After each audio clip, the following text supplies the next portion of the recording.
Here. Thank you, Sophia. Kimberly? Here. Lisette? I think she's joining in a minute. Thank you. They're all here. Lizette's having a bit of an issue. She should be on shortly. So, okay, let's move on to the Pledge of Allegiance. I'll lead us since our student is not here as soon as Rosie gets it ready. There's Lizette joining us right now. Okay, good. You want to roll call her? And there's Sarah. I see Sarah too. Right now. Do you need to do, hi Sarah.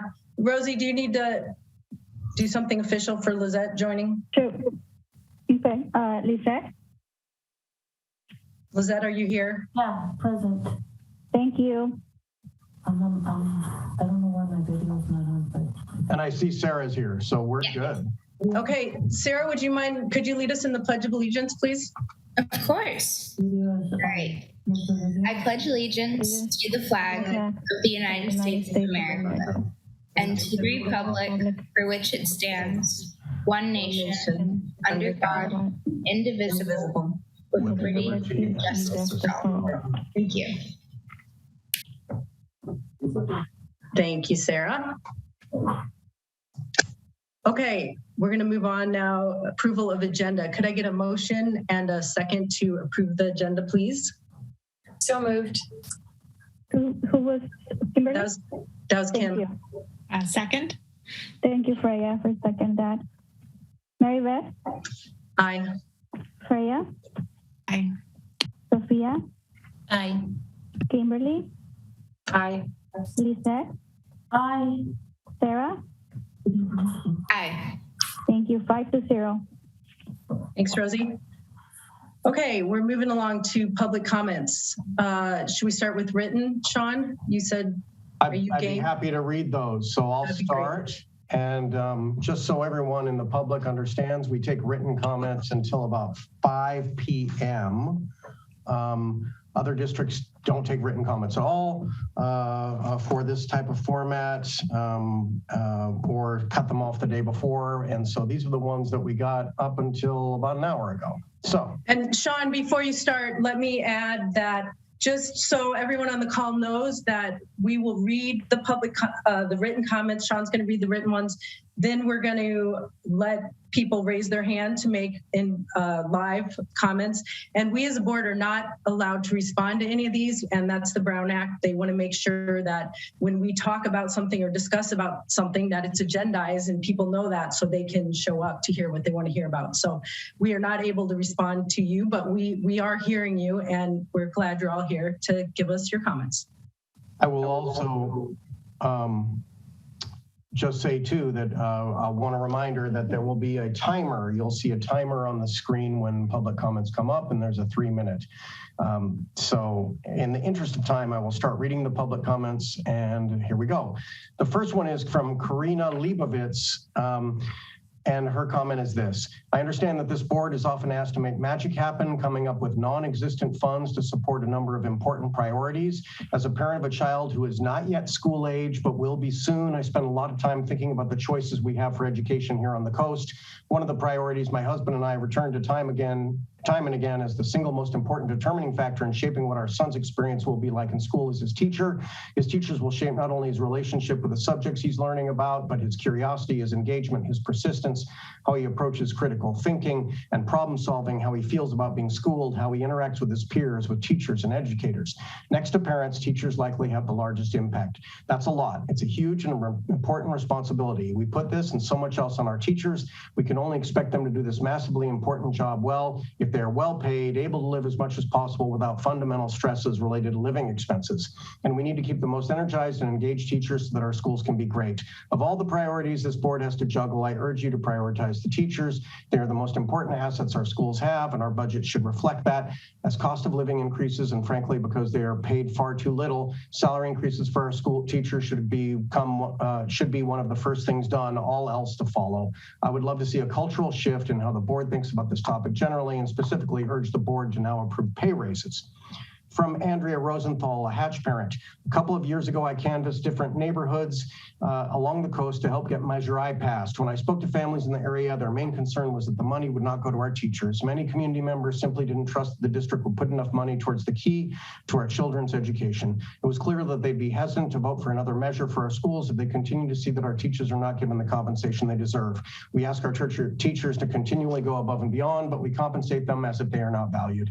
I've yet to see any school district ever use their reserve in my lifetime. I'm not entirely sure what its purpose is other than to taunt the teachers with the money that could be theirs.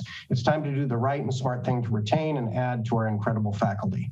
From Haley Peterson, a parent of CUSD students. I'm a parent of a second grader and an incoming kindergartner at El Granada Elementary. We're so lucky to have teachers who care so much and go above and beyond to give our children an excellent experience. They have stuck with us and continue to provide our children with an amazing education even through these hard years.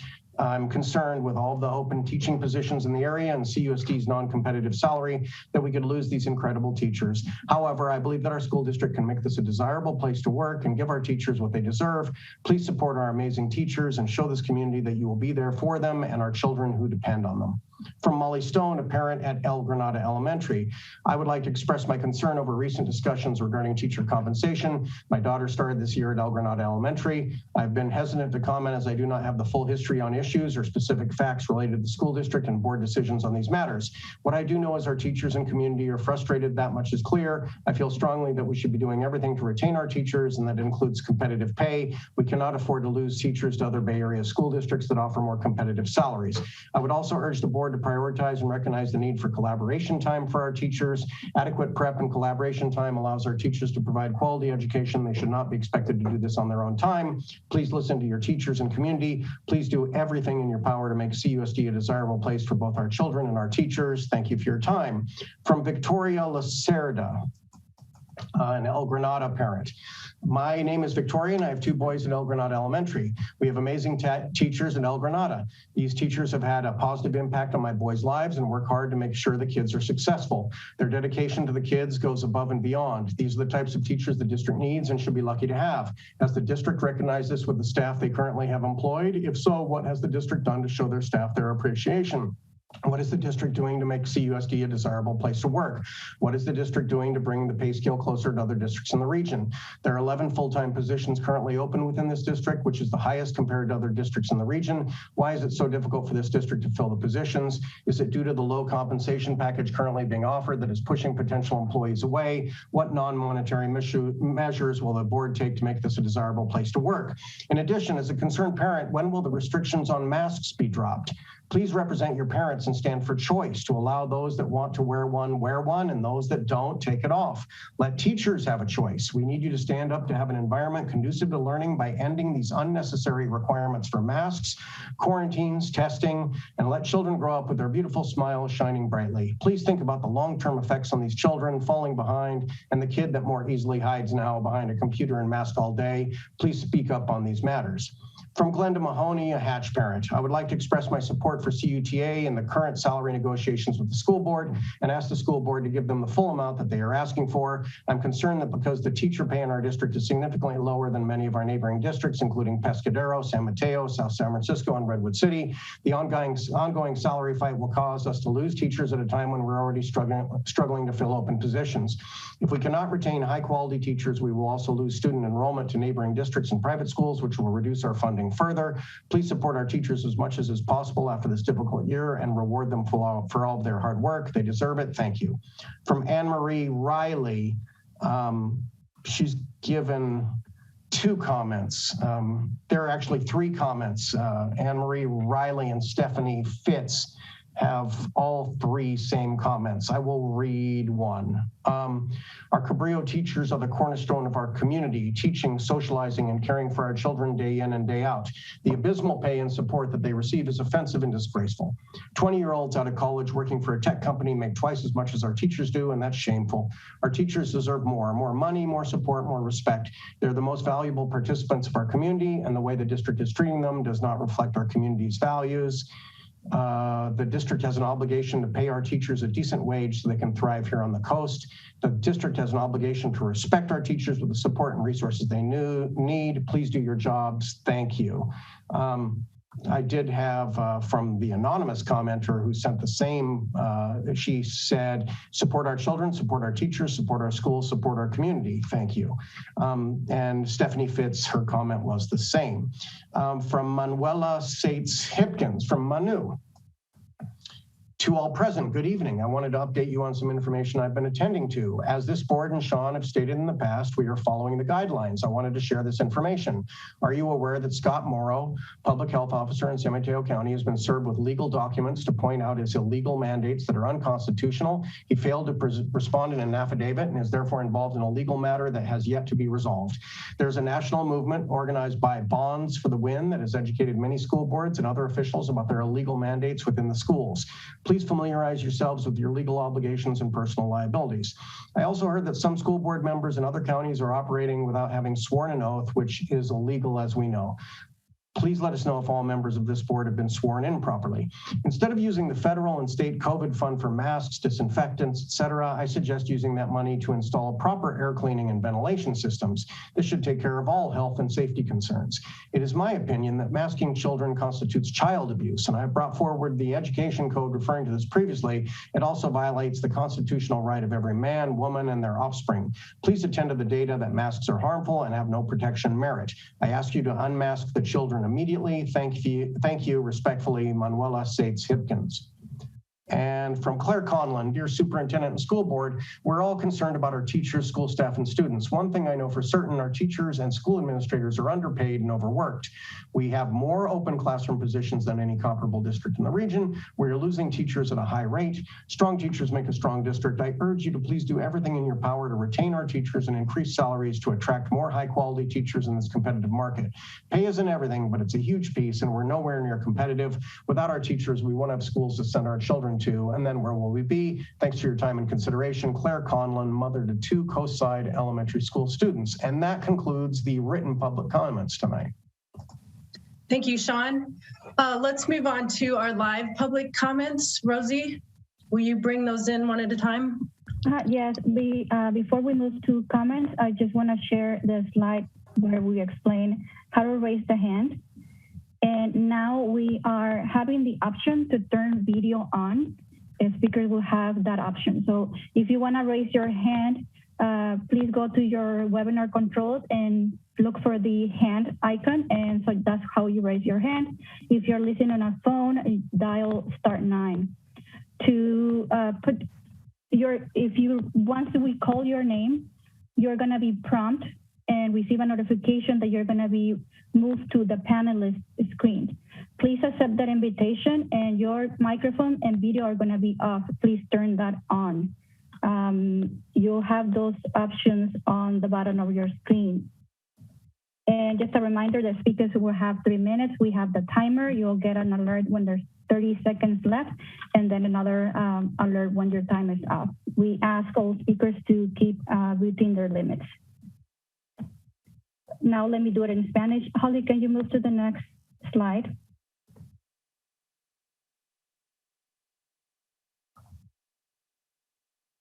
Hola, buenas noches. Les voy a explicar cómo funciona las funciones de Zoom para hacer comentarios públicos. Para levantar su mano, pueden presionar los controles que están en su webinario y busquen el icono que está como una mano de color gris, y con esa función ustedes pueden levantar la mano. Ahora estamos dando la oportunidad a los que quieren hacer un comentario de poner su video, de ponerse en la cámara. Y para ponerse en la cámara, usted va a recibir una alerta de que se va a promover a ser un panelista. Cuando reciba esa alerta, por favor, acéptela. Su micrófono y su cámara estarán apagados. Por favor, enciéndalos usando los iconos que también están en los controles del webinario. Un recordatorio, todos los participantes tienen 3 minutos por tema y les pedimos que por favor se mantengan dentro de los límites. Gracias. Thank you, Holly. Thanks, Rosie. First, we're going to have Jenny Scarpacci and then Monica Hart-Nolan.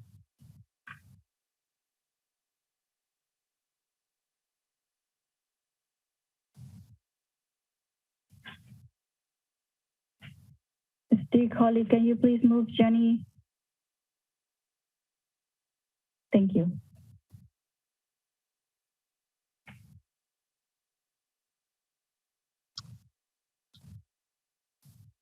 Good evening. Thank you so much for having me tonight. And thank you so much to everyone for making us visible, having our faces. I really appreciate that. So my name is Jenny Scarpacci. This is my 18th year in the district. I'm a teacher at Fair Lawn View. During my 18 years, I have been on language arts committees, math committees, ELD committees, science committees, social studies committees. I've taught pre-kindergarten, first grade, second grade, fourth grade, and fifth grade. I've taught the gifted program when we had one. I administered the gifted assessment when we had one. I coordinated the Brigance assessment when it was new. I've been an instructional coach for a year, a tech lead, a professional developer. I've given district-wide presentations about using Skype in the classroom before we even knew what Zoom was. I pioneered Chromebooks before we had one-to-one in the district. I've been the SBAC coordinator for my site and the SBAC test prep teacher for our At Promise students. I've written and been awarded many grants from a variety of different sources. I've mentored over 450 students in my 18 years, and I've created lasting partnerships with countless families. I've outlasted over 8 principals at Fair Lawn View, and I'm a veteran teacher. And anything I just said, I could say about any other veteran teacher at our district. And I think my favoriteest thing, of course, is that I've gotten to work with some amazingly fun kids. And I always say my kids, and people say, how are your kids? And I always say, which kids do you mean? My biological kids or my classroom kids? Because they're equally important in my heart, not quite as important as my own children, but pretty close. But you get what you pay for. I've been asked by colleagues at other sites over the years, over other districts many times, why do you work at that district? I've seen my colleagues in other districts get raises, they've gotten their yearly COLA, they get bonuses, other incentives, and they keep saying to me again and again, why do you work there? And I have one phrase I say, full family medical. I'm still in that small group of people who had that as an advantage, and it was the only thing that kept me going when I was living off barely anything due to still paying off my student loans. All those committee works that I did was for the stipend because I needed the money. I tutored, I did everything I could to make things viable for my family, but I never would have stayed in this district without full family medical. Teaching is really hard. As anyone who's been a teacher knows, you can't just go in the classroom once or twice and feel like you've had the experience. It takes year after year to build those strengths and to build capacity in teaching. And if we want to keep growing our district and growing teachers here to become valued employees that last and that stay and that have that capacity, then we have to be competitive. Thank you so much for your time this evening.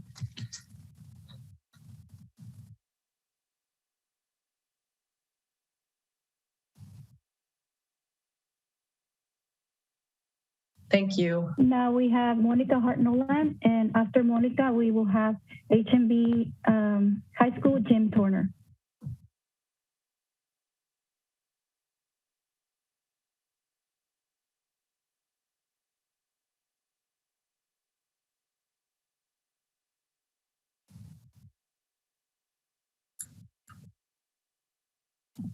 Hi, everybody. There I am. My name is, can you hear me okay? Everybody hear me? My name is Monica Hart-Nolan, and I am one of those veteran teachers at Hatch. And also like to add, both of my children went through the Cabrillo school system, one of whom went to Berkeley and the other to UC Santa Cruz, plus got a master's up at OSU. And regarding the unwillingness of Cabrillo Unified to raise teacher salaries commensurate with San Mateo and Foster City District, and while simultaneously building a rather fat bank account and extending teaching hours at the elementary level, I do have a few comments. I have been employed here for over 30 years, and Cabrillo has always been poor-mouthing since I began teaching. Yet things continue to improve. Parcel taxes pass, bond measures fund infrastructure, baseball fields get built, and schools remodeled. Teachers resumed in-person instruction in the face of a pandemic. But with every contract negotiation, there is never enough to meaningfully increase compensation for the teachers. It is an old, stale argument.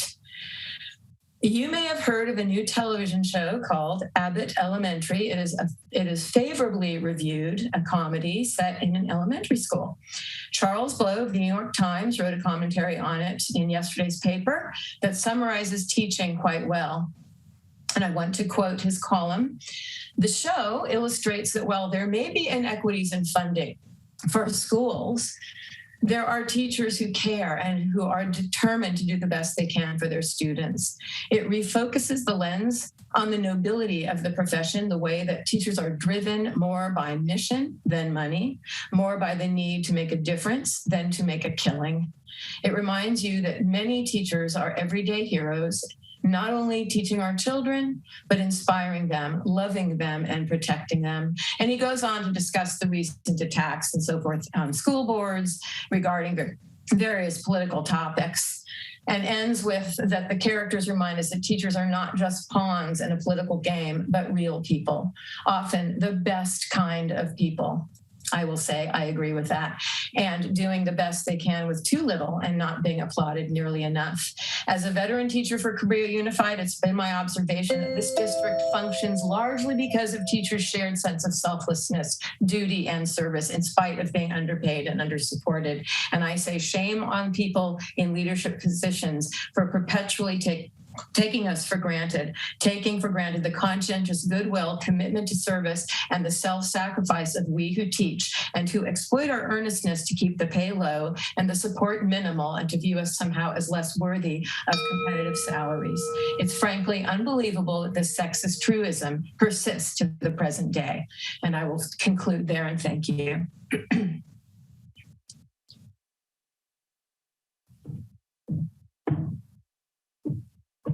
Thank you. Now we will have Jim Turner. After Jim Turner, we have Erica Crane.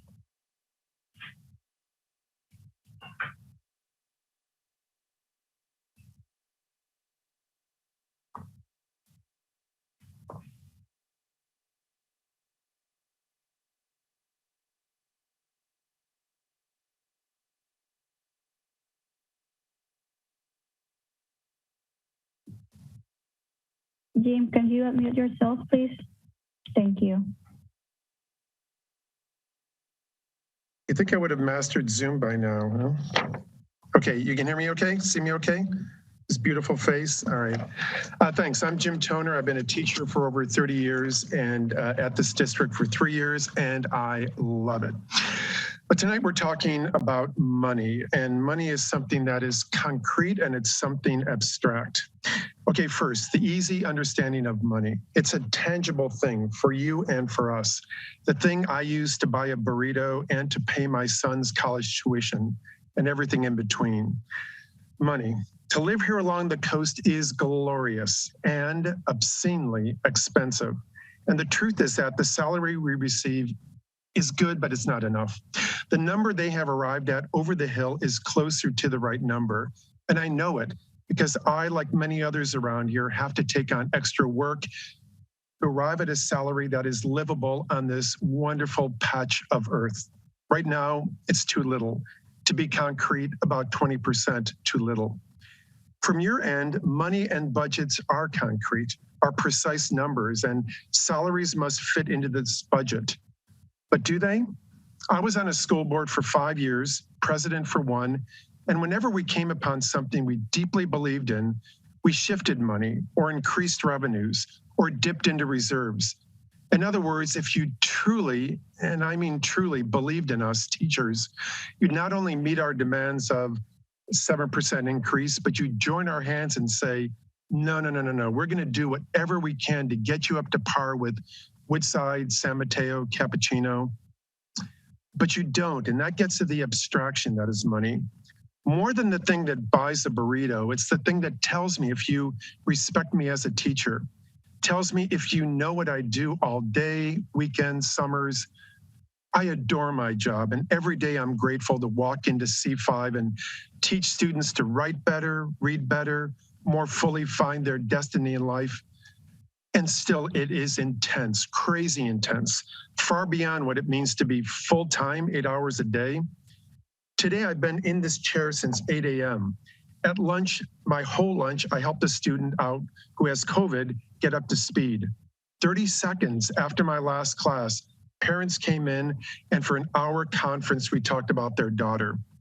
8 hours are done, and still I have to plan my classes tomorrow, still grade 150 essays by Monday. Last Saturday night, a handful of us teachers chaperoned a dance, not for pay, not to satisfy some requirement, but because we love these kids and we know that a dance can't go on without supervision. And so we show up. Now we ask you to show up. Let's work together on this, parent to parent, educator to educator, and to use a substantial increase in our salary as your way of saying, yes, living here is crazy expensive, but more than that, yes, you are teachers of immeasurable worth to our children. And for that, we'll do all we can to support you. Thank you.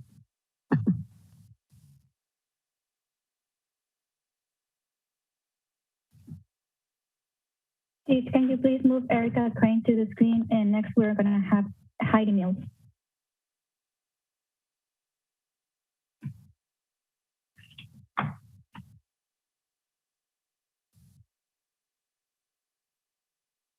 Hello, can you hear me? Yes, okay. I'm here for the kids. I choose to work at a Title I school here on the coast because I believe children can make a difference. I do. That's the whole point of this. I believe teachers can make a difference. For context, it was a $10,000 a year pay cut for me to come here, but more than that, it's been more than that because the cost of living here is almost double that of my previous town. Part of the pay cut is because Cabrillo took just 6 years of my previous years when I was hired. And later, a few years later, upped it to 12 years of experience. But this is not retroactive or applicable to me, and I just lose those years. This is one reason why providing a livable wage is enticing to me. I can only go up on the pay scale 1 year at a time, even because I came in with a master's. This potential increase would make staying seem more doable. By the way, I live in a studio apartment, so it's not like I'm going to be able to move. It would just help me pay my bills. I have stayed here because of the kids. I work incredibly long hours because of the kids. I truly believe putting in time and attention to our youngest learners pays us all back. With curious human beings who are compassionate and who practice kindness and equity. And that sounds pretty amazing, right? I mean, it's idealistic, but it is doable. When I spoke last month about the importance of collaboration time and all that has been put on our plates, I'm not sure the board understood me. But for perspective, there was already an incredible amount on our plates as teachers. Some PD topics pre-pandemic included things like teacher self-care, avoiding teacher burnout, and secondary trauma, because it's really hard to take in all of the stories, the children's needs, their lives, their behaviors, their academic needs and experiences. Here's where you all can come in. I already have an amazing principal, team, support staff, group of parents, but right now I need an Avenger style, meme-worthy backup from the DO and the board. Here's some ideas. COVID pay for staff, a livable wage, maintain smaller class sizes as we move through the pandemic and its after effects, expanded counseling, behavior services, and social skills groups. Early intervention is key. Please continue bilingual aids at Title I schools in kindergarten and even first grade. Curriculum support, bridging materials, collaboration time, cross-articulation time, a sustainable plan for the sub-storage so our ELD and our reading interventionists are pulled to cover from our neediest children. I heard a longer day mentioned a few times, but that's not support, that's just a longer day. The DO must provide a foundational system of support at the school site levels. Please help us create a strong universe and system that we can all thrive in. Thank you for your time.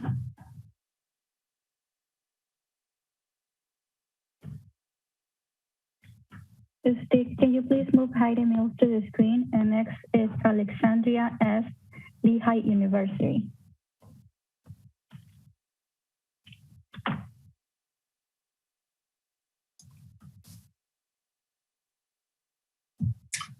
Good evening, CUSD Board of Trustees. When will CUSD prioritize honesty, respect, transparency, and professionalism in co-site education and funding?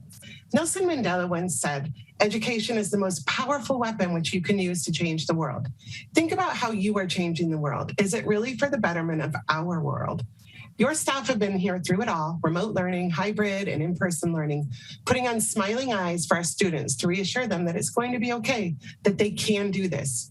We are all responsible for the collective good of our students and our society, not simply our own individual interests. When I saw the latest CUSD press release, I was shocked that what was being bargained behind closed doors was now being aired for all to see. As an involved union member and dedicated teacher, I didn't know any of that. But now the public does. How demoralizing. It's a simple request to be respected. CNN leads with, and I quote, teachers are leaving and few people are choosing the field. Experts are sounding the alarm. Do you think the way you are supporting us makes us want to stay? We've never had such divisive negotiations in all my time here. And it's very disappointing that we come to this again. Why? NPR states, and I quote again, 55% of teachers say they will leave the profession sooner than they planned, according to a new poll. And 90% say that burnout is a serious problem. Why do you think that is? Because we work and we care and we dedicate our professional careers and much of our personal time and money to supporting the needs of our students. Yet our district still says it's not enough. The community needs to know you will not give us a raise. And just for the record, our salary schedule, also known as the step-in column, is not a raise. It's what we have earned for dedicating our teaching lives to CUSD. And if you're in longevity, you do not receive any change in compensation on the step-in column for years. Again, not a raise. The community asked about the COLA, but again, not only is that not a raise, it's also not passed on to any of us.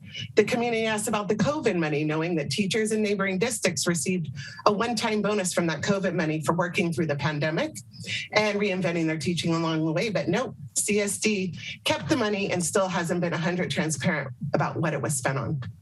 Finally, the Wall Street Journal leads with, and I quote, teachers are quitting and companies are hot to hire them, further stating that burned out teachers are leaving the classroom for jobs in the private sector where talent-hungry companies are hiring them and boosting their pay. If this is your goal and you want us to leave, you are doing a good job. But our students deserve better, and it's heartbreaking that no matter what we do, it's still never enough to you. We love our students. We are teachers because we wanted to make a positive difference in each of their lives. But when the environment becomes so disrespectful, so unprofessional, and ultimately toxic, it's time for a change. So as I tell my students, let's make a better choice. You can do it. I know you can. Thank you so much. Bye. Can you please move Alexandria to the screen? And next is going to be Brittany Joliet.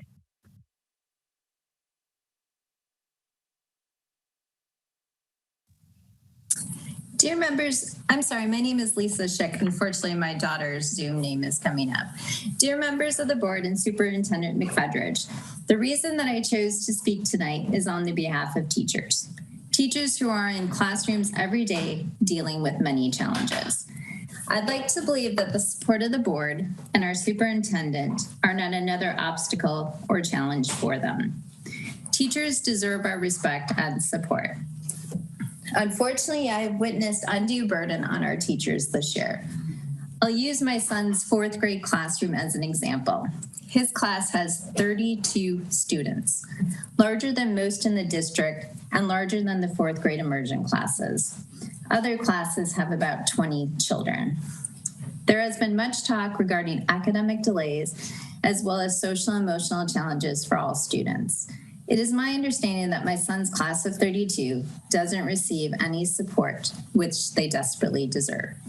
You can talk to his teacher directly for more specifics. Yes, there is an after-school program, but in my opinion, the best learning is done during school hours with appropriate services provided in small classroom sizes. The district has publicly discussed negotiations, which is setting a precedent for transparency in our district. The teachers weren't aware that this would be done and were blindsided. In the name of transparency, the district should be updating the community of district office negotiations and the additional hiring and promotions made at the district level. Also, in the name of transparency, I'd like the district to update us as to how COVID funds have been spent. I've heard that we've hired someone to make recommendations on how COVID funds are spent. In my opinion, there isn't anyone better than a teacher who can tell you what would benefit their children. This could be done without any additional positions being created, and these funds would directly benefit students. Look at EdJoin for available teaching positions at Cunha Middle School. And to me, this tells the story of how well we are supporting teachers in our community. The list of openings doesn't even include an art teacher. At the end of the day, it's our district's responsibility to support our teachers and students. Ethically, you are sitting on a larger reserve than necessary, and our teachers and students show our teachers and students that they are valued and supported. I'll end with a quote from my son's teacher. It isn't fair to put students in a suboptimal learning situation, and it is very hard on teachers who are trying truly to do their best for every student to feel that they're failing every day. Thank you for your time. Please show your support of the students and teachers in this district.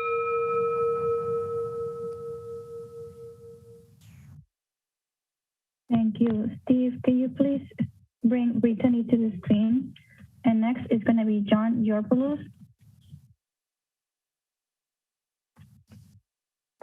Hi, can you hear me? Perfect, okay. Hello, board members and superintendent. I'm Brittany Jolivet, and I'm a school counselor at Half Bay High School. I'm advocating for a higher salary wage for our teachers, counselors, and staff. As someone who didn't have a place to live and no friends or family after moving up here 2.5 years ago, it was tough, but the pandemic has made it worse with higher costs of many things. There are some nights I go without meals, and it's only me living in an in-law unit in the city. I love my job, my students, families, colleagues, and I've seen this community come together, not just once, but many times as I've worked here. As a counselor, I've seen and heard a lot.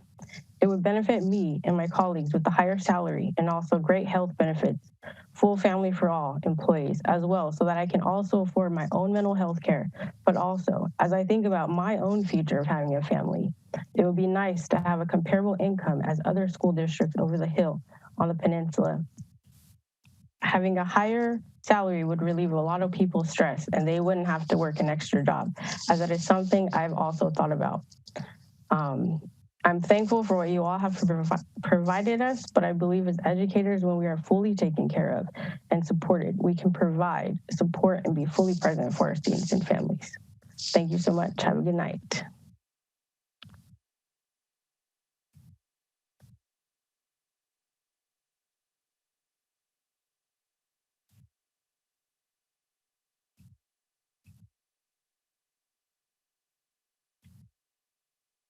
Thank you. We had George, but I think he disconnected from the meeting, or oh, George, you're there. Thank you. After George, we have Tracy, and I have a problem with my timer, so I'm just gonna keep it on my phone. Thank you.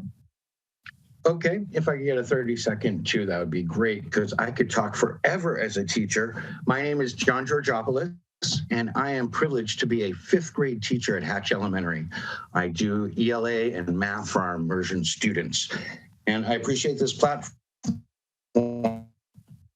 because I want to talk about our students. The reason why we all do this, you guys, us, parents, that reason. And my class, when I told them I was going to speak to you, asked me to do it in a radio DJ voice that they love. So here we go. If you can hear me, I hope. It says I'm unstable, which we know, because this is coming from K-Hatch, where hatchlings soar to be young eagles. Our hatchlings came up with their top 5 things they think are awesome about school. At number 5 is our Arts in Action program, where we have parent volunteers come in once a month and engage our students with an amazing program. At number 4 came in our Veterans Day experience, where they went through basic training and actually got to successfully complete a confidence course. At number 3 came in PE with Mr. Aguilar. They love their PE. Mr. Aguilar, as you know, runs a solid program. They're super lucky to have that kind of, have to say, Mr. Phelps, Librarian Lynn, all these specialists that get to work with our students. At number 2, they chose our flash mob, which we did for our campus at a dismissal.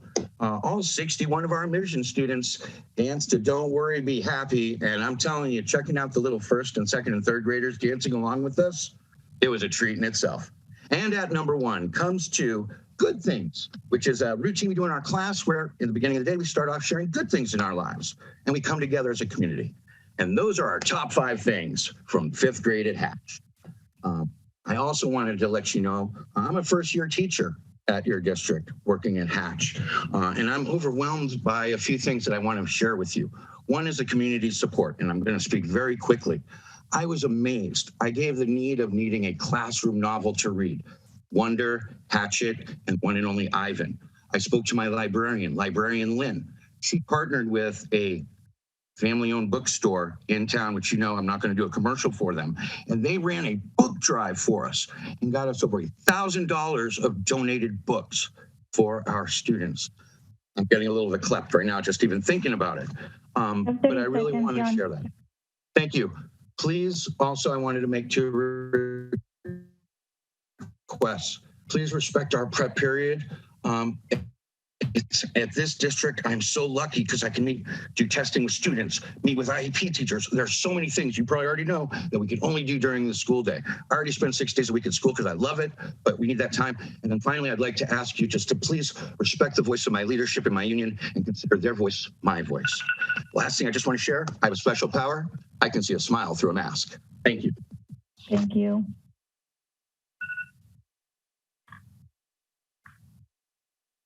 Next, we have Tracy Yerby, and after Tracy, Vanessa Stubbs.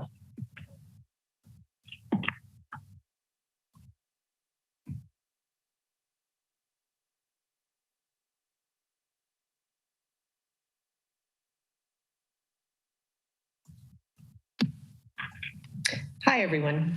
I'm Tracy Yerby, and I teach science at the high school. I'm also a longtime parent in the district, and I'm grateful for the teachers who nurtured and educated them.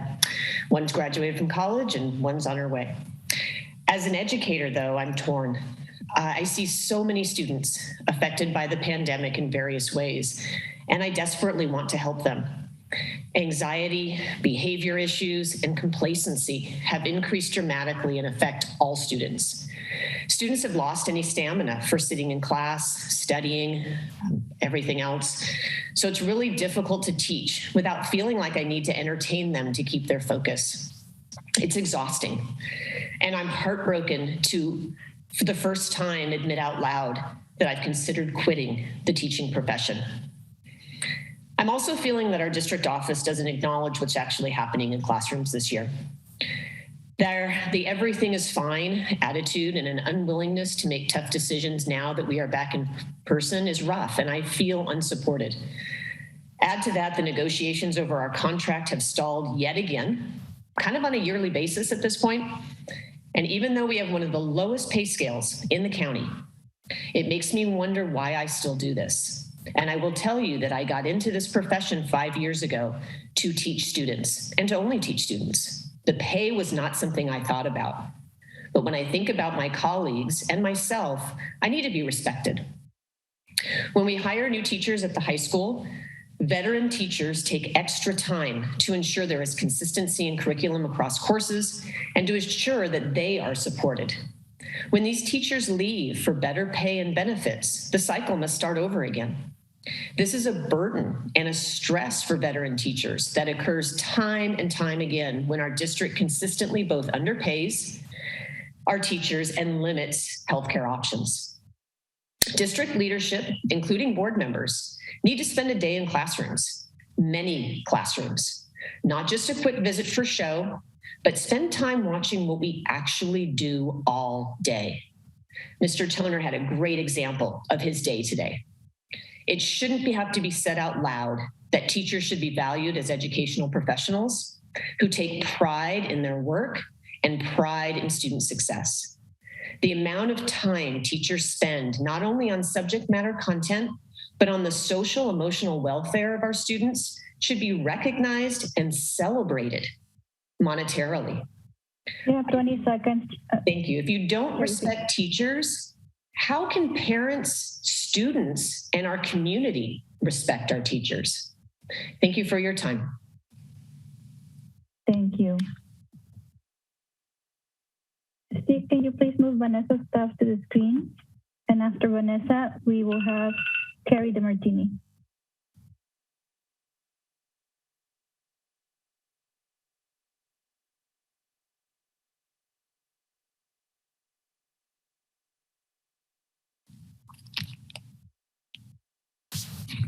Good evening. I am reading comments on behalf of Claire Gold, who is my fellow educator at Half Moon Bay High School.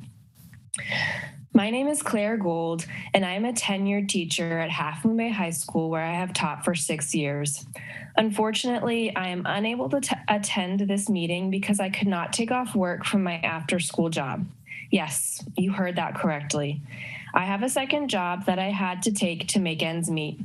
With the rise in cost of living on the coast, I had no choice. I am sure I am not the only one who works in this district and must also work another job to make ends meet. Is that not a huge red flag to the superintendent and board members? It is extremely discouraging, disappointing, and outright immoral to not listen and empathize with teachers right now. We have gone through the past 2 years of working through a nightmare pandemic while being a positive mentor to our students, while our own mental health declines and we are barely able to pay our bills. Mr. McFetridge, do you not feel responsible for how your teachers are treated in the district you oversee? Are you proud to be the superintendent of a district where many teachers must work a second job? You have teachers who deserve the 7% increase, and yet you still ignore our pleas, hesitate, and claim the district has no money.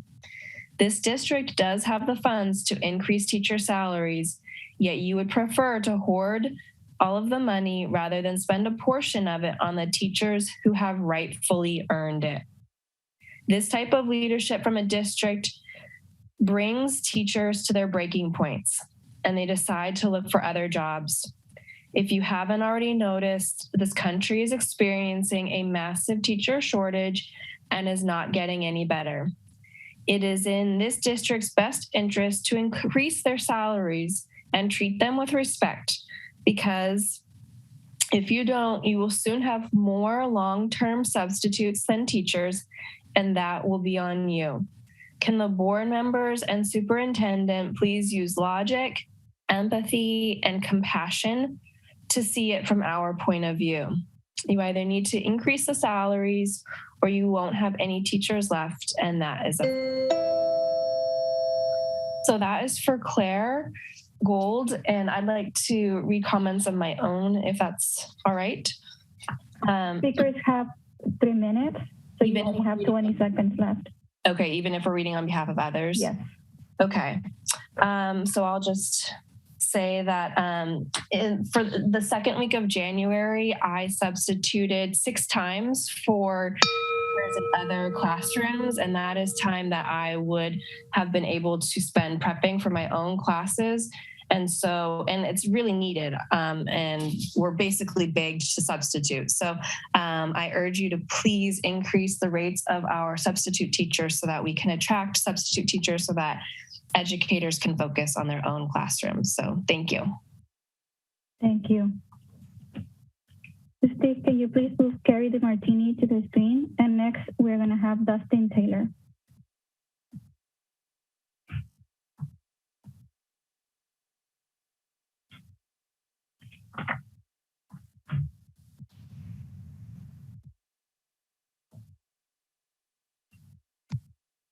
Hello. My name is Carrie DeMartini. I have taught at Half Moon Bay High School since 2006. I am a parent of a student in the district, a homeowner on the coast, and also an alumni of Cabrillo Unified School District. Needless to say, I wear many hats as I come to you today. Our schools are not what they used to be. It's disappointing and unacceptable. The rotating door of teachers throughout the district, especially at the middle and high school, is embarrassing. Most of the community is aware that we cannot recruit and retain qualified teachers, as was promised when they passed the parcel tax that homeowners continue to pay each year. Cabrillo has way too many uncredentialed long-term substitutes, if we're lucky enough to find long-term ones, filling in where there should be a credentialed teacher. Why is this happening? It actually isn't a mystery. The reason is we cannot recruit or retain credentialed teachers is because of salary and benefits. Let me say that again. The reason we cannot recruit or retain teachers is because of salary and benefits. Who are the teachers staying? The ones who can provide benefits for their families. Those of us that have been here since before 2011. And we're a little further up on the salary schedule now, so we can afford to live here. Why isn't anyone qualified applying for open positions? Because of the salary.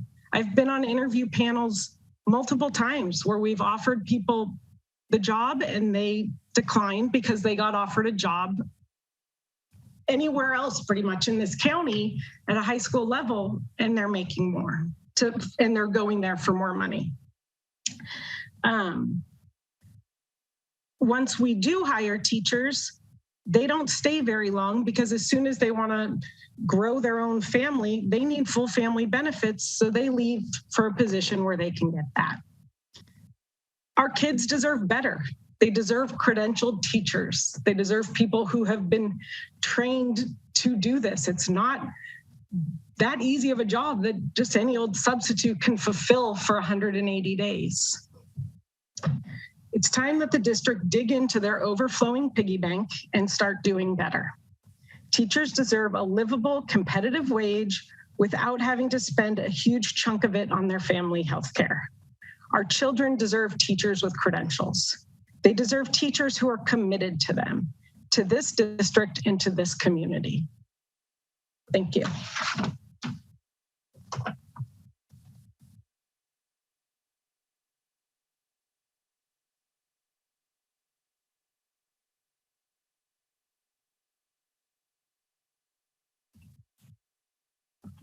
Well, now we have Dustin Taylor, and after Dustin is Avis Calhoun.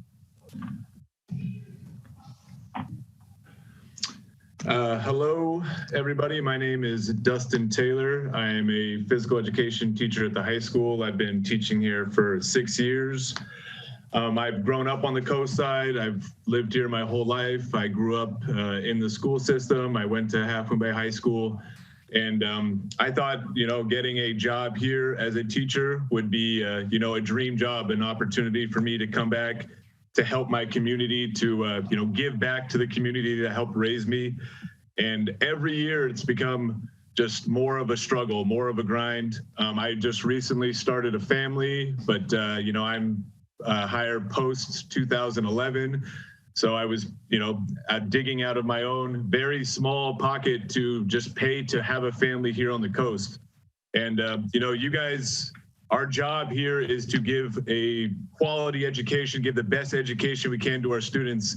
But too often us teachers were treated as a number on a spreadsheet, for you guys to calculate this and that instead of an asset to our students' learning and education. We are at the forefront. We are at the front of the line when it comes to giving quality education, to caring for our students. We spend more time with these kids than they do with their own families. And yet, as a lot of my colleagues have said tonight, we do not get treated with respect. We do not get the same pay that, teachers over the hill get. Teachers literally at any other district make more money. And I love this community. I grew up here. I've coached basketball. I coach tennis.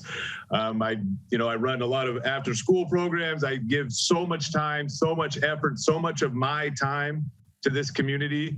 but we're not compensated fairly, and we don't get respect from our district. All right, it's been going on for years now. Our negotiations aren't really negotiations because you guys will not negotiate. You will not budge. Some things you won't even touch, like healthcare. We're not allowed to grow up in this community. We're not allowed to live in this community that we serve with all of our time, all of our heart, all of our effort. And it's demoralizing, it's disheartening. And every year I have to watch quality teachers, quality colleagues leave. Since I've been hired here at Half Moon Bay, we've lost 10 or more teachers every single year. And they're not leaving because they don't like this place. They're leaving because they can't afford to live here, because they can go anywhere else and do the same job for more money. And we're not asking for a crazy amount of money. We're not asking to be the highest paid district. We're just asking to be compensated enough so that we can be a part of this community. We can live in this community that we cherish and that we care for. Thank you for your time. Have a great night.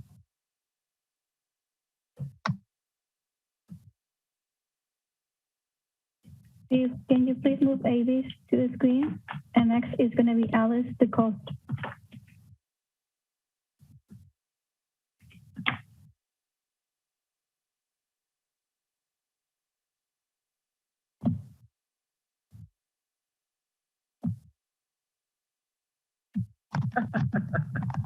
Hi, how are you guys? Can you hear me okay? Okay, thank you so much. Thank you for activating the cameras. That's really great. I appreciate it. Oh, of course, my phone decided to go blank here for a second. My name's Avis Calhoun. I'm a 5th grade teacher at El Granada Elementary, and I'm going to speak for Pauline Chu. She can't be here tonight, so this is from Pauline Chu, a 3rd grade teacher, a veteran teacher at El Granada. Here we go. COVID has made the teaching profession demanding and stressful for the past 2 years and indefinite future. During these unpredictable times when teachers do not know what to expect and feel many things are out of their control, educators need and deserve the support and respect of the school district administration and school board. I was disappointed to find out that a decision on the prep time and teaching hours, which greatly impacts the working conditions of a number of elementary teachers and ultimately impacts students, is being changed without any input or discussion. It is simply a matter of professional courtesy and consideration of the current state of education to involve teachers in policy changes that impact them and the time needed to provide meaningful instruction. As we are all aware, COVID has greatly impacted the working environment of teachers, and we do not deserve to be faced with the unpredictability of our working environment. I have great concerns about declining teacher morale and that retaining high-quality teachers is in jeopardy. An acceptable compensation package is necessary to retain and attract effective teachers for our student population. Sadly, I feel a widening divide between the district administration and teachers, especially because teachers are being alienated and left out of discussions that impact them and ultimately our students. It is very discouraging as a CUSD teacher to learn how other school districts in California have chosen to work with and for teachers, giving raises, bonuses, and COVID sick time. These districts publicly display how they value, respect, and appreciate their teachers publicly. We should be partners supporting each other with professional respect and consideration. The CUSD mission statement is, I quote, "We believe that education is a partnership between student, family, school, and community." Where is the partnership between teachers and CUSD administration? Thank you very much. Thank you, Ivy. Steve, can you please move Alex to the screen? And after Alex, we're going to have Rebecca Reicher.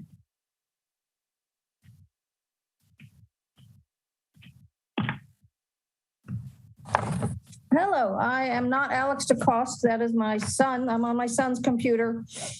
Good evening, everyone. I teach English at the high school and yearbook, and I've been teaching in the district for about 22 years, same age as my son.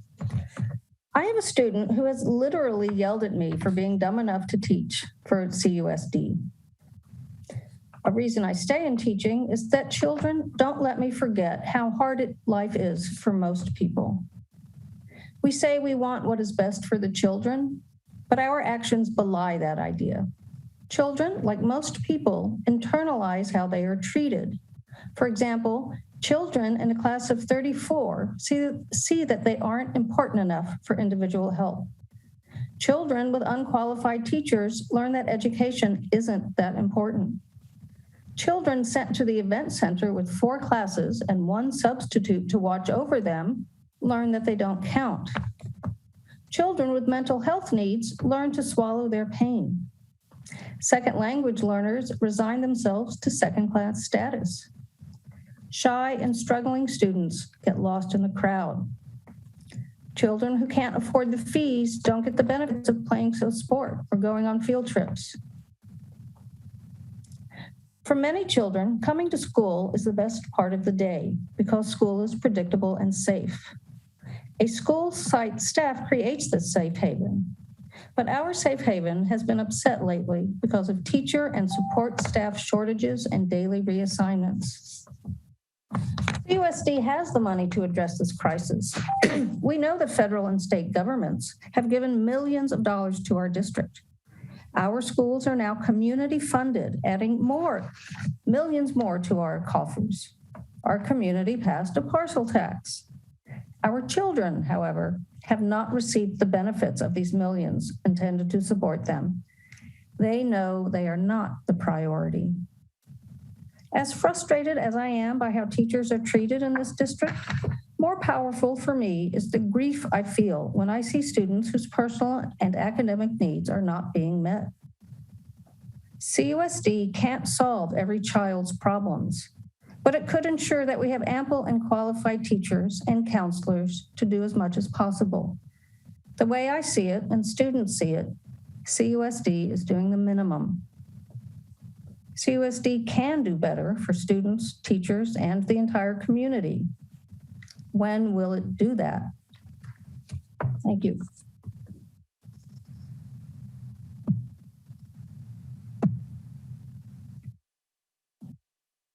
Can you please move Rebecca to the screen? And after Rebecca, we're going to have Nicole Robinson.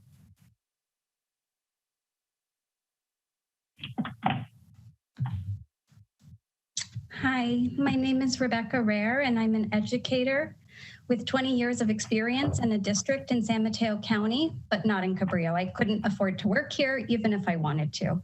However, why I'm speaking tonight is on behalf of my child who attends El Granada Elementary. I'm also an alumni of Farallon View Elementary. I attended Cunha and Half Moon Bay High School.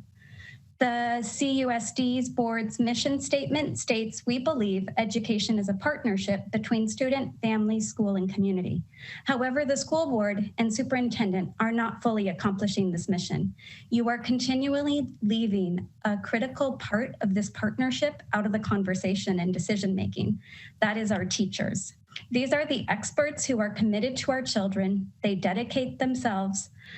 These teachers are the people who are making the difference every day in our children's lives, and yet they are not given a voice or able to contribute in any meaningful way in a process of the decision-making that happens. Change and collaboration between the board and our highly qualified educators is needed in order to provide the best learning opportunities for all students.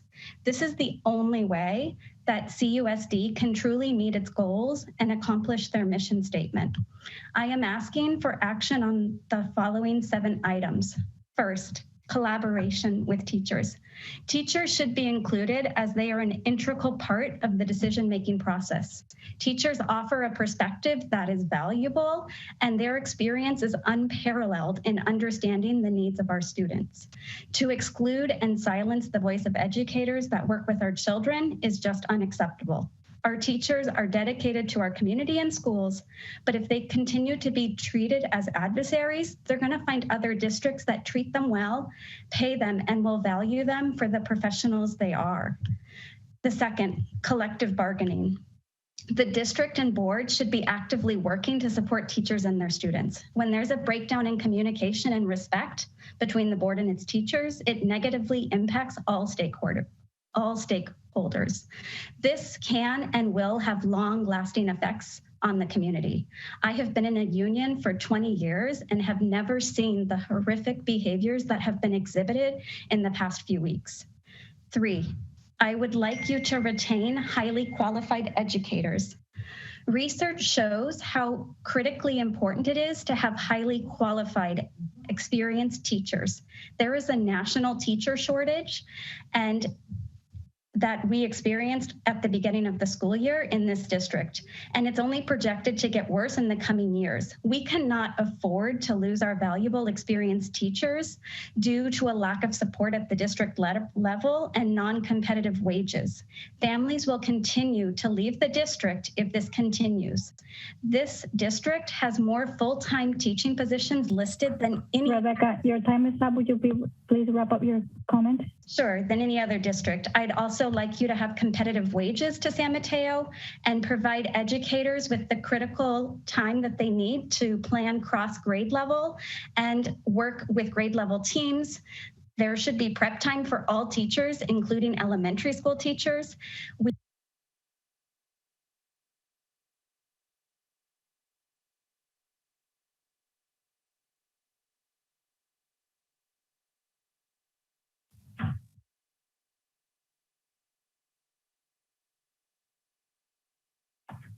It looks like Rebecca got disconnected. Recording in progress. Yeah, go ahead, Rosie. It's unfortunate she got disconnected, but she was over time anyway. Okay, next we have Nicole Robinson, and after Nicole, Sarah Bunkin.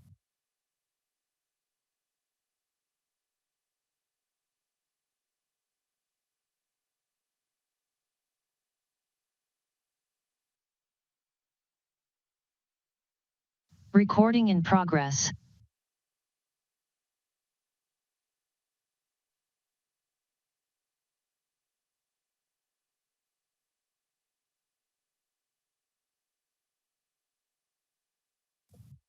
It appears that person has disconnected.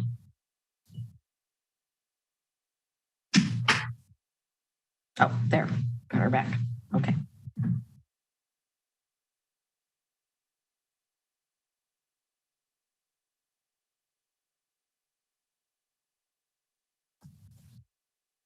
Hello, good evening, governing board members. My name is Nicole Robinson. I'm a native of El Granada. I grew up here. I attended the public schools here, and I currently teach reading intervention at El Granada Elementary School and have been a district employee here since 1997. First, thank you to my union for representing me all these years, especially now during this harder than ever time to be a teacher. The teacher shortage we currently face has an outsized impact on all of us. COVID has exacerbated that shortage and created a difficult teaching environment and increased the amount of dysregulated students needing extra care and support. The teacher and sub shortage has led to my being pulled from reading intervention to sub, sometimes for weeks, in my colleagues' classrooms. This shortage exacerbates students' well-being due to a lack of consistency in personnel. For those of us left behind to teach, that translates as more emotional stress on us as we cope with teaching and caring for upset students. For the first time in 24 years of teaching here, I've actually looked into employment elsewhere, actually gone to the computer and just looked it up. I don't live in this community any longer, like many of my colleagues.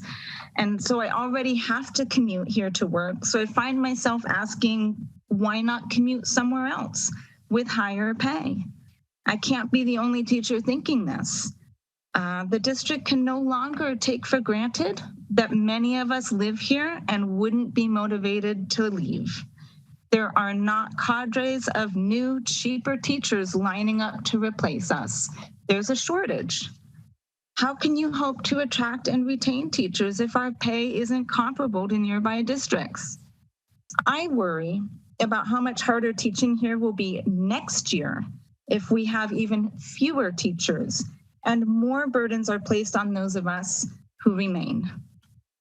What is the end game for the district in refusing to pay us more? The funds are there. The state projections for the next 3 years are that money will continue to be there. Please pay us more. Thank you. Thank you, Nicole. Steve, can you please move Sarah Bunkin to the screen? And after Sarah is Lauren Fisher.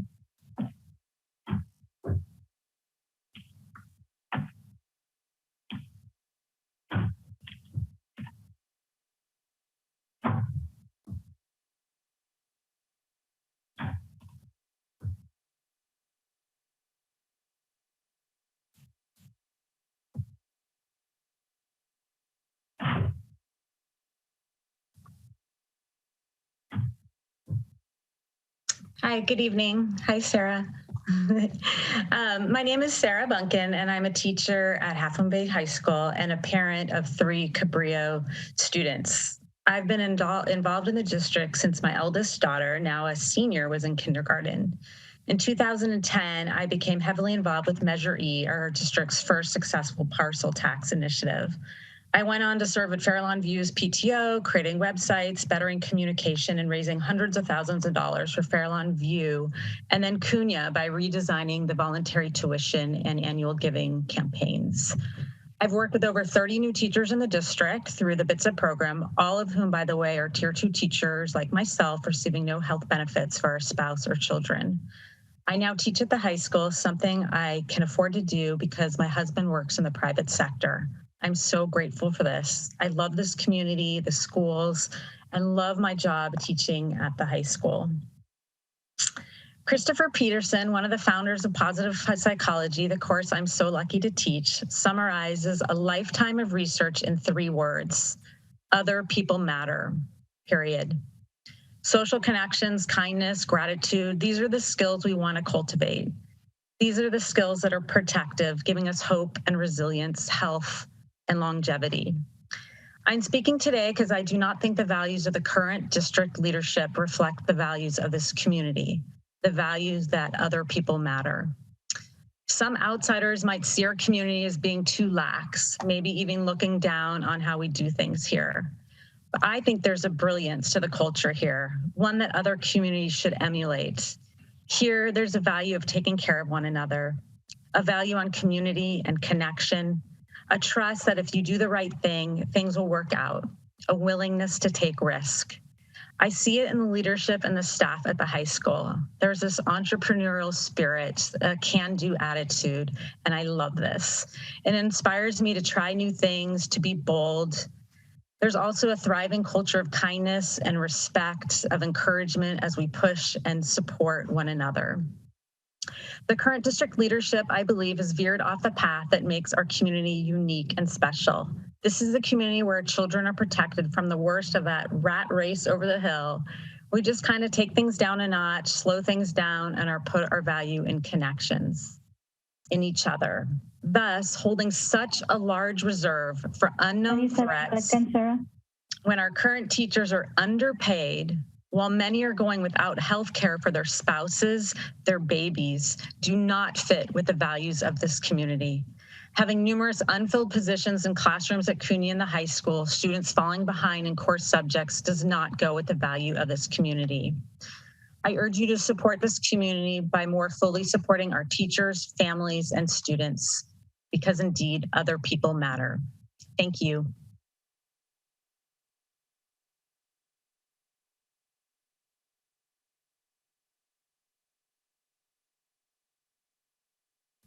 I was muted, sorry.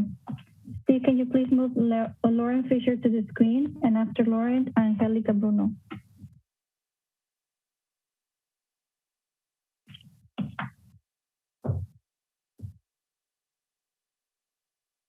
Lauren Fisher first, Steve.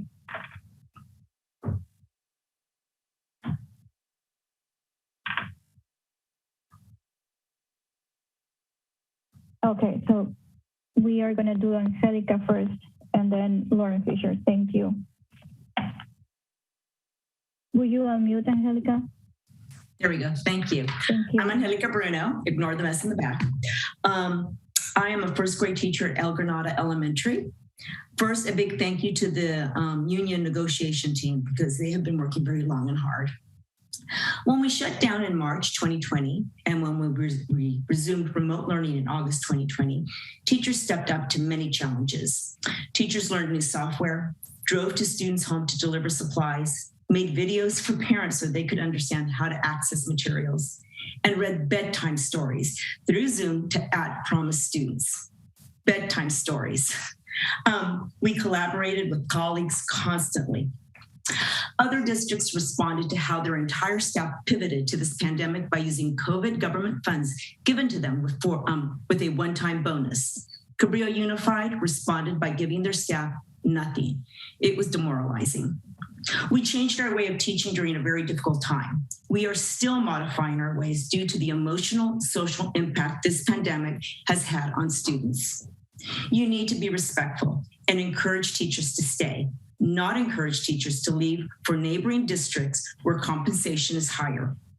We are in the middle of a national teacher shortage. The wise thing, the competent thing would be to give us raises and bonuses. Agree to the raise our negotiation team has requested. You can afford it. Otherwise, Cabrillo may become like New Mexico and need to ask for National Guard volunteers to sub in classes. Thank you for listening. Can you please move Laura Fisher to the screen? And after Lauren is Anne Rackenbosch.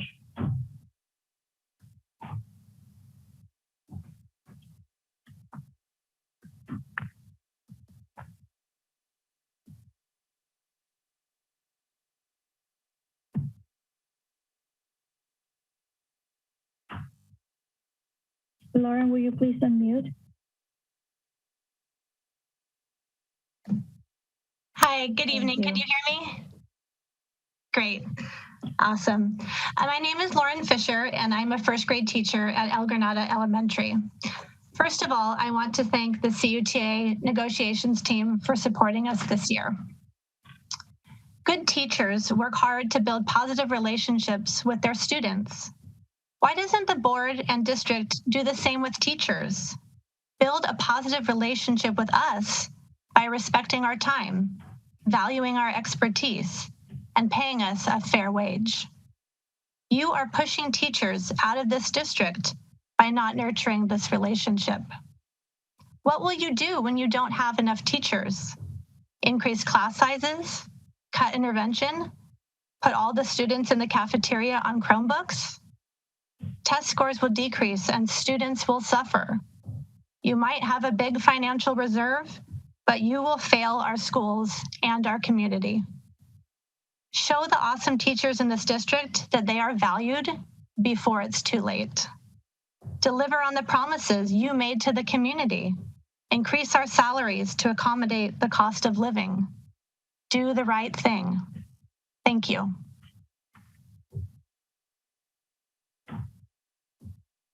Thank you. Steve, can you please move Anne to the screen? And after Anne is Adriana Valentine.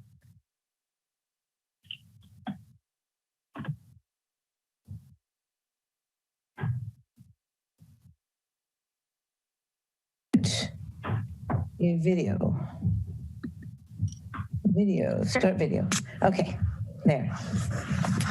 Hi, dear board members and colleagues. My name is Anne Reichenbusch, and I've been a teacher at CUSD for 30 years. Both of my daughters went through the public school system here. I'm here tonight after my workday because I'm deeply disturbed that our district has a surplus of several $1 million that are unaccounted for. Being in the classroom every day, talking with my colleagues, it's easy to find impactful ways to spend this surplus. Here are a few examples.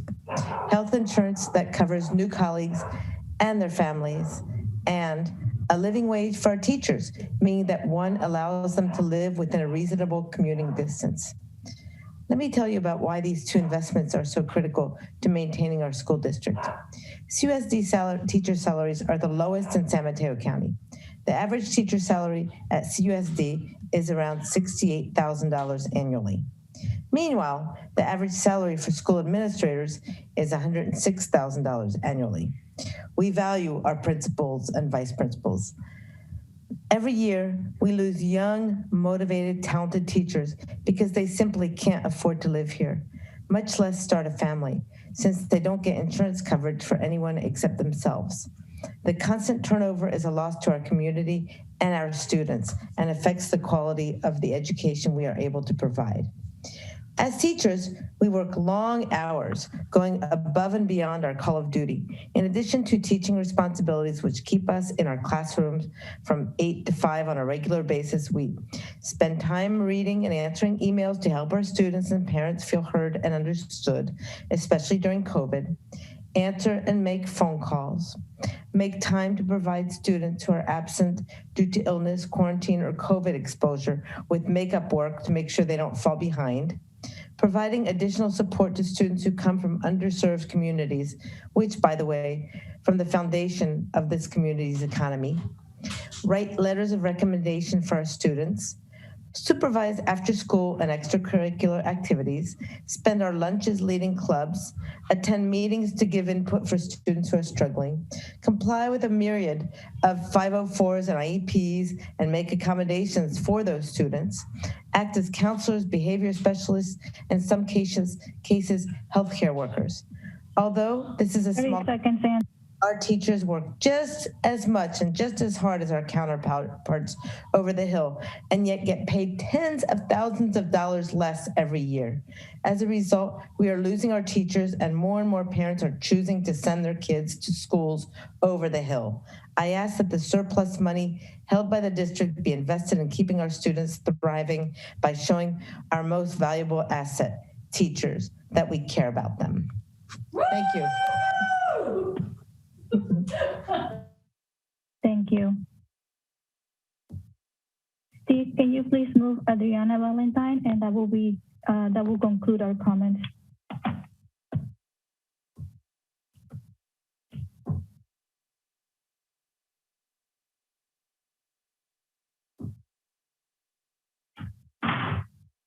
Morning. Hi, I want to speak as an educator and a parent, and many teachers in Cabrillo have reached out to me about salary schedules. So I'd like to break it down very simply for the board and the superintendent on how poorly paid the Cabrillo teachers are paid. I can say column 1, step 1 for Cabrillo, they are needing a BA and 0 to 59 extra units beyond their credential to make $53,000 a year, which is unheard of. La Honda Pescadero, we require a BA and you make $59,000 a year. You go over to San Mateo Foster City and you have a BA with 44 units or less. You make $61,000 a year.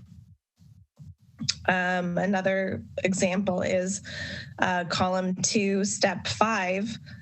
Cabrillo's offering $63,000 a year, but you need a master's and 15 units or a BA and 60 units.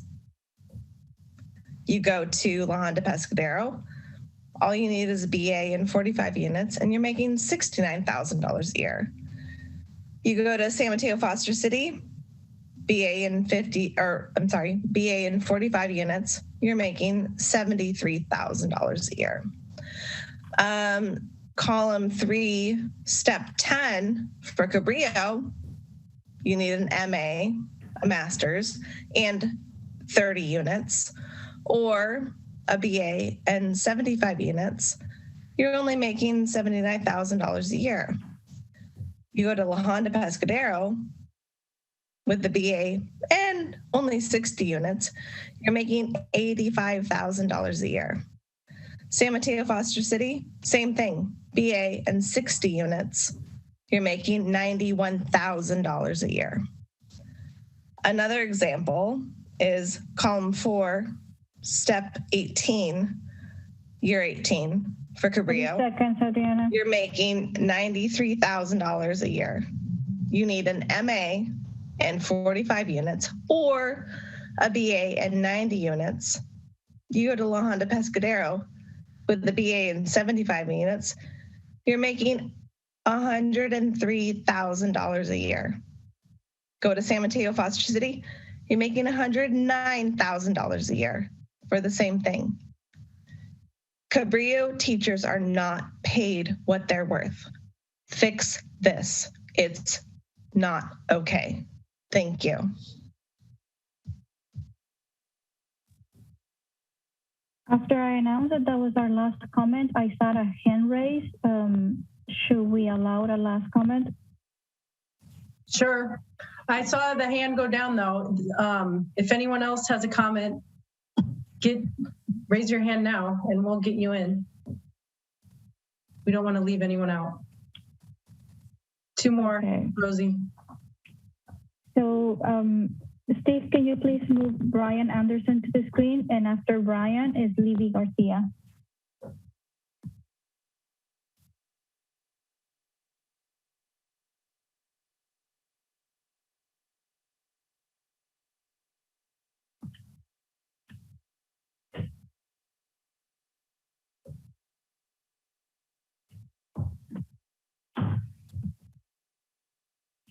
Brian, will you please unmute?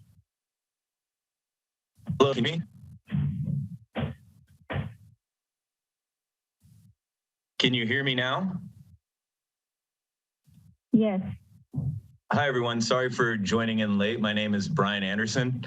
I teach physical education at the high school. This is my 10th year. I also do work outside of those hours as the baseball coach at the high school. So I'm just really busy and it's tough to kind of make it in. So I know I missed a lot of the comments, but I hope that you're all seeing that it's really difficult on teachers. And it's not just this past year, it's been difficult throughout for teachers to stay in this district. I've seen a ton of friends and colleagues leave for the same reasons that people have spoke about tonight, for healthcare and better pay or affordable housing.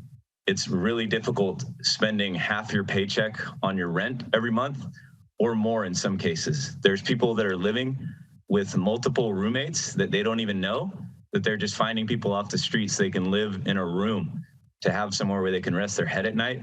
We have people that have lived in vans. We had a teacher that was living in an RV, and that was something that was really troubling to me from a community that has multi-million-dollar homes. Really troubling to me seeing colleagues that are trying to do their best have to live in situations like that and cause extra stress. And the stress has gotten bigger and bigger with the whole COVID situation. As people mentioned, there's students that are going through all sorts of different things and they have different learning abilities. And with IEPs and 504s, it's really difficult to keep up with, and having to fill in on your prep period for subjects that you can handle and get through, right? But you're not as good as that teacher that's trained in that subject. And these students are missing out on that time. And I agree with everyone else that if folks were being compensated more, maybe we never would have had that teacher that was in that position, that was going through all those things. Maybe we would have had somebody that was better off for those kids, and we wouldn't have lost some of those teachers that we lost at the high school throughout these years through various situations. And it's just really frustrating to be here at this point, having to speak up to the board when normally teachers just want to go with the flow, right? We want to make everybody happy. We want to make your students happy. We want to make our parents happy and do our best in that kind of customer service role that we serve as teachers. But the stress levels and the amount of disrespect that we've gotten from students who normally wouldn't even be like that as well, that they're going through so many different things and have had different teachers, and that they're seeing that there's certain things that can kind of be dealt with this year and get away with, that they're pulling on students is really frustrating. And I hope that we can come to an agreement of what a reasonable salary is for everyone. But I know it just needs to go up. It needs to go up, and people need health care. I'm tired of seeing my friends leave that are having kids. Thank you. Have a great night. Okay. We have now Libby Garcia, and it looks like that's our last comment.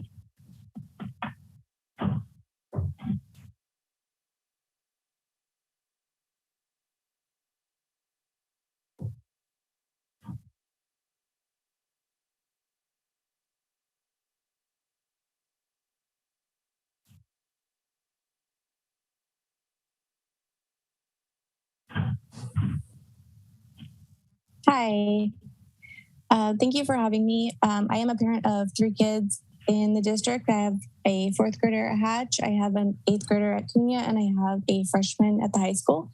I am also an alumni. I went to Fairland View, Cunha, and the high school. I pay my property taxes every year. The money that is supposed to be going to the school, I would hope would be to give these teachers the raises that they deserve. It's really sad listening to these teachers talk about what they're going through, what they're living through.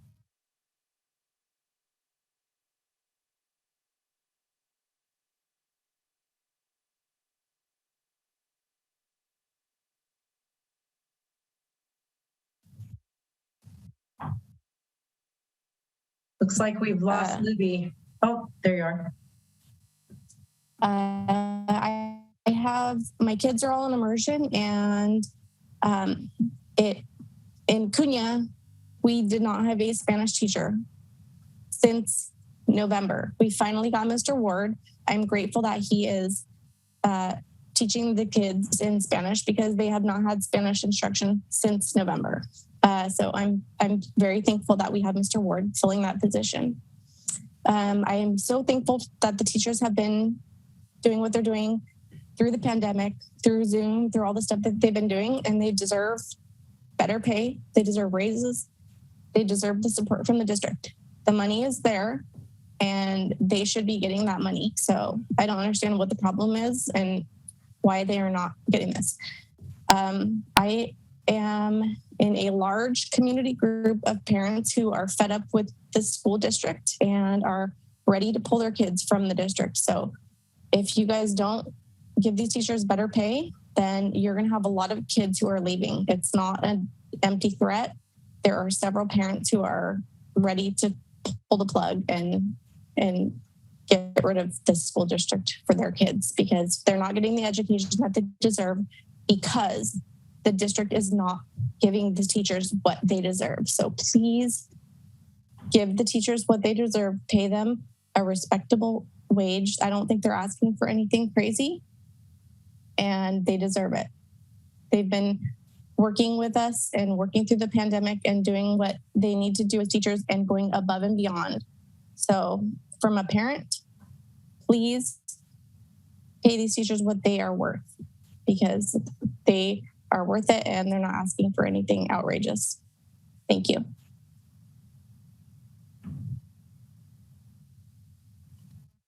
Okay, thank you, everyone. That's all for public comments. We're gonna move on to employee organizations reports. And first up, we have CUTA representatives. Can you please bring Sean Riordan to the screen? Thank you.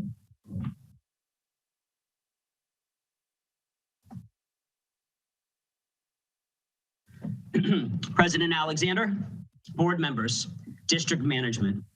My name is Sean Reardon, and along with Claudia Lundstrath, we are Cabrillo Unified Teachers Association co-presidents. The superintendent's destruction of long-held bargaining norms was accomplished 2 weeks ago with his use of district email and resources to send a bargaining update. While this bogus document was legal and not factually inaccurate, it was misleading due to the omission of many of the other topics of negotiation.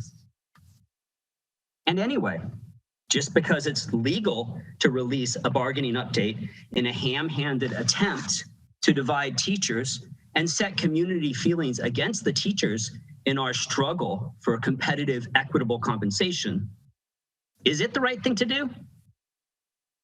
Well, judging from the public comments today, it has not been effective in its divisive intention. Bargaining update neglected topic number 1, healthcare. Every proposal that the CUTA presented included an increase to healthcare for Tier 2 CUTA members. Every time the district countered with, quote, no change to the current contract. 5 proposals, 5 refusals.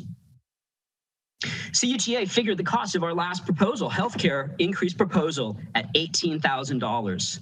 The district's response, no change to current contract. Bargaining update neglected topic number 2, teaching hours at the elementary level.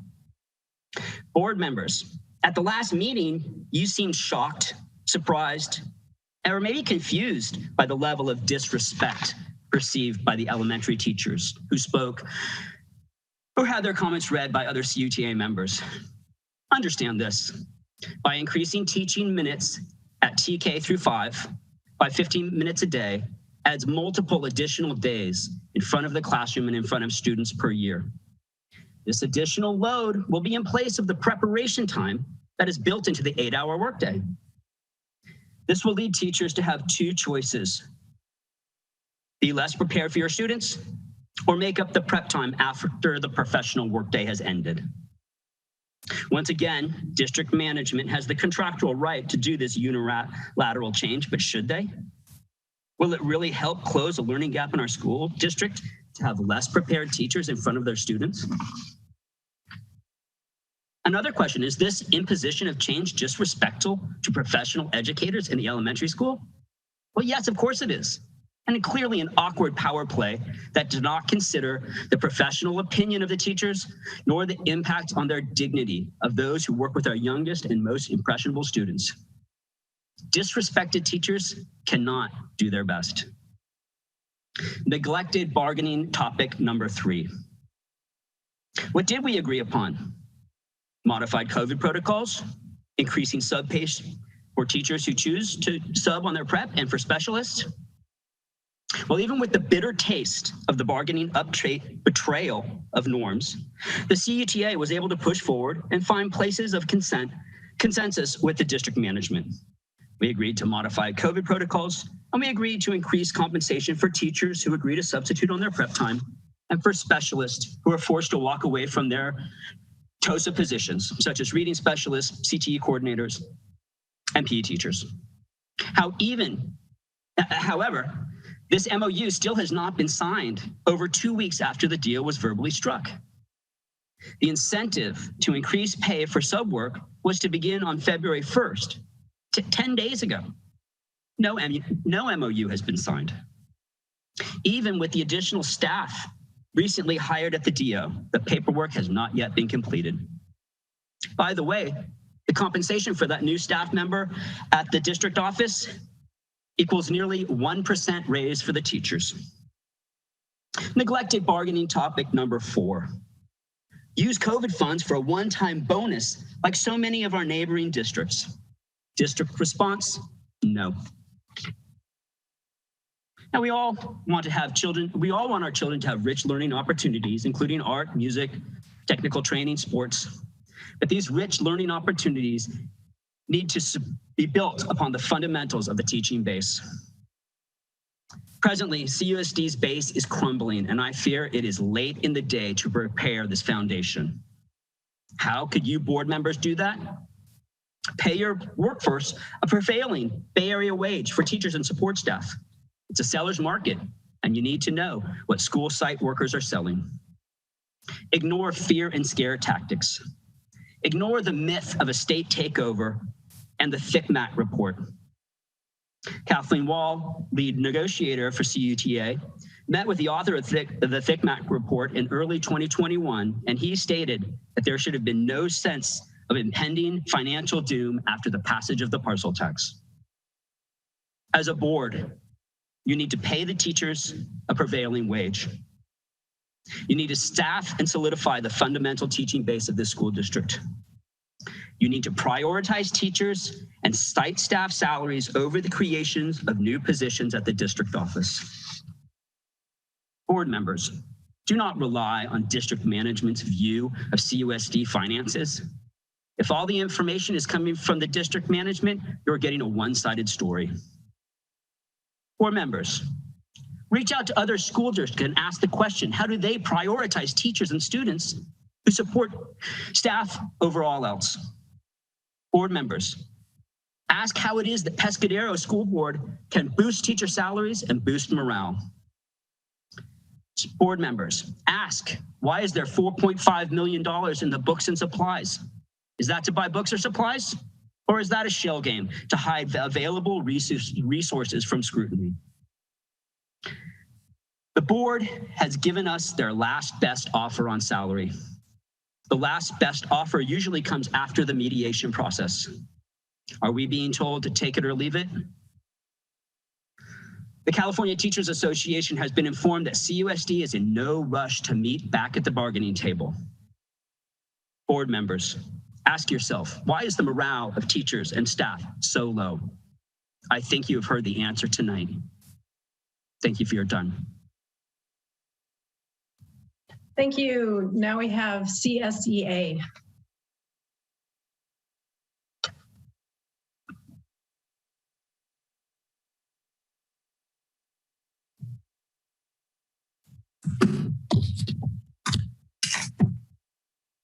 Good evening, President Alexander, board members, Superintendent McPatrick, administrators, staff, and community. My name is Stig Lynn, and I'm the president for CSA. I think this is my 12th year I am in the board for CSA. The district, we have a total about 120 members who I represent, and I just want to just make a comment about the teachers and the salary. And so the district, we support them every day. That's our job, and make them able to teach in the classroom. And we love to support them. And we do our best every day to make them able to teach. One thing I need to say, we support teachers in their strive to get a better salary. We know how expensive it is in our community. It's skyrocketing the prices, the rent, the food, the gas, everything are getting more and more expensive. And we are also going to start a negotiation with the district. So we're going to be busy times. We are also going to ask for a reasonable compensation for our members who also are the lowest paid in our district. Some of our members start at $15.33 an hour and ending up after 5 years in the district with an end salary of about $19.30 an hour. We need to move up everyone. We need to get everyone a recent pay for what we're doing. We are here, and we are here for the children in our community and for our community as well. I love to work in our district, and I know we have a hard time to hire people. It's not only teachers, I can tell you. It's impossible to hire cleaning crew, kitchen staff, clerks. I can just go on. The openings have been open for months because we can't hire. So I hope the district can look at the finances again and see there is enough money for us all. There is also staff in our district who is not under any unions who also need a raise. There is several people who is unrepresented, they also need a raise. We need to get everyone up.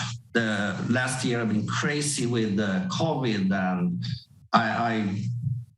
I don't know. I mean, it's to be a teacher in the classroom today too. Is amazing job they do, and we do everything from the support staff side to support them and make their day so they get through it.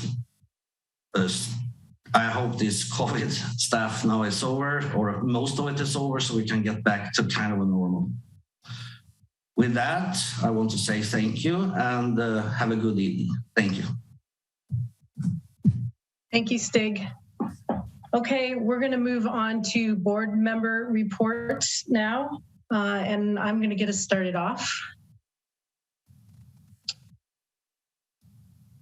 I wanted to talk, well, first off, I want to say happy birthday to Dr. McFetridge. What a fun way to spend your birthday. So happy birthday. And then I wanted to talk about three things, really. The first was I wanted to talk about how different the school district is than like a regular business. I mean, with a regular business, right, you can increase your revenue if you want to. You can increase your production, you can do marketing, you can have a sale, you know, there are things you can do to get more money. But in our district, we're really limited in how we can get more money, and we aren't sure how much we're going to have from year to year. So we're very dependent, and it's a hard spot to be in. And if we increase spending here, we have to decrease it there, you know, increase there depending on how much money we have. So just knowing that we have to look at that, and we can't make the numbers go up or down makes it hard. And another thing I really think is important to think about when you're thinking about school districts, and it's been brought up a few times tonight, is not all school districts are funded the same.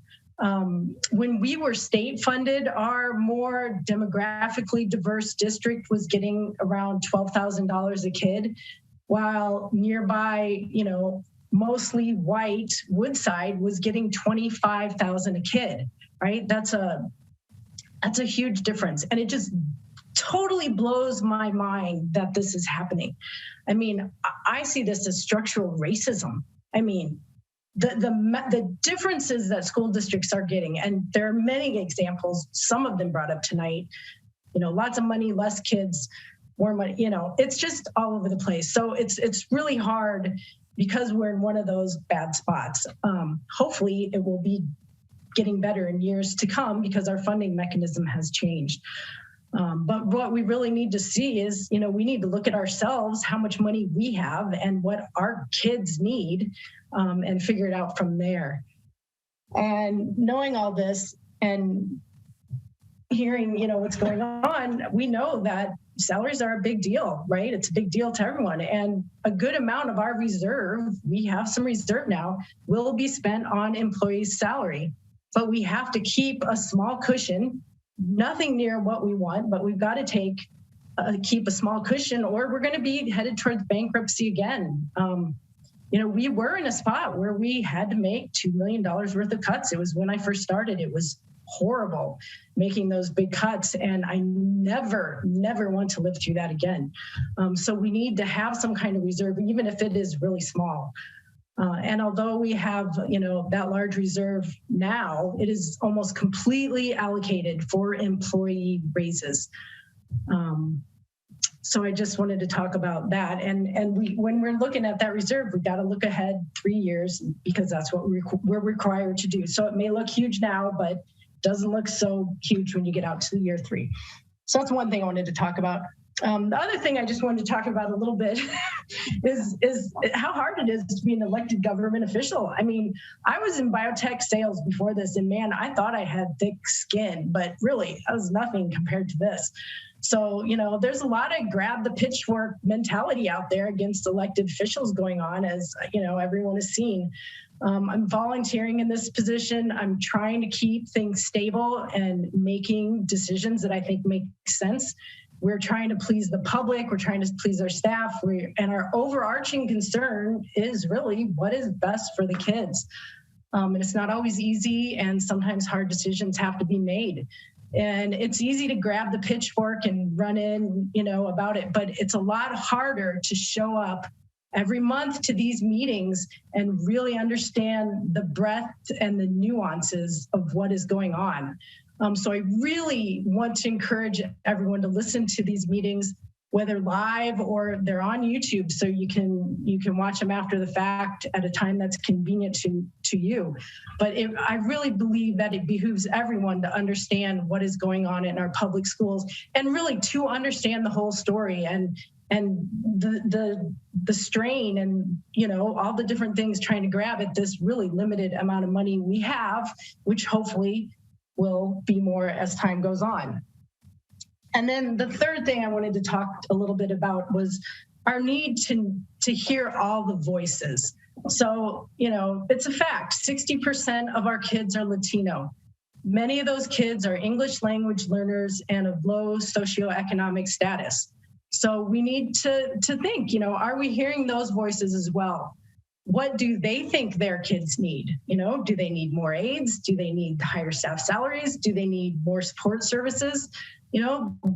There's lots of things that can be done with the money.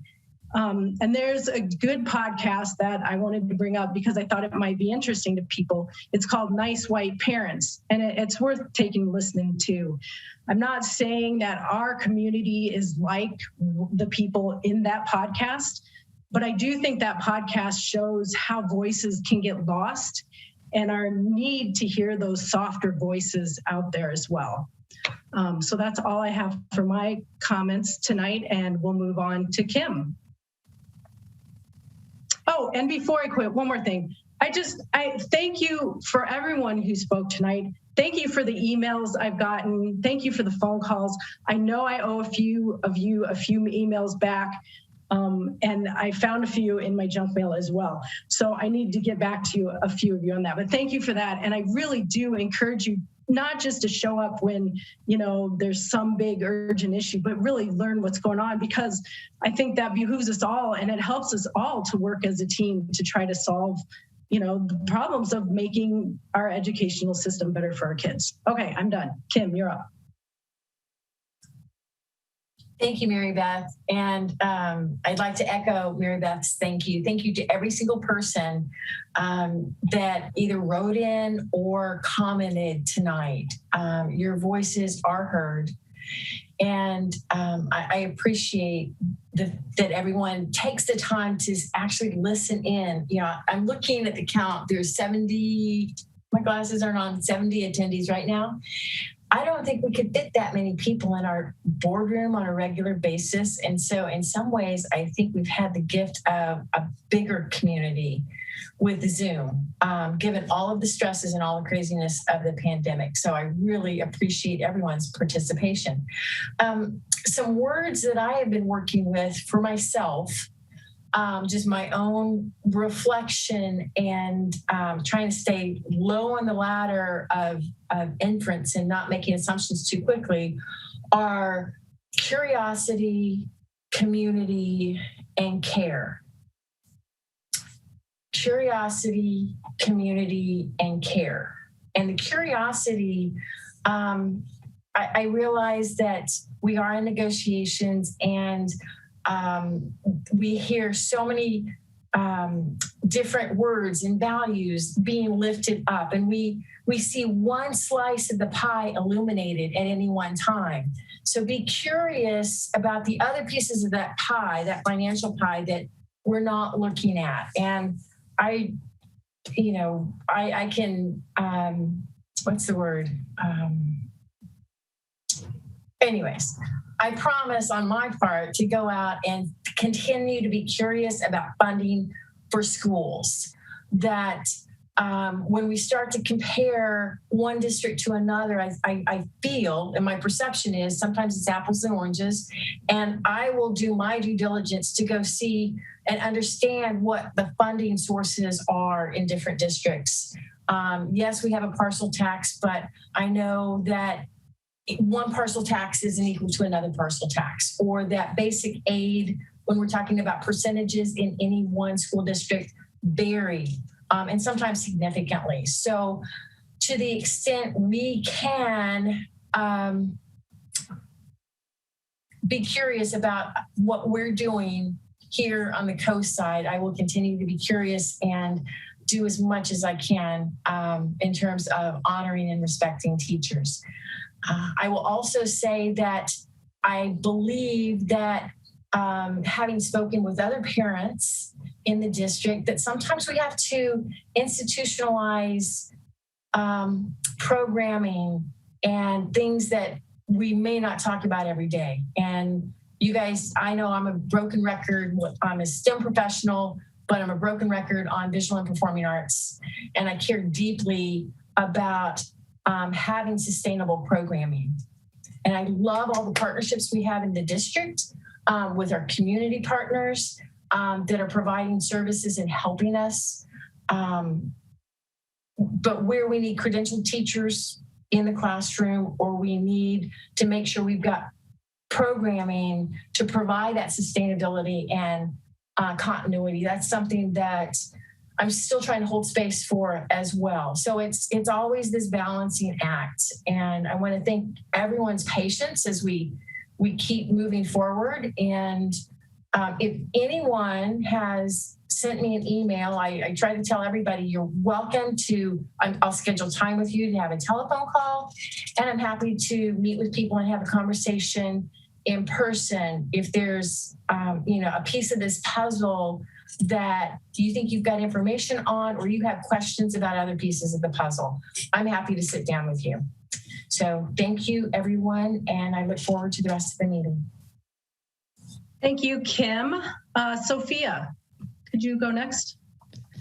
Sure. Hi, everybody. Thank you. Also, just want to start off with a big thanks to everyone who came in tonight and spoke with us or submitted comments by email or through the forum. As many community members know, and as Kim just iterated, and I know others have in the past as well, we're all super accessible to meet and have two-way conversations that are just a little hard by email sometimes, or in public board meetings, since they're not really conversations with the public, they're conversations with one another where we hear the public. So do please reach out and connect, and we try to do our best to do that as much as possible, but please do that as well, because I think that's where we can have like the real rich conversations. Also, on a personal note, I want to wish our superintendent, Dr. McFetridge, a very happy birthday. We have some really, truly amazing educators in our district, and we heard from a lot of them tonight here, which is really great to see the faces to the names and the faces to the voices that we've heard in the past as well. So I think that's really cool. And I just want to say, with Dr. McFetridge, your birthday today, so much of the work of a superintendent is not always appreciated for its breadth and depth, but I just wanted to say special thank you. I'm so grateful for your continuing to collaboratively lead us, both with your such a warm heart and a sharp mind. And I know that's not always a narrative out there, but I truly believe that's the case. And I truly believe we're so dedicated to a common goal that we've heard from a lot of folks here tonight as well. We have this common goal of helping our students thrive. So I'm grateful to you, Dr. McFetridge, for being there. And I hope that besides being in like a multi-hour Zoom tonight, you have a little bit of fun on your birthday too. One of the most difficult aspects of the superintendent's job and ours here as a board, I think, especially being part of a smaller district, is really to balance the needs of the many diverse stakeholder groups, you might call them, in our school community, especially when these are challenging times. And let's face it, we're still kind of hopefully the tail end of a pandemic, but it's been 2 really rough years, on top of like probably what was a pretty stressed situation before. And our community is indeed diverse, in that we have a largely white workforce educating a largely Latino student population, as Mary Beth somewhat alluded. And we saw this reported in our grand jury report by the San Mateo County Grand Jury in 2021. So if folks haven't seen that, I highly encourage you to Google it. Just Google San Mateo County Grand Jury report, diversity educators, something like that, and you should find it pop up. And that disconnect between workforce and student population really can create some challenges, especially for our historically underserved students. I think it comes up as, for our Latino students, but it also comes up for other underserved populations who may be low income or have special needs. And it impacts ultimately all of our students and all of our community. And it's hard. And no doubt, I just can't emphasize enough that fuller and fair state funding systems for public schools that don't result in the nearly threefold differences in per pupil funding rates we see among districts within San Mateo County today. And Mary Beth spoke about that. Again, almost threefold differences in per pupil funding rates. So that's really hugely important to know and to understand as context for what we all want, which is to allow all school districts to offer competitive salaries. And this is something we all want to need to continue advocating for at the state level. And there's a lot of talk about a lot of funding coming towards schools over the last 2 years or so, all as emergency COVID relief funding that has specific uses, which, hey, it's great, we'll take it, but we need to continue to advocate for, as I'm doing through our state association, we need to advocate for increasing the base funding that all schools get and making it more fair and equitable.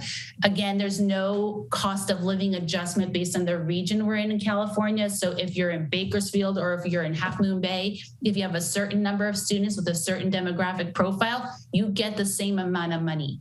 And it makes no sense because you can buy a house in the Bakersfield, and I think it was Mr. Anderson spoke about the affordable housing issue, which is near and dear to my heart too. You could buy a house in Bakersfield for around $300,000. Here, add $1 million to that. So yet we're paying our educators the same amount of money in those two districts, generally speaking, because the funding is comparable. And that just makes no sense. That's going to take a lot of work at the state. And so if anyone wants to come with me to Sacramento, I'll drive, I'll buy coffee, let's go. So that funding piece and that compensation piece is super important, but it's not a magic bullet to solve our chronic and now our acute educator shortage, because we have a diversity crisis. And as I just gave one example, I think the numbers are typically in San Mateo County, and I haven't seen for us specifically, but I think they're probably pretty comparable. 80% of our educators in San Mateo County are white, but 80%, or in our district, it's about 60% of our students, 2% of our students are Latino.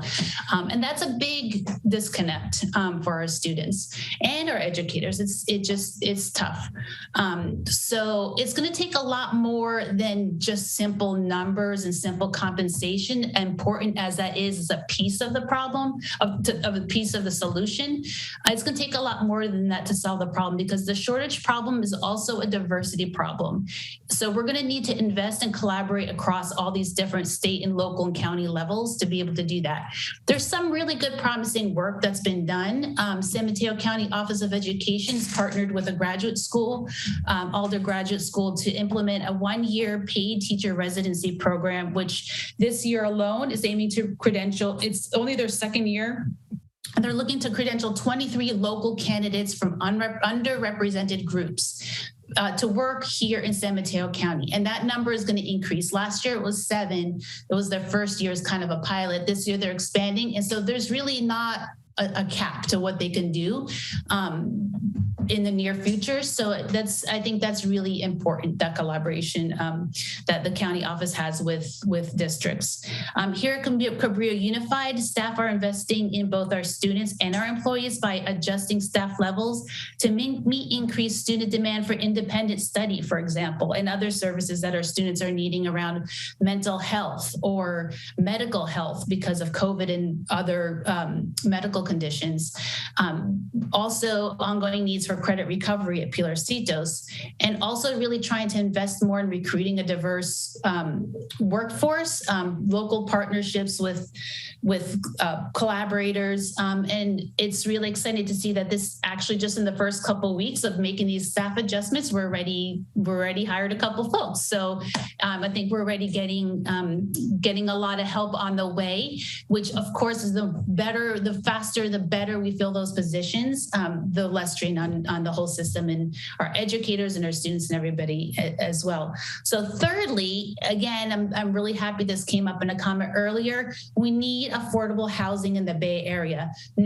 It's really hard to conceive how we could keep up the gap between school funding and housing prices, which rose, I want to say 20% in the last 2 years, some double-digit number. Like it's crazy, and that gap is only growing. So that's an elephant in the room that we can talk about compensation, and that's important, but we also need to talk about affordable housing. And I hope that we can make some more progress on that. I know we're looking to see how we can leverage our real estate assets. And we had a presentation on that, I think a few months ago, to see if there is a way that we can be part of that solution as well with the real estate assets that we have as a school district. So again, we need to get back to our students as our North Star. I know a lot of people spoke about that tonight, and that's really heartening. We need to just remember we have that all together.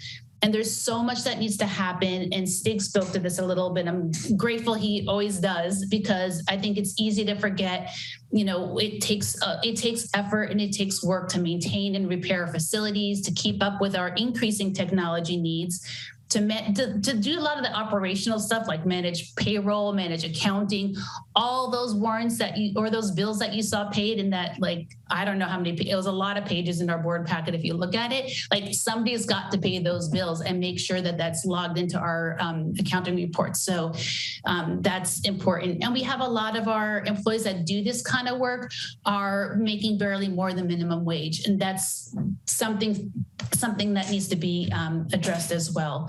So a lot going on too in terms of supplementing core instruction with nutrition, transportation, after school programs. Much of that latter is being paid through COVID emergency funding, which is eventually going to run out, to continue managing health and safety around COVID and beyond that. We're preparing now for expanded pre-K and TK, where we'll eventually have a full year of TK kids, which will be great. We're expanding dual enrollment college opportunities for our students so they can graduate with college credits and have a leg up to graduate college. And we have an adult school that we oversee as well. So we need to just make sure that we're working together sustainably to align to those goals, student-centered goals, and kind of make sure that's what guides us. So I want to just say a quick plug for our Hatchies, who I learned this week formed a children's rights movement, and I think that's awesome. I'm hoping we can work together to help them get more palatable school lunches and expanded play areas and so much more. I'm really grateful for Sarah, who's here on the board with us every month, despite her really super busy schedule and full load.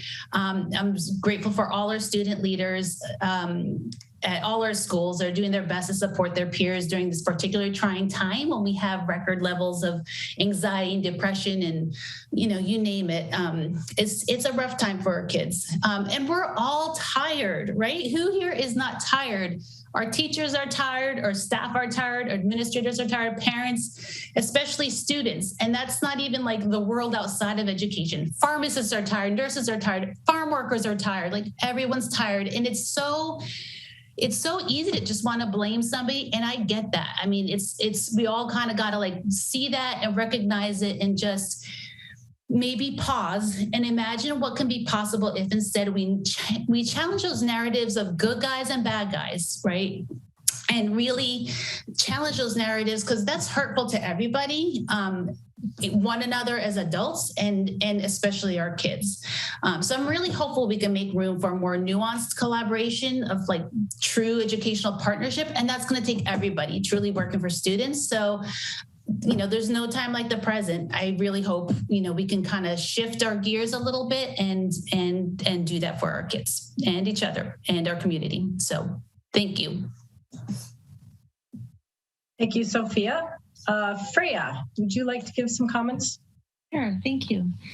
I just want to, again, thank everybody for their public comments. We had quite a robust group of folks from the community and the teachers, and oftentimes those overlap. And it was, I just want to say thank you to everybody who made comments and submitted them via email over the last couple of weeks as well. And I want everybody to know that I definitely heard everyone's comments.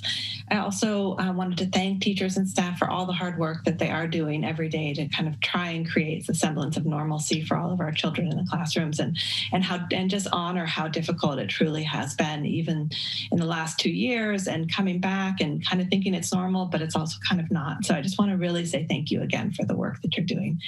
And I also would just want to say, for teachers who spoke tonight, I respect you. I've heard you. I hear your pain, and I really hope that there are solutions that we can move forward with together. And I want you all to know that I support you. I also just want to say that it was great to see many of you. I really appreciate that we could see your faces, and it's been a couple of years since I've been able to get to school sites and actually visit with folks. And it was great to see some teachers that my kids have had, friends of mine. This is just such a wonderful community. So thank you all so much for what you said, and I definitely support you. Thank you, Freya. Lizette. Thank you. Buenas noches a todos. Les quiero dar las gracias a todos los que están aquí. Más que nada, no importa cuánto tiempo tenga, siempre que me toca mi turno me pongo nerviosa y como que se me olvidan las palabras o los pensamientos, pero muchas gracias por estar aquí. Le quiero dar las gracias a todos los papás que atendieron la Junta Noche de DLAC, y por estar allí y por tratar de escuchar y ayudar y apoyar a sus hijos y a la comunidad. No es fácil, no es algo que es fácil, no es algo que no cuesta trabajo, porque todos estamos súper cansados, súper ocupados. Estamos tratando de vivir aquí, pagar dónde vivir, pagar qué comer, y al mismo tiempo ser padres y ser tantas otras cosas. Y es difícil, es bien difícil para todos. Y muchas veces nos preguntamos qué es lo que estamos haciendo. O personalmente yo lo hago, pero cuando voy a una junta y veo que hay gente que está participando, la verdad me da ánimo de seguir y de tomarme el tiempo para estar aquí como lo estoy haciendo. Ya voy para mi 4º año. Y solo Dios sabe si voy a seguir, pero mientras que estoy aquí siempre estoy disponible, siempre estoy más que alegre de escuchar a los papás. Desafortunadamente no se escucha mucho la voz de los latinos, de los papás que realmente la están viendo difícil en muchas maneras, porque son tiempos difíciles ahorita. Así que quiero decir que yo también los escucho, yo también los respeto, y por favor participen. Si en algo yo les puedo apoyar, por favor háblenme y déjenme saber sus preocupaciones, sus sugerencias.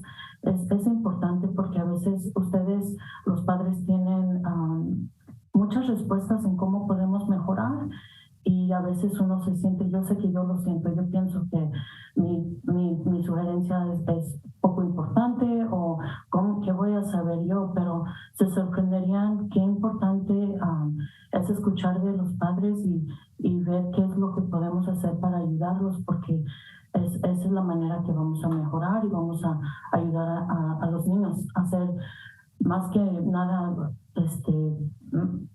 triunfadores y tener una buena educación, que es lo que queremos y es el sueño americano, a pesar de también tener una casa en este país. So, muchas gracias.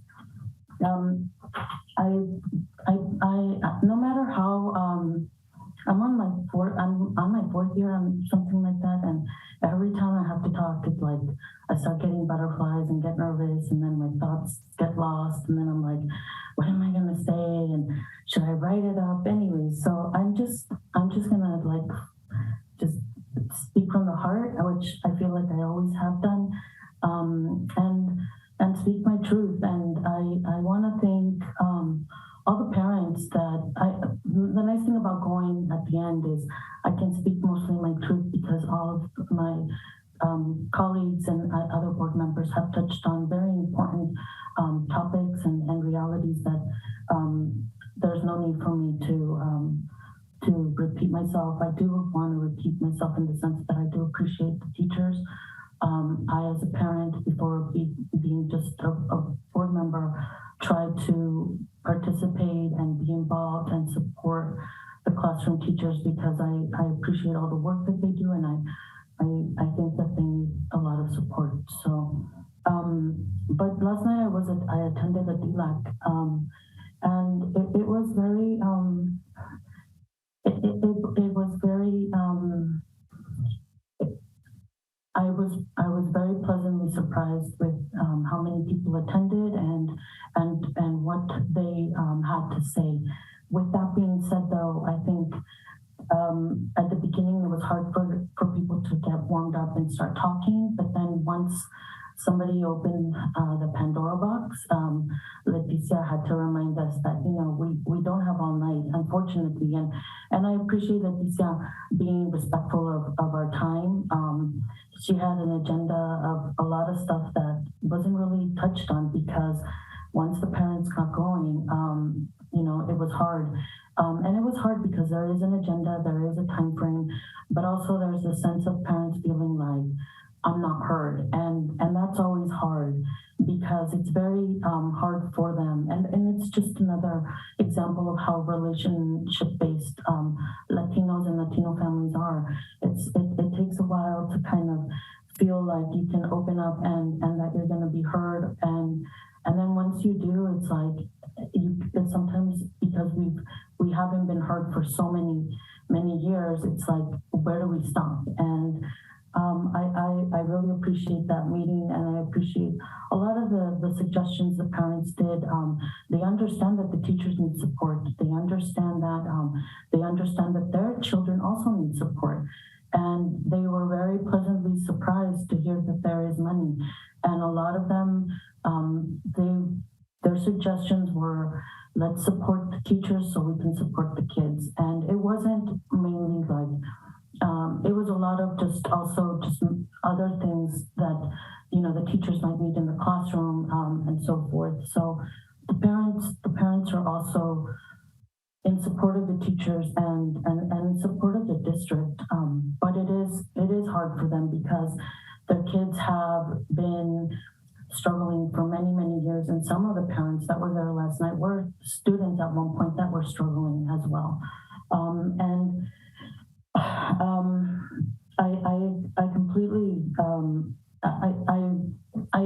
something that stands out was a mother who was there, who's also one of our DLAC board members, and she was asked, she was part of the WASC accreditation review for the high school, and they asked her, you know, why are Latinos participating? Like, do you guys not care about your kids? Like, you know, and she brought it up. She said, you know, it was interesting to hear that because she was shocked. And she said, you know, a lot of the white parents that were there just didn't understand. Like, it's not that we don't care.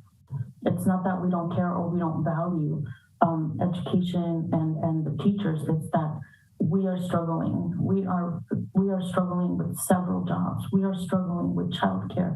We are struggling to put a roof under our heads and food on the table. And unfortunately, that's the priority, and not the grades and not the school. It's more important for me to pay my rent for my entire family than to worry that my child is reading below grade level. And that's a reality that's happening. And is it anyone's particular fault? No, I'm just speaking that. Unfortunately, these are the voices that don't come, and these are the voices that aren't being heard, and these are the stories and the truths that are not being heard. The kids that need this the most, the parents that are disconnected the most, are not the ones that are here, are not the ones you will hear, are not the ones you're going to see. And I think that is why I think that's why I come and I continue to be here. When I first started, I said, what the heck did I get myself into? Just kidding. Can I take it back. I'm just kidding. I didn't even know what this was all about. And I'm also a working parent. I work today from 6 in the morning till 4:30. I come from probation. I barely make ends meet. And probation, juvenile probation, I deal with sex trafficking. I deal with murders, child murders. I deal with sexual abuse. I deal with drugs. I deal with so much. And then I come to this, and it's hard. It's disheartening too.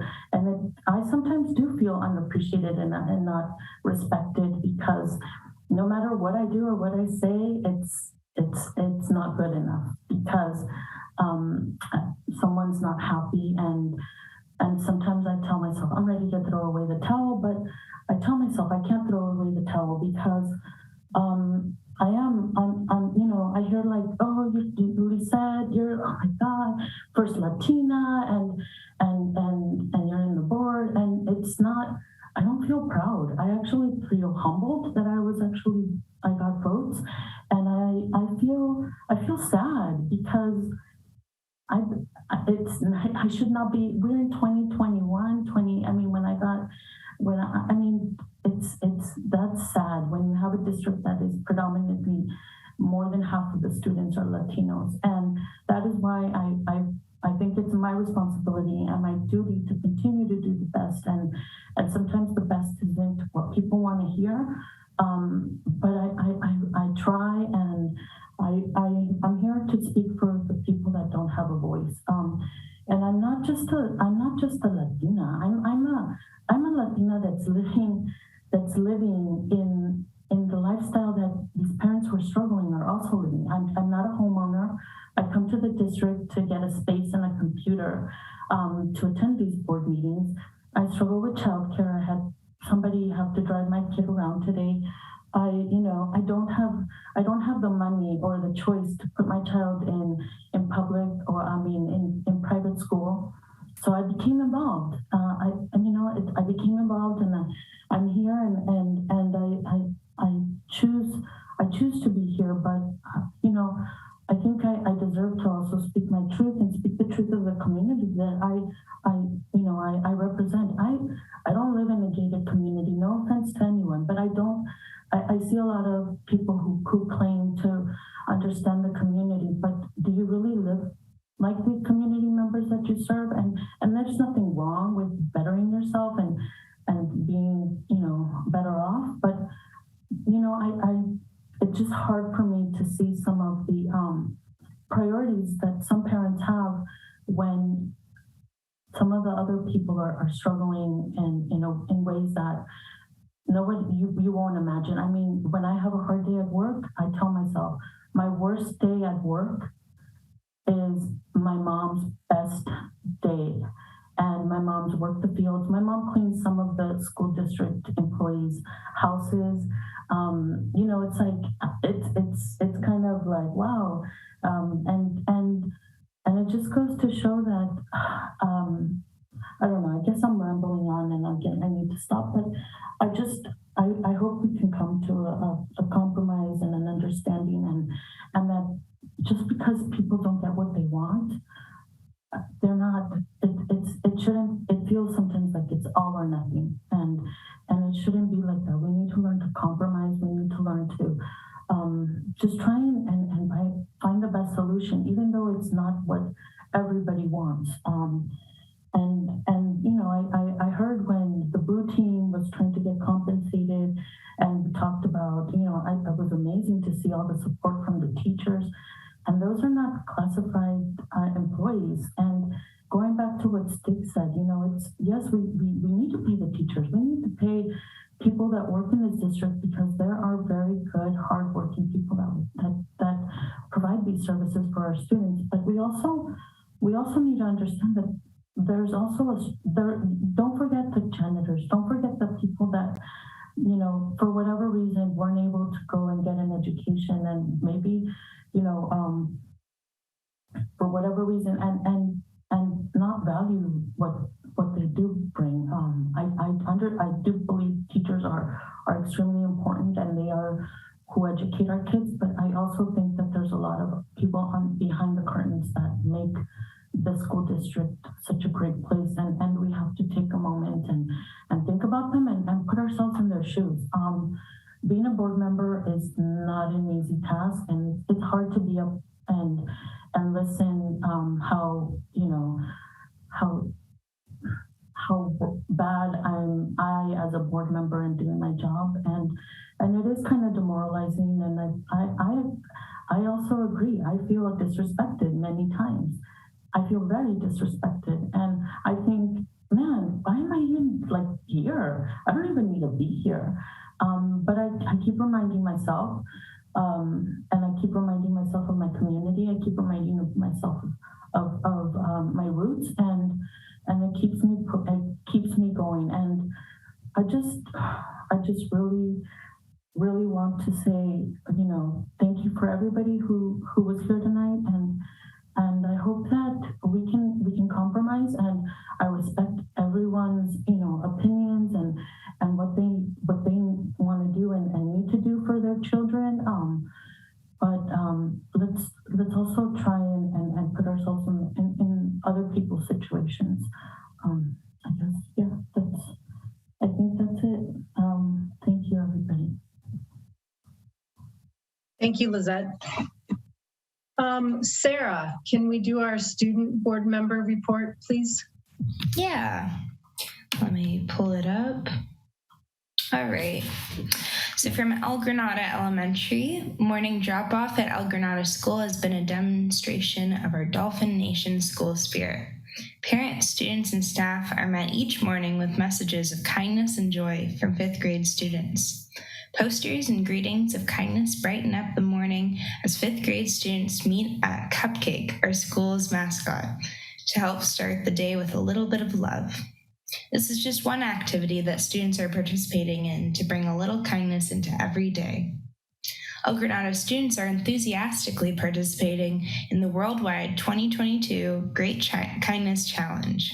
The Kickoff Kindness Challenge began the week of January 24th and will continue for 6 weeks. The first week saw rooms being love-bombed by secret admirers, kindness chains, kindness window displays, a kindness parade, and a culminating kindness food drive for Coastside Hope are some of the challenges that El Granada students are undertaking. In addition to these activities, teachers shared kindness-themed book selections and heartwarming video clips. Because of the school's participation in the Great Kindness Challenge, El Granada has been acknowledged as a kindness certified school. El Granada students are proudly showing that it is cool to be kind.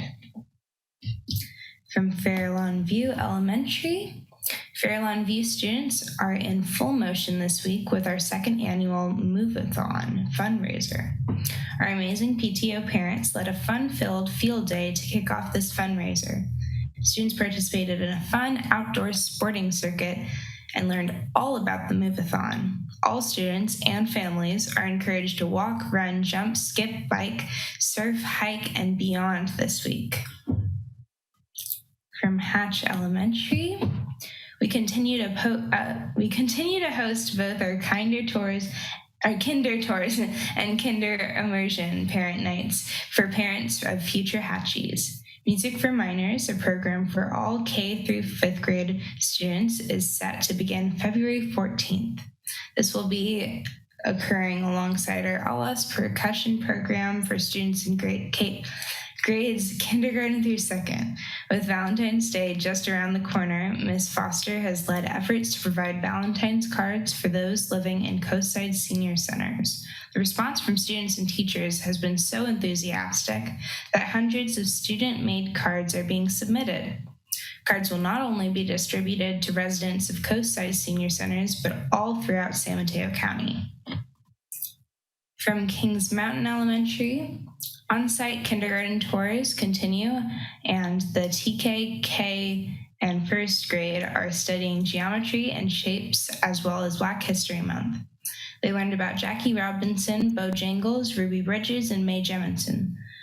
Our site created Valentines for firefighters. 2nd and 3rd graders are introduced to a new song each week from a different part of the world. So far, they have heard sounds from Zimbabwe, Israel, and France. Each day ends with the song, and students let the music guide their movement. The 4th, 5th grade students read about different places in the world suffering from water shortages. They found that not all water shortages are caused by lack of rain. They took the information they read about and wrote a web page describing to other students where the problem was, what the problem was, and how people were dealing with it. At Cunha Intermediate, Challenge Day helps young people learn to connect through powerful, life-changing programs in their schools and communities. Challenge Day programs increase self-esteem, help shift dangerous peer pressure to positive peer support, and reduce the acceptability of teasing, oppression, and all forms of violence. This program inspires youth and communities to be the change they wish to see in the world, and challenge others to do the same. At Half Moon Bay High School, a huge congratulations to our girls varsity basketball team for being recognized by the Central Coast section for being one of the top academic teams in the entire section. This award recognizes the top 5 varsity teams from the entire Central Coast section with the highest collective grade point average of all teams competing in that sport during that season of competition. Our Half Moon Bay High School girls basketball team earned a collective 3.843 GPA. Additionally, they are currently undefeated in PAL League play. The winter formal, held this past Saturday outdoors in the quad, was a cold but really fun event. It was a great time where all the classes got together and danced. From Pillarcitos High School, we are having our career days begin February 2nd through March 9th on Wednesdays. From La Costa Adult School, we are in full swing with in-person and distance learning classes for a total of 4 days a week. As well, we are launching our pilot dental assisting program this week, and we have already reached our max with 5 students registered. If all goes well, we will offer this class again in the fall for a total of 10 students. We also want to thank the HMB Library for all the support in our classes and programming this spring. From Los Listos Preschool, January has been a busy month at Los Listos. Parents have been registering their children to TK and kindergarten.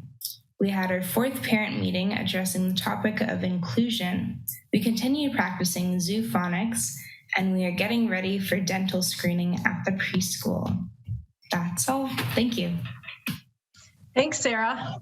And I got to see Sarah's jazz concert the other day, and she's awesome. She's really good. So good job, Sarah. This is great. Okay, we're going to move on to our superintendent report. Well, first of all, I want to make sure that we mark that it's February, and you'll see banners on all our school site campuses for Black History Month. And I really appreciate the efforts that educators are taking to teach the community, to teach students about the important contributions. And we had a proclamation last month on this. And I want to mark that it's Women's History Month in March, and there will be a proclamation that you will read. And I just want to give a shout out. You heard from Sarah Gorman, our female student board member, about the women's basketball team at Half Moon Bay High School, but I also read in the Half Moon Bay Review that Taylor McAuliffe, Half Moon Bay High School, is the first female Cougar to have won a local regional competition, and maybe the first Half Moon Bay High student in 15 years. I think it's in the Half Moon Bay Review. And I just want to also mark that this is a board filled with strong women. And I think that's important to acknowledge. And I hope we all can look to the women in our lives and mark that Women's History Month is a very important thing for us to remember. And like Black History Month, it's something that we should be marking not just 1 month a year, but every living second of our lives. So we will celebrate Women's History Month, and banners will be going up at schools next month on that too. I do want to give a COVID-19 update. There's a lot of news about COVID-19, and we've been starting to tell staff, and we'll start to communicate to families too. I want everybody to be ready and to manage everybody's expectations. You will see relaxation of COVID guidelines throughout the nation and the state and the county and here and in the school district ahead. We're in a very good space compared to a month ago. I think that's great news. I think we have to stay vigilant. I don't think we can throw caution to the wind. I have been hearing from people. I got an email yesterday from a Half Moon Bay High parent saying, take these masks off. And I had to remind them that that's not really our call. The state does still require masks in schools. When the time comes, and if this does go to local control, we will bring recommendations to this board. But many of my colleagues in other districts are basically just announcing we're going to have masks on until the end of the year. People may disagree with that, but I just really want to say too, we have to show consideration and care for our staff and other students. And so I think it's going to be something that people are going to have to be patient and wait to see what's going to happen. I do think the cases falling in San Mateo County are fantastic, and I think that's wonderful, but we can't just throw caution to the wind. And I know everybody's done, everybody's over it, and gosh, can't this thing be over? But it's not over. Masks are still required indoors. We still encourage people to get vaccinations. We are very fortunate in the Bay Area, in San Mateo County, to have lower hospitalization and have a high vaccination rate. And I just want people to hold on and to be patient. We're not going to fix that overnight.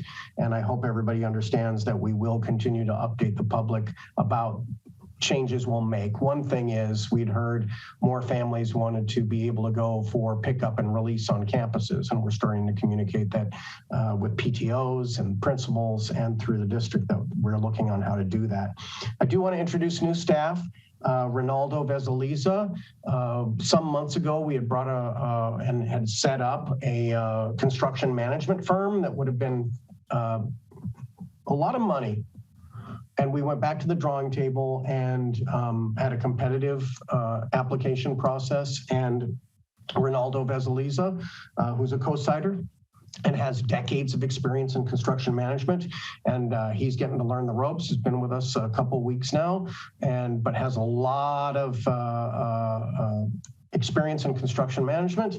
And I know that Fairlawn View and El Granada have been meeting with their staff and that the renderings are coming along, and we're moving right along toward the modernization of those campuses. I also want to welcome our interim director of pupil personnel services, Bianca Forrester. Jason Owens he elected to take an opening that we created for coordinator of student services and special projects. So he takes care of student services, plus he also is a Title IX coordinator for women's rights, for rights based on sex, and also works with Pilarcitos and does so much. But the reason why we created that position is because we know now more than ever we need more help in human resources for recruitment and retention. I've been very happy that Bianca has been talking in particular to Notre Dame de Namur, to Cal State East Bay. We've had numerous meetings over the last few weeks, have gotten more subs online, have gotten some interested teachers. We are trying as a district to address those issues that we heard from commenters tonight. Regarding the responses to the comments tonight, it is always hard to hear fellow human beings who are suffering. Sarah Bunkin quoting, the father of positive psychology or mother of positive psychology, whoever it was, to say people matter. People do matter. People matter to this board. People matter to me. It is hard to hear that people think that we think that they don't matter. Our teachers matter. Our employees matter. Our kids matter. Our families matter. People matter. We all matter. I think it's an important point that Sarah brought up. And I'm sorry that it feels like we're at odds because negotiations is the way it is. But there are many truths. And I heard from my colleague Sean Reardon that it seemed to break a norm to send a negotiations update. But when there are so many questions at a board meeting and we hear so many questions from the public and the community, we think it's important to be transparent. And I heard a parent and an employee tonight say it's important to be transparent. And we got letters from parents saying, be transparent. And so I just want to say, as challenging as that may be, it is important, these many truths, we may omit some things on our side, and I respect that. But there are things that I think are important truths for us to understand. I do think it is important for us to understand that we started meeting in negotiations. We've had 8 negotiations, meetings with CUTA representatives, and we have come closer. We started at a 3% initial offer, the same as we gave in 2019, 2020, same as we gave in 2020, 21. And since then, and I guess I might as well be transparent about that. You saw the last negotiations update where we offered 4.68% in the form of $4,730 for every employee, which we think is more equitable. It's a higher percentage for young, beginning, and mid-career teachers than it is for higher the more experienced teachers on the salary schedule. CUTA came originally with a 12% offer. I would love to give 12%. I can't do it. I can't recommend it to the county because they wouldn't approve it. The money isn't there. People say, be transparent, show the receipts. We will. We have to. And I know it doesn't feel good. To some people, they think that's not right. But I think there's that old expression, know the truth and it will set you free. Well, there's never going to be a whole truth. There are many truths. The truths that I heard tonight were that people feel disrespected, that it's hard to live on the coast. I want to say with the cost of living, it's extremely hard in the Bay Area. I understand that. I came from another district where this was constantly the conversation, and we passed extra parcel taxes. If the community really cares, we would need to pass another parcel tax. San Mateo Foster City has a parcel tax of $10 million. We have one of 1.6. When I hear the truth put out there, the alternative saying that we were not in a budget crisis, check for old board meetings. We had a letter of a lack of going concern from the county office 2 years ago, 2.5 years ago, and we had to make cuts. We had to get the parcel tax, but that parcel tax is not enough to do what we want to do for teachers. So I hear it. It's hard to hear. And I guess it's my role to be that guy who's going to be blamed for it. I hear that. And part of that's probably true. I have some responsibility. I have some accountability. They say budgets show an organization's values. And so we need to talk about some values. And I want to make sure that's very clear. It was in our negotiations update before, it'll be in the negotiations updates ahead. Values for us as a board, as a district, are basically about what we think is the right thing for all of us. So I just want to make that really clear. It is our job, the board, and my job to make sure that we are looking out for the interests of children, families, the community, and employees. And we are trying to balance the needs of the whole family. So when I hear Lizette Cortez talk about families that may not get their voices heard and who are struggling, it is our job to try to find programs and services for those families and for those kids. That's our job. It's an impossible task. It is our job to also take care of employees. CUTA representatives told me, Sean, it's your job to go advocate to the board for more money. And I have.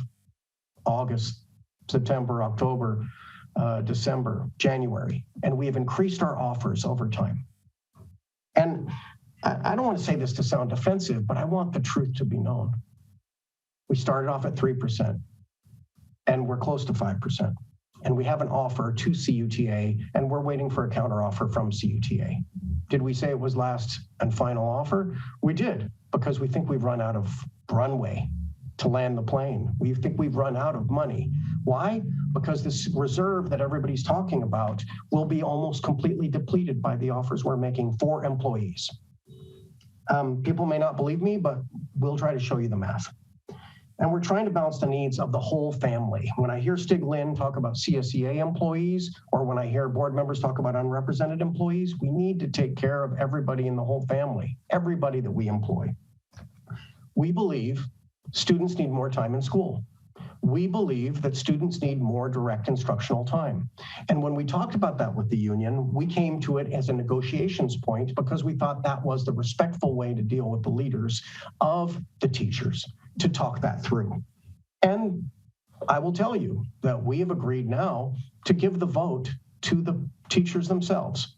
We heard that from teachers in the fall. I talked to this board and we will agree to that. So we will prepare schedules and we will give it to the teachers of the schools. And if they choose not to have more direct instructional time for kids, then that will be their choice. And the district will accept that. We have conceded that. We have made that point. We believe students need more time in school, though. That's why we've spent money that we get from the state for extended learning opportunities. That's why we built extra opportunities for students after school for enrichment. We also believe that there are other enrichment opportunities we have to pay for. You heard Kim Hines speak about this. And I met with PTO Alliance members last week to talk about taking things off of the PTO funding and us picking that up, because we think that's important for the community, for the students, for the families, and for teachers. We believe families need school schedules that are consistent and convenient, and particularly for working families who are impacted by these schedules most. The early release, we know that has an impact on people. But I get the point. We hear it from the teachers. We wanted to negotiate it with their leaders, but we will allow the teachers to make those votes at the elementary school, and we will follow the contract per that because the CUTA did not want to negotiate that. That's fair. So we will try another way, and we will continue to try to communicate our value, and we will do what we can do. And there's no winning or losing here. We're not keeping score. We have values. We want to work on those values. We believe we need to provide more pay to those who need it the most, our beginning and mid-career teachers, for all the reasons you heard tonight, especially if we're going to recruit and retain beginning and mid-career teachers. And that's why we made an offer about paying more money to beginning and mid-career teachers. People thought it was divisive, I think, I hear. So we offered the negotiations to say, well, we'll make it a flat amount. It's still more equitable. And I acknowledge and thank CUTA for looking at that, because I think $4,700 and odd per every employee, that $4,700 goes further and is a bigger percentage for younger teachers. But we believe that. I think we share that value. Our values are based on academic improvement, a focus on equity, and financial sustainability. The academic improvement, a way that we thought might be is to make up for learning loss time that we've heard about because of COVID-19, is to get more direct instructional time. Focus on equity, way that we thought about that was the way we structured the salary schedule, so beginning and mid-career teachers could make more, and also trying to get a more convenient, family-friendly schedule. And financial sustainability is that other value. We have got to be able to make ends meet. We were on the list for state takeover if we didn't make cuts. And we are still deficit spending. And in 3 years' time, with the budget projection that we have, the only thing that we have right now from December, in 3 years' time, our reserve will be under $500,000. It's not much more we can do, but there needs to be a cushion, as President Alexander said, so that we don't go back into a place of fiscal insolvency. I think this is about balance. I think it's hard for people to understand balance. It's so hard to say, no, it's this way, this is right, this is right. And there are many truths in the world. But I understand how I'm seen, and I think that's occupational hazard. And it may be that it feels that way, and I get it, and I'm sorry for that. To be clear, the board and district would like to provide the kinds of raises that have been requested by CUTA and the people who have written in to support that salary increase demand. However, it is the case that San Mateo County Office of Education would not approve our budget if we were to offer that amount. That's math. It's budget. I wish it were different. It doesn't feel good, but that's the case. Again, we will update the public and staff on the status of negotiations as other districts do in the name of transparency. San Mateo Foster City often gets brought up. They post their negotiations updates regularly on their website.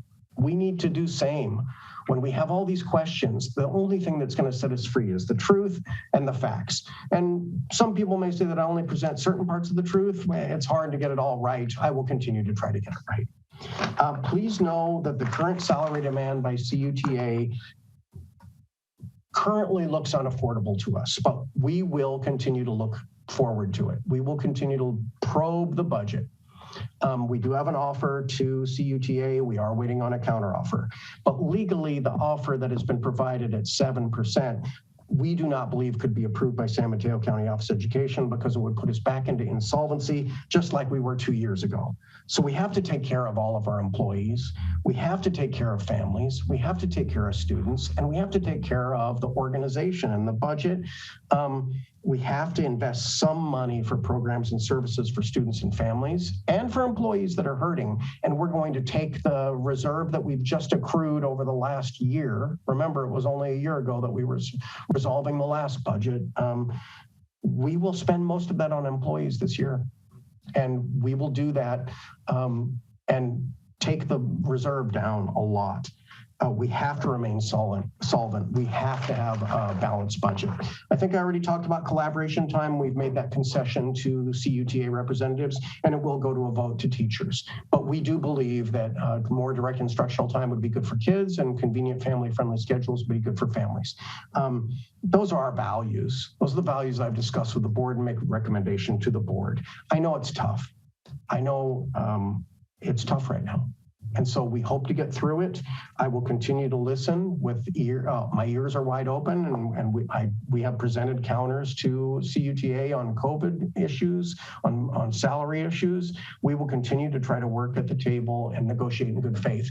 But I just want to say we are going to continue to update the public because we've been asked to be transparent, and we think that's a value that people need to understand. And we can continue to debate it. We can continue to talk about it, but only by talking about it will we get through it. So my hearts go out to the people who are suffering right now, all of them, families, students, employees. I have empathy for that, and I hope we can make it better. And that concludes my comments. Thank you. Okay, almost 3 hours in here. Let's start the business portion of the meeting. Let's start the meeting now. As we go through and we have action items, how it's going to work is we'll take a motion in a second, then we'll do comments from the public on that agenda item, and then we'll have board discussion. So that's how we'll move through the agenda. We're going to start off with our consent agenda. There are 12 items on the agenda tonight. I will take a motion and a second to get us started, to approve our consent agenda. Motion to approve our consent agenda. Thanks, Fran. Second. Thanks, Sophia. Let's do comments from the public. Any comments from the public? Raise your hand, Rosie, go ahead.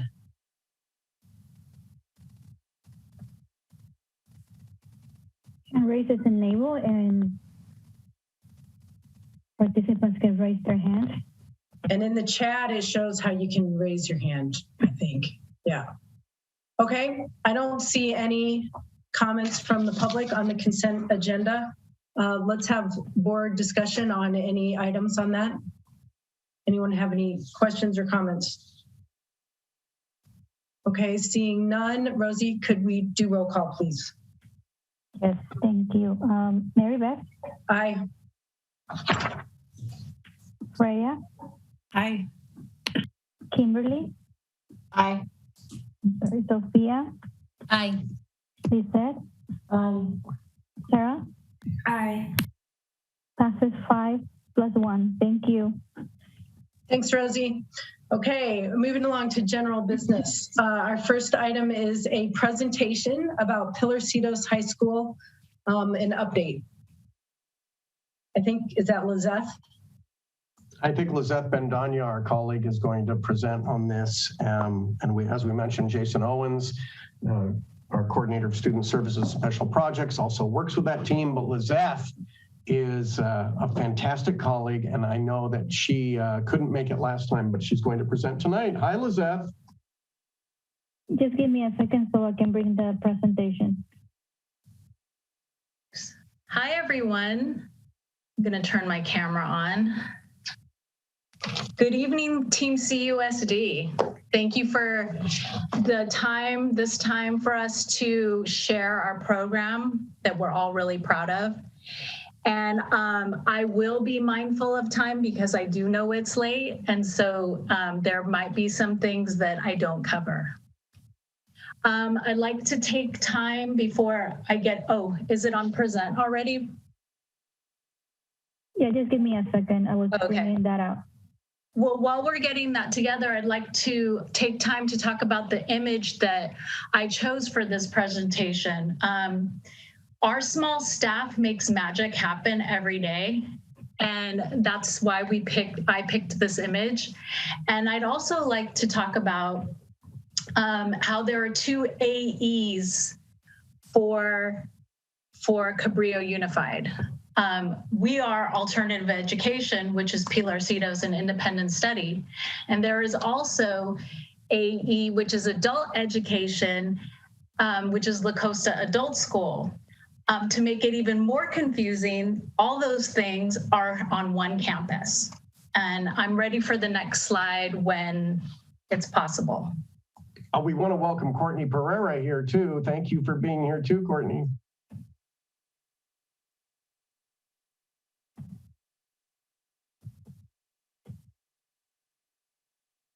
Okay, can everyone hear me? Can everyone hear me? Yes. Okay, thank you. So for our presentation of our 2 programs, we're going to go over the past, present, and future. And as each of our presenters come on, I will explain what we all do, because we're not just what our contracts say. Our first presenter is going to be Dudley Hughes. He is the legendary teacher of Pilarcito's. He has been with Pilarcito's the longest. He is the Pilarcito's social studies teacher, music teacher. He also teaches independent study, grades 9 through 12, and he is a part-time rock star. For that reason, he is not here tonight. He's recording with his band, but we prepared something in advance, knowing that he couldn't be here. Next slide, please. There's audio for this. Is there a way to activate that?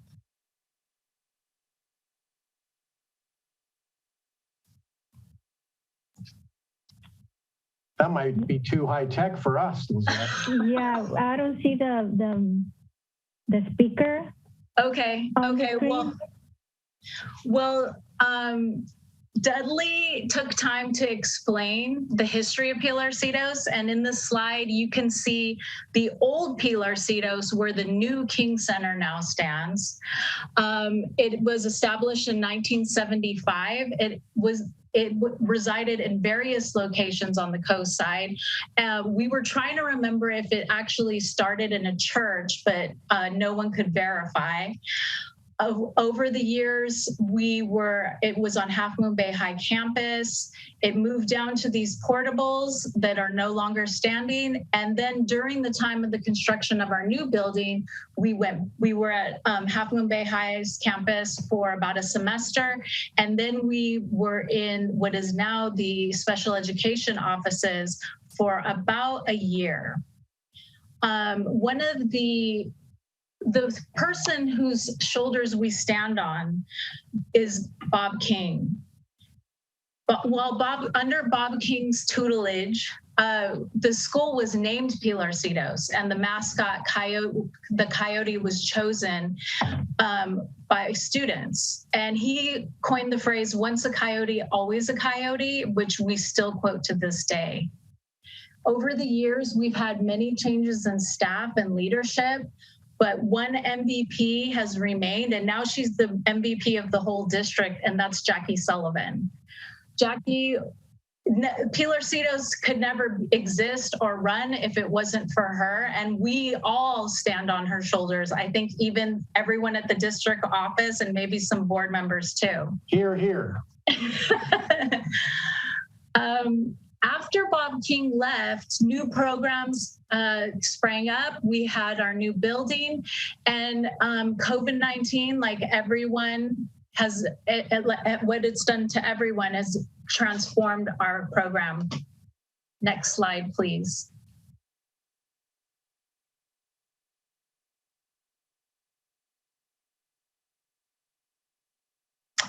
So I will be also presenting the present and the future. I am a math and science teacher at Pilar Citos High School, as well as the point person for restorative justice. I teach independent studies, TK through 12. And for the first time, I teach adult school, which is not Pilar Citos High School, but on the same campus. I'm the lead HSC teacher for La Costa, as well as being lead teacher for both independent study and Pilar Citos High School. Our program started and continues to be a place where students can recover credits if they are credit deficient so that they can earn their high school diploma. We are proud to say that we've expanded concurrent enrollment for Pilar Citos students over the years. We actually have a student right now finishing up her senior year, as well as taking fire science classes at CSM. We've always had a work experience program that provided students the flexibility of schedule to earn credits, and usually it's to help out their families. We also have hands-on science programs. We've had a 7-year partnership with the Portero Nuevo Farm on Tunitas Creek Road. Our students learn about organic farming, farm marketing, and lately we've been documenting climate change. We also have a program and a partnership with the volunteers at the Native Plant Nursery at Kelly Beach. One of the beauties of this program is to watch the friendships that happen intergenerationally between our students and the volunteers there. Restorative justice and restorative practices have transformed our campus. It's the way we welcome families to our family. It's the way we resolve conflict, not just between students, but between staff. It's the way we celebrate one another. And it's something that we're always working on and striving to be better at. One issue that never has has always been a problem at Pilar Citos and now really nationwide are issues that have to do with drug abuse. And the partnership with El Centro has been going on for decades. Over the last few years, we've been working to expand it, where we provide space for historically, El Centro would come in and provide a drug education class for students, which they continue to do. But now we offer the space and credits, high school elective credits for students who want to participate with one-on-one counseling. And one thing that has grown out of that is a potential CTE pathway for addiction studies. And we're hoping, I'm crossing my fingers, that hopefully by next semester, we have some kids going through that. We take mental health and social emotional learning very serious because we see that as the main barrier to accessing academic content for many of our students. Our staff has focused almost primarily only on that for our professional development. Thanks to shout out to Mary McGrath, County of San Mateo. She has provided us assistance with providing the funding for us to work with Matt Radam, who is the Butte County Office of Education SEL director. And he is also a therapist, and he trains the full staff, teachers and office staff. And not only has that given us tools to work with our students, but it's made us a much more tighter team. And I wish Matt was part of this presentation right now. Our La Costa partnership, another Matt Linton, has also gotten more robust. We not only host the HiSET on campus, which, by the way, the first students to successfully pass all parts of the HiSET came from our independent study program. And it also is serving adult learners who are looking for their high school equivalency, which they can take in English or Spanish. And Pilarcitos High School had its first student, who was a newcomer 3 years ago, pass all parts of the HiSET test this December. We started a partnership with CSM this semester, where they're hosting a class about college and career, where our students are dual enrolled at CSM and earning college credit as well as high school credit. And I just remembered one more thing about our La Costa partnership. We have a student who was part of that dental assistant pilot program that was reported out earlier this evening. She's dually enrolled in La Costa to participate in that program, and she will earn some high school credits as well as develop skills to a career that she's very interested in.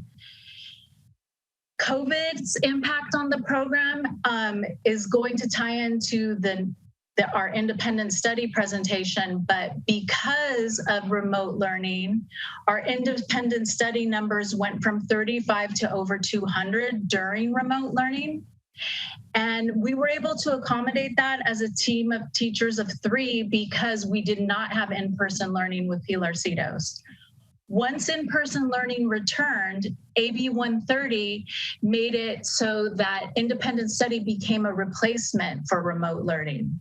So although we don't have 200 enrolled in independent study, we still want to accommodate all the families that need it for health reasons. For that reason, one of our normal day Pilarcitos teachers had to go to full-time independent study in order to accommodate the load. That impacted our Pilarcitos program because now we're down to 2 teachers. But Dudley and I make it work, and it's not just Dudley and I, it's the full team that helps make that work. Next slide, please. We're gonna talk about my favorite part, the future of Pilarcitos. We all love to hope and dream, and we actually start our intake meetings with what are your hopes and dreams for your child, and the student gets to say what their hopes and dreams are for themselves. These are our hopes and dreams for Pilarcitos. We would like more CTE pathways that many things our students have asked us for over the years. So our ideas, we have plenty of them. We really need a 501(c). We've already named it the Coyote Foundation, but we are the only school on the coast that doesn't have a foundation, and that is something that we would love to have soon. There's so many people in the community that have been generous to our program, and there's some that haven't been able to be generous because we don't have that 501(c) designation. We are always working towards a comprehensive SEL program for our students, for the reason, as I stated, that we have identified mental health as one of the main reasons for one of the main barriers for students accessing their education. And for that reason also, we would love a full-time mental health specialist and or high school counselor to help us out with helping all these students heal themselves and find what is their passion and what do they care about. And the biggest pie in the sky dream that we have for ourselves is something called the Coyote House. And we've been talking about this for about 5 years or so. Sometimes students and families are going through things that are so difficult, and sometimes they may need time away from one another. Sometimes students need time away from their families. Sometimes families need time away from that student. And I think if you have teenagers, you might be able to relate to that. Next slide, please. By the way, for the next slides, all the paintings that you see are all student made. Now we're gonna go into our independent study program. Next slide, please. Normally, our maximum enrollment is 35. Our current enrollment is 98, and we have a waiting list of 16 people that we wish we could take every single one.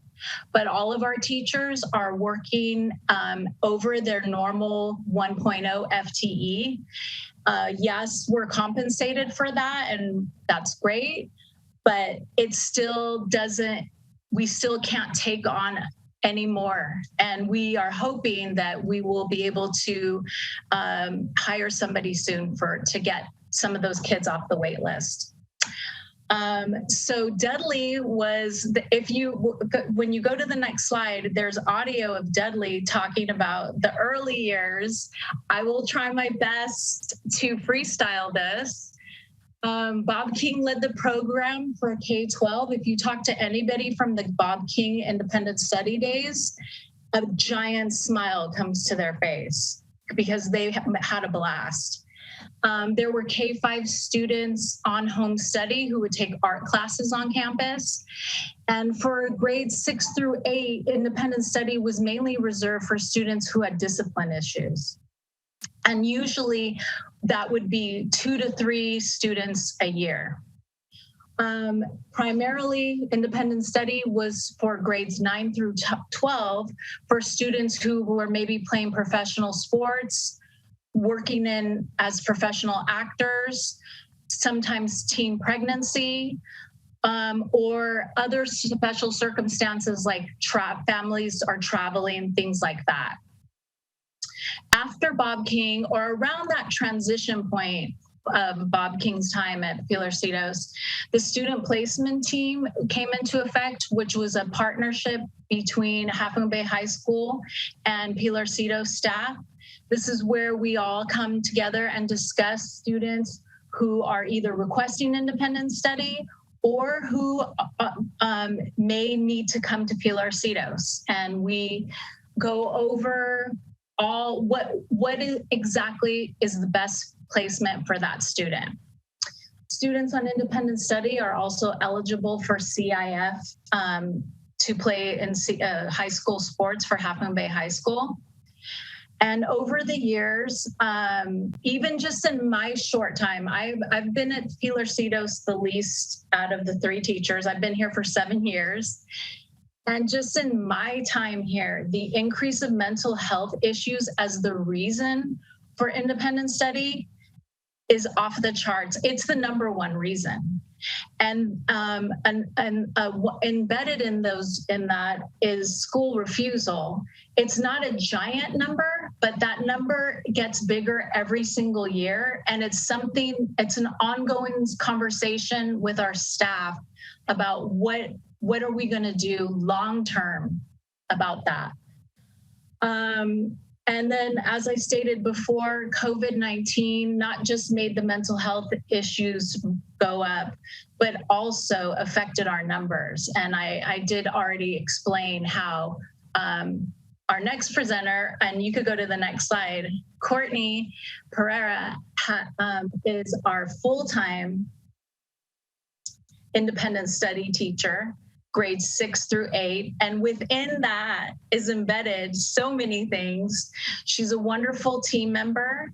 And Courtney, take it away. Thank you so much, Lisette. And kudos to you for freestyling like that. That was impressive.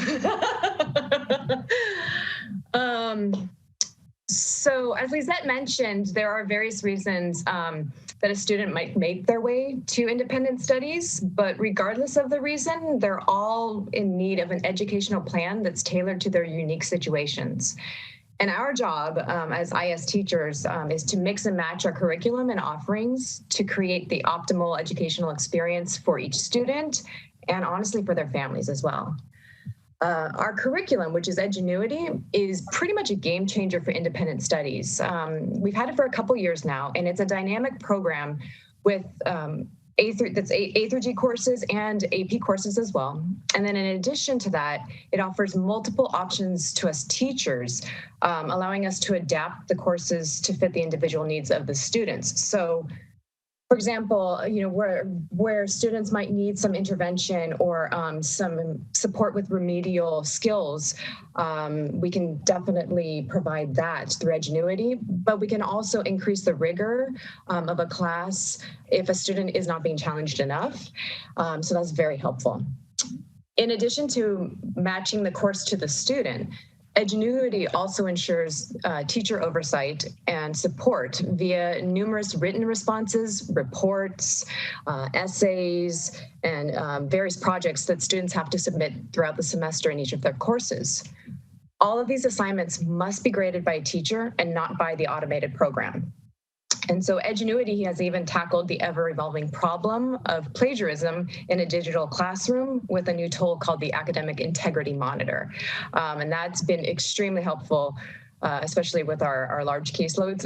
Speaking for myself, it's very helpful for me to be able to pinpoint and redirect some students that might be trying to get around the digital opportunities, if you will. As good as Edgenuity is, some of our students need a different approach, and this is where concurrent enrollment comes into play. Concurrent enrollment is when an IS student, at their parents' request, of course, enrolls in a course offered by another accredited institution for high school credit, such as CSM, Kenyatta, Skyline, or even different schools such as Fusion Academy, Main Street Scholars, or UC Scout, just to name a few. Because of the flexibility of the independent study schedule, IS students can easily attend these courses that are offered outside of Cabrillo. And actually, one example of using concurrent enrollment comes from an old student of mine, and he fully leveraged actually the concurrent enrollment program to access higher level math and physics courses at CSM. He was brilliant. So it probably still is brilliant. I don't know exactly where he is today and what he's doing, but definitely a much smarter individual than I am. And upon graduation, he had taken so many general education courses at CSM that he almost received his associate's degree. Now, moving along, as Lizette also mentioned, COVID impacted our IS program and increased our numbers tenfold. And this school year, the State Assembly introduced AB 130, which further impacted our program. And as Lizette also shared, essentially AB 130, did I just say 103 before? I think I did, pardon me. AB 130 replaced remote learning with independent study for students K-12. And any family with concerns about the health of their child could request IS. And so additionally, AB 130 also required an increase in the weekly interaction with each individual student, and with elementary school students requiring a significant increase in weekly interaction. And so as you can imagine, many families opted into the independent study program in August, and then many more requested transfers to our program throughout the school year, and we're still receiving requests for transfers. Another thing that Lisa touched on earlier was with an increase in demand for independent studies and all the opportunities that it offers, all of us teachers agreed to work over a 1.0 FTE in collaboration with HR and completely operating within the parameters of the contract. And as Lizette noted, we are being compensated for this. But even with the extended caseloads, we're currently operating with that waiting list. And so we do hope to add that additional teacher very soon. Okay, now, in addition to full independent study, we offer something called course-based independent study, or CBIS. And essentially, this form of IS, which was added to Ed Code in 2014, offers high school students the chance to split their classes between Half Moon Bay High and independent study. And these students have a flexible schedule that allows them to accommodate their personal needs. And these needs could be anything from mental health needs to family responsibilities, et cetera, anything that comes up. And it allows them still, though, to remain connected to the Half Moon Bay High community.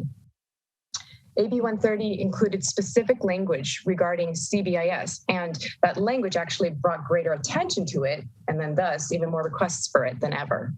And this is one reason why our IS numbers are so large at the moment. What's also super important to note, though, is that as per Ed Code, CBIS is for all students K-12. So kindergarten up through 12th grade can request CBIS as per Ed Code, though the requests that we've received are only for high school students so far. I definitely think I can speak for everybody in the program, and I apologize if you can hear my dog trying to get in the room right now. I can speak for everyone in the program that we are excited that families are becoming more acquainted with our programs and are choosing to opt in. It really is every child, every day for us as we serve families and youth that are in great need of what our programs have to offer. Next slide, please. Perfect. All right. So Lisette already touched on the hopes and dreams piece. And, you know, definitely in alt ed, we focus on hopes and dreams of our students. And so now we wish to share with you the hopes and dreams that we hold for our own program. IS can be a wonderful option for students and families, but it often leaves youth somewhat isolated from their peers. And so we look forward to creating community and opportunities for socialization through small and large group independent study events. And additionally, we hope to continue the organic expansion of the program. We wish to meet the needs of students like never before, because the needs are remarkably different from anything that we've ever seen before. Another hope of ours is to create board policy for CBIS at the high school, at the middle school, and elementary school levels. There's so much confusion about CBIS, and so it's ideal to have dialogue and policy addressing it at the individual levels. And finally, we hope for an SEL program that's specifically designed for IS, because IS is so unique and truly to be, and even in addition to that, I should say, and to one day become a separate WASC accredited program. Next slide, please. All right, and I'd like to return it to Lisette Bandanya to finish everything up. Okay, so my favorite slide is coming up. Next slide. This is where I get to talk about the dream team.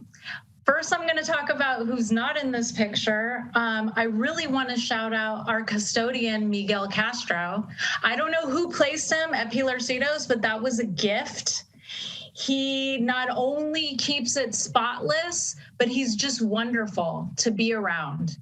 And Pilarcitos has never looked so good since Miguel has been with us. The next group of people I'm going to shout out are part-time people at Pilarcitos.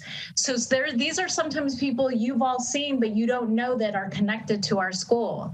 Keith Holden has been part of Pilarcitos for decades, and he is our special ed teacher for Pilarcitos High School.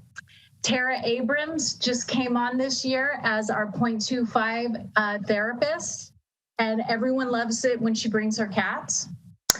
And Rookie of the Year, Mike Berrigan, started with us this year for independent study. And if we could find a way to sign him, we will. And pictured in this picture, and this is a picture from our winter graduation after, we always have students who graduate in December. And so this was after the last day, this was the last day of the fall semester. So we look really happy for a reason. First, all of you know the many hats Jason wears, and it was even part of the beginning when Sean was explaining the new positions. But Pilarcitos' principal is how we know Jason, and he's a wonderful leader who empowers us to be leaders. And we're so happy to have him on campus full time. Hear, hear. Jeanette Ramos, and I am biased, but I'm going to say she is the best community liaison in Cabrillo Unified School District. You're not wrong. Not only is our community liaison, but I feel like she goes above and beyond so much that she helps out other schools. She helps out with LPAC testing. And she also is often a person who will volunteer to be part of nighttime presentations in different parts of the community, all while holding a whole other job at the Ritz-Carlton. And the glue, the rock, MVP magician, Suzanne Pendergast. And I say that, I use all those terms because on the outside, it looks like she runs the front office, which she does, and she's amazing at it. And part of running the front office is also being a gatekeeper. And that's a whole other presentation for another day. But she's also the registrar for 2 different programs. She's also attendance clerk for 2 different programs. And she probably knows the budget better than any of us, just being honest. We love you, Suzanne. Hopefully you're watching. That concludes our presentation. And I think Jason, Courtney, and I are open to any questions that anybody has. We're definitely open to questions. However, before we get there, I know Lizeth is not going to blow her own horn, but I would like to point out that when I met Lizeth 4 years ago, if I would have mentioned a board presentation, no would have been my answer. And Lizeth has not only embraced her power as a gifted educator, but also become the lead teacher at Pilarcitos, running daily operations, because as you know, Pilarcitos High School is literally like 15% of my job. And so without Lizeth, this school would not run. So please know that she has really grown as an educator, as a professional, and now as a leader. And I couldn't be prouder to look at my staff right now and let them know that you are the reason I do what I do every day. Thank you. Thank you. Wow, nice. Okay, before we have board discussion, I want to see if we have any comments from the public. If you do have a comment, please raise your hand now and we'll pull you in. I don't see any comments, so we'll move on to board discussion. Anyone have questions? Let's get them some questions. I got some if no one else does, but go ahead, Evie. Go ahead. I had one quick little question, and then I'm gonna like glow on you guys because you're just rock stars. But my quick question was, can you explain again the difference? Because I sometimes get mixed up between the terms dual enrollment and concurrent enrollment. Can you remind me? I've probably heard it 100 times, but I'll try to remember this time. Lizeth, you know this one. I'm jumping in. I was like, are you asking about dual? I'm going to be ask you a follow-up question. Are you asking about dual enrollment between 2 high schools or an adult school, or is this a specific question to community college? Not specific at all. Just like, is there a generally speaking, a difference in those 2 terms, or are they used interchangeably? They're not used. Okay, on the college level. Well. Let me pause. Yeah. If you can be dually enrolled in Cabrillo Unified within our different programs.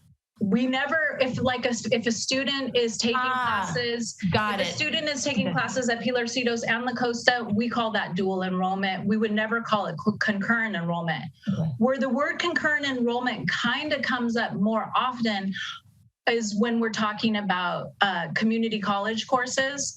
We were kind of using it interchangeably in tonight's presentation when we were talking about students who take classes at accredited high schools, or there's sometimes K through 12 schools. Yeah.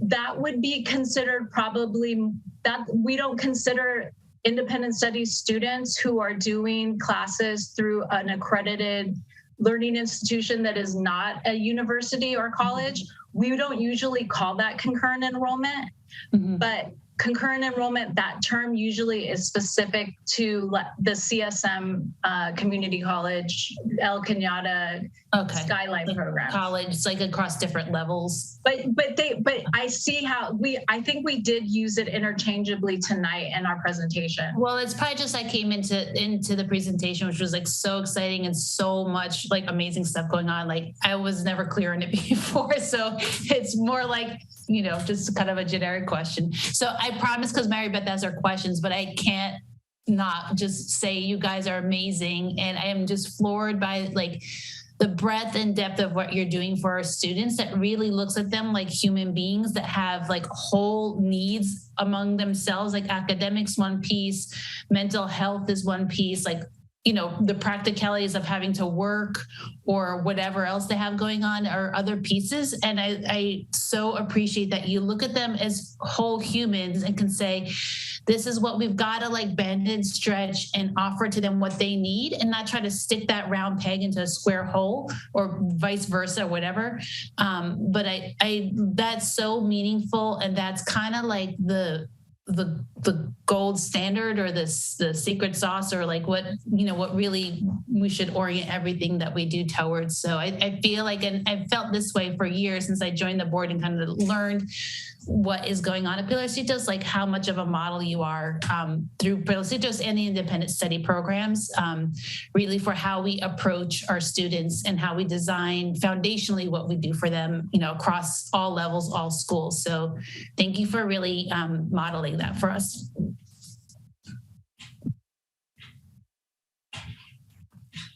Thanks, Sophia.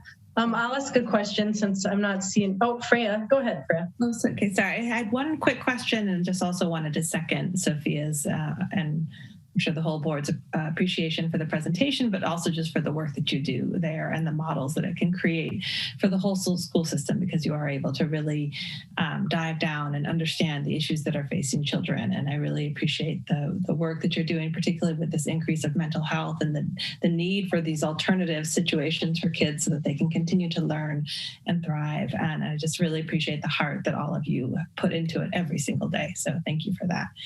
And I also love going and visiting in the past, and I hope you guys are able to keep the farm and the native plant stuff going, because it was just such a pleasure to join you in those programs. But the one question I had was, what is school refusal? I wasn't quite sure what that term meant, so that was my specific question. I can take it. Courtney, do you want to take it? It is actually a student can have an IEP because of school refusal. And it is exactly what it sounds like, but it's not just saying, I don't want to go to school, I hate it. There's usually other behaviors that come out from that. And I'm still learning what school refusal is. So it's the student refusing to go to. It's the student refusing to go to school, not the school refusing the student. Okay. Oh, you know, yeah. It's the student. Students from and one of the weird things is we're kind of seeing that happen younger and younger, not just high school anymore. Thank you. Definitely mental health issue. Yeah, there's often a diagnosis of school refusal. Can I ask a question? Or I might have a few, I'm not sure. So is independent study part of Half Moon Bay High School or part of Pilarcitos? I guess that's how I start. Well, Ed Code says for a continuation high school like Pilarcitos, only 10% of our enrollment can be independent study. So there is a Pilarcitos independent study, but it's really tiny. Okay. A student who graduates, a student in independent study that is not Pilarcitos independent study, their diploma will say Half Moon Bay High School. Okay. And then, so since Half Moon Bay High School is at WASC accredited, does that also cover the independent study portion of it then too? Ooh, I love that question. And I've been asking that question and have not found that, and I have not heard the answer. Okay. And then you're in process of trying to get Pilarcitos WASC accredited. we're in the process of trying to get independent study WASC accredited. And for the very like your question is key to that. And it's something that I've asked all the old timers in the district, how did this happen? And I don't know why. Well, I mean, but Pilarcitos is a separate school, right? Yes. Yes. Separate accreditation. But the question is, when they get accredited, will it also cover independent study as well then?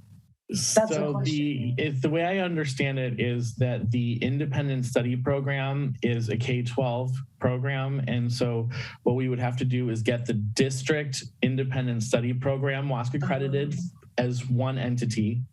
And then we would need to go forward and get Pilarcitos High School WASC accredited as a separate entity. So for us to get fully, if you will, WASC accredited for all the programs that we run, we have to go through the process twice. Or one big time for two separate programming. Modules. So that's how that would work. So like the independent study program, you could have Hatch kids at independent study, and that's kind of like a Hatch thing, but to accredit it, you just do independent study K-12. Yeah, it would be an independent study program, and it would all be accredited. But the only thing accreditation, I believe, counts for them is for high school, for secondary. I mean, you can accredit the whole program, but the high school accreditation is where it really comes into play for students moving forward with their education. What counts? Okay.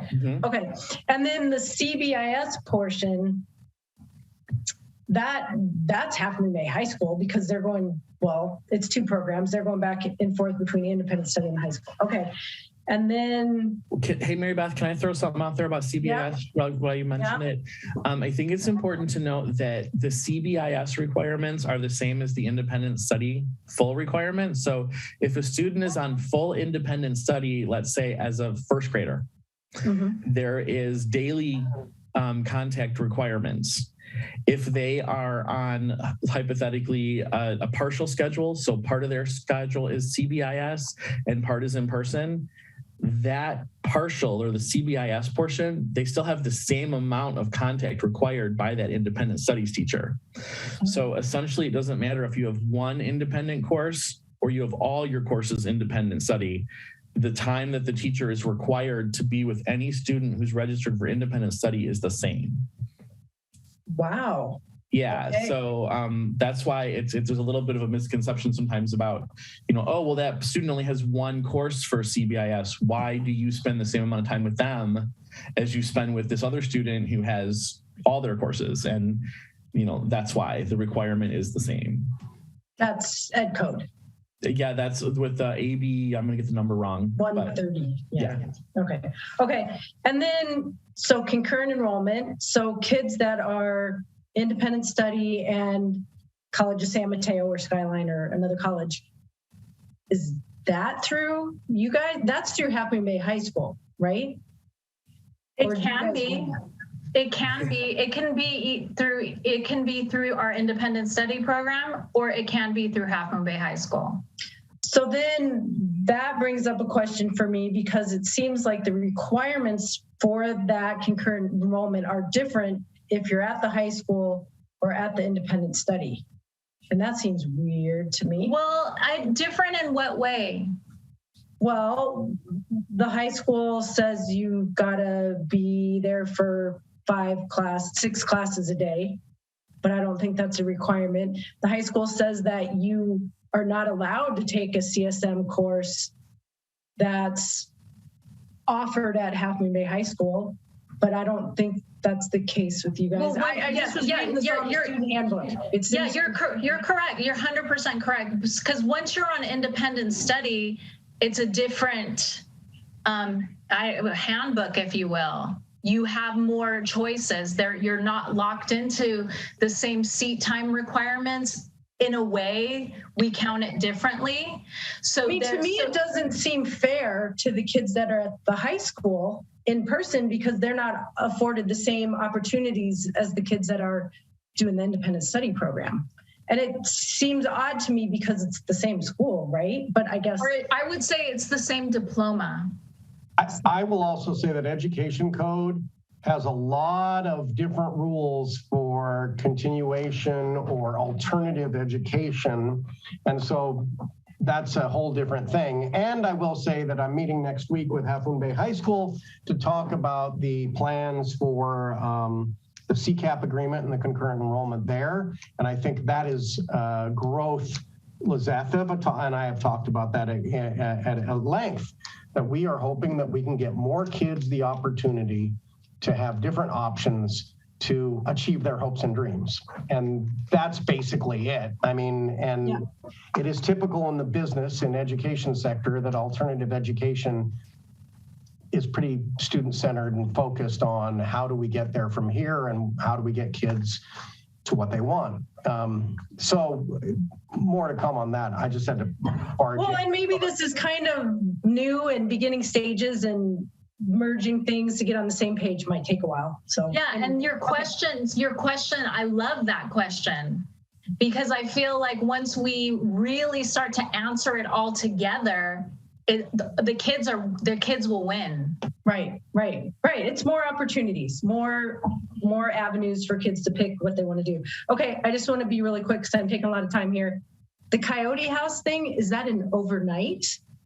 Yes, it would be like a place where I can't remember. I remember there might be even things like that for foster youth. Like, I don't want to use the term group home because it has connotations, but if it would be something like that, but without the negative connotation. And the dream started with students and former students talking about how that would benefit them or would have benefited them during that crisis time in their life. Because sometimes you can't focus on school because of whatever is the things in your home that you can't control. Right. And sometimes it's just students need just a soft space to land for a short amount of time. Everyone on staff has wanted to bring a kid home, right? Because we know that would have helped. But if we have a Coyote House, and I know none of us teachers want to run it, but we want to support it. And we've actually had alumni, more than one alumni, say they would love to run that. Oh, wow, that's amazing. Yeah, it's always an idea I had thought about too. I thought, geez, it seems like that would help, but it's hard to get support for that. And then can you just briefly touch on, like, what's UC Scout and how is that different from Edgenuity? I've heard that term and I don't know much about it. I wonder if you could just say UC Scout, I think this year it might have been free, or during remote it might have been free. Usually there's a fee with it. All those it's an online program that parents can opt into, and they offer all A through G courses that have been vetted by UC. Similar to Edgenuity? Yes and no. I think it has more, I think that they have an instructor associated with the course. I don't think it's like Edgenuity where it's just the video instructor. Okay. I think the instructor who runs that course interacts with the students. Okay. And I see Kim Hines waving at us. Hello. Thank you. When Mary Beth was talking, something set the hairs up on the back of my neck. You made a comment, Mary Beth, that kids at the high school couldn't take classes up at CSM if they offered the same class.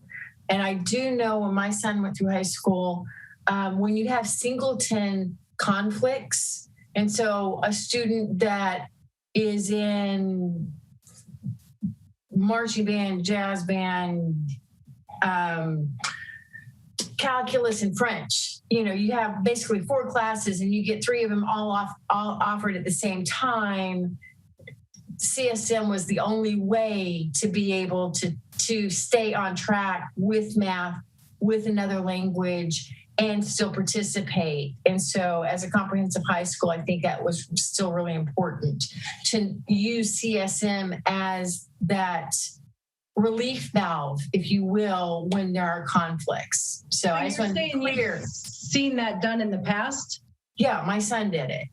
Okay, So- I just was getting that out of the student handbook, which I was reading. I think that's something also we have to review with Half Moon Bay High School with the new CCAP. I think that they're changing practices, and I think it would be great for Lizeth and Courtney and Jason to sit down with Half Moon Bay High School staff so we have a comprehensive policy. But concurrent enrollment by board policy allows students to take classes in different regards, whether it's private school for foreign language instruction or College of San Mateo. And I think, well, let's just say stay tuned on that, because past practice would have allowed for that. I don't know the exact policy, but I would just say as a value that if there's a relief valve, given that we're a small campus and there will be singleton course conflicts, to be able to let kids maximize their opportunities, it's healthy.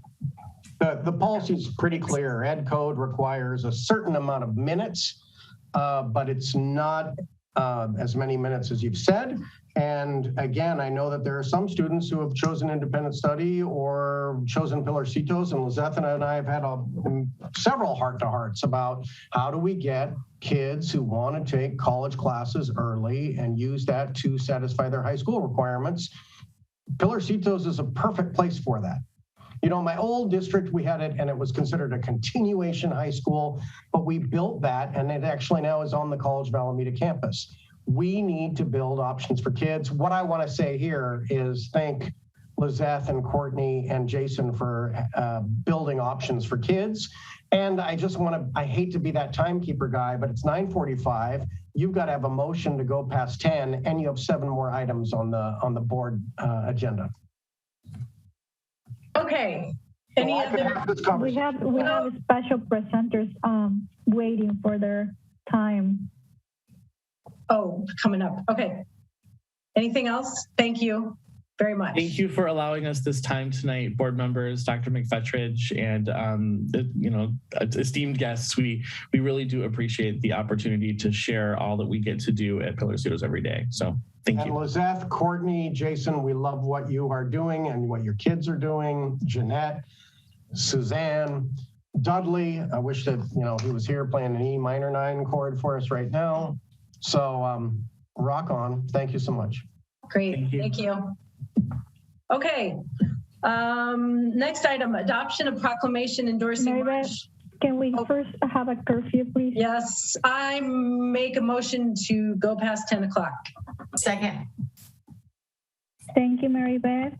Thank you, Kimberly. I'll do the roll call now. Mary Beth? Aye. Freya? Aye. Sophia? Aye. Kimberly? Aye. Lizeth? I think she dropped off. Oh, okay. Lost her. We have, should we wait for her vote or? I think go ahead. We have quorum. Okay, yeah. Just in the interest of time. And I don't see Sarah either. I'm here. Oh, Sarah. Aye. Thank you. So 4 + 1. Thank you. Thanks, Rosie. Okay, adoption of proclamation endorsing March as Women's History Month. This is an action item. Well, I already spoke to this, but briefly, American women of every race, class, and ethnic background have made historic and significant contributions to the growth and strength of our nation and state in countless recorded and unrecorded ways, have played and continue to play critical economic, cultural, and social roles in every sphere of the life of the nation and our state by constituting a significant portion of the labor force, working inside and outside the home, have played a unique role throughout our history by providing the majority of the volunteer labor force of the nation and state, were particularly important in the establishment of early charitable, philanthropic, and cultural institutions in our nation and state. Of every race and class and ethnic background, served as early leaders in the forefront of every major progressive social change movement, have served our country courageously in the military, have been leaders not only in securing their own rights of suffrage and equal opportunity, but also in the abolitionist movement, the emancipation movement, the industrial labor movement, the civil rights movement, and other movements, especially the peace movement.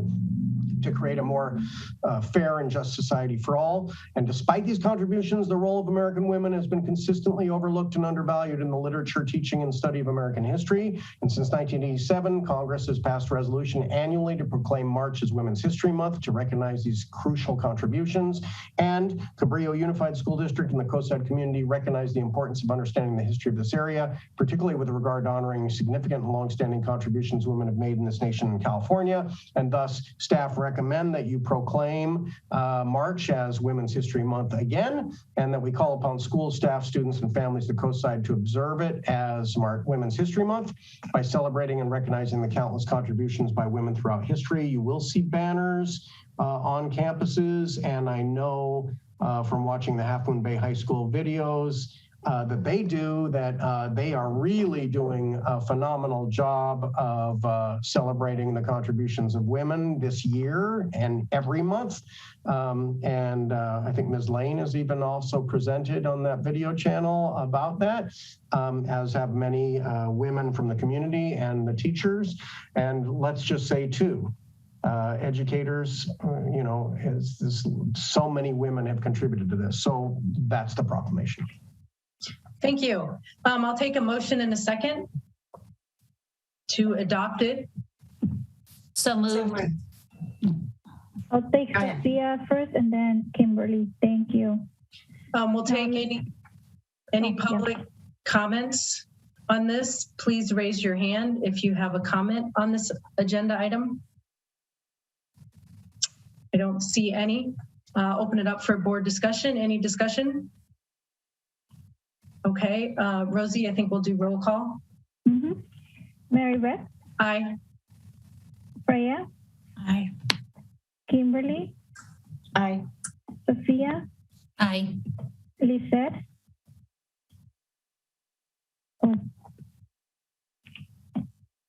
She's still not connected. I'm gonna go check on her. Rosie, I think she's in the attendees.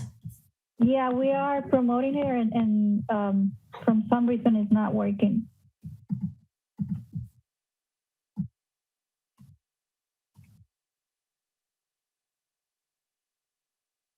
She needs to use her other link, I think. Okay, go ahead, take Sarah's vote and let's move on. Sarah? Aye. 4 + 1. Thank you. Okay. Yeah, Lizette is in the attendees. They can't pull her over for some reason. Oh. Can she use her direct link? No. There she is. Oh, there she goes. Okay. Next, we have a presentation. Presentation of the 2021-22 mid-year LCAP and supplement to the annual update reports. Good evening, members of the board. And this is every year an LCAP, a local control and accountability plan, includes an update, which basically says what has happened during the school year. AB 130 required, which is the budget bill, required that we presented an update to the update. So this is strictly dotting I's and crossing T's, presenting to the board an update to the update that we will be bringing to you as an update when we do the LCAP presentation. So this is basically because the legislators said, okay, we're putting money out there into this. Are the districts complying with their LCAP? Are they aligning the dollars to those goals of the LCAP?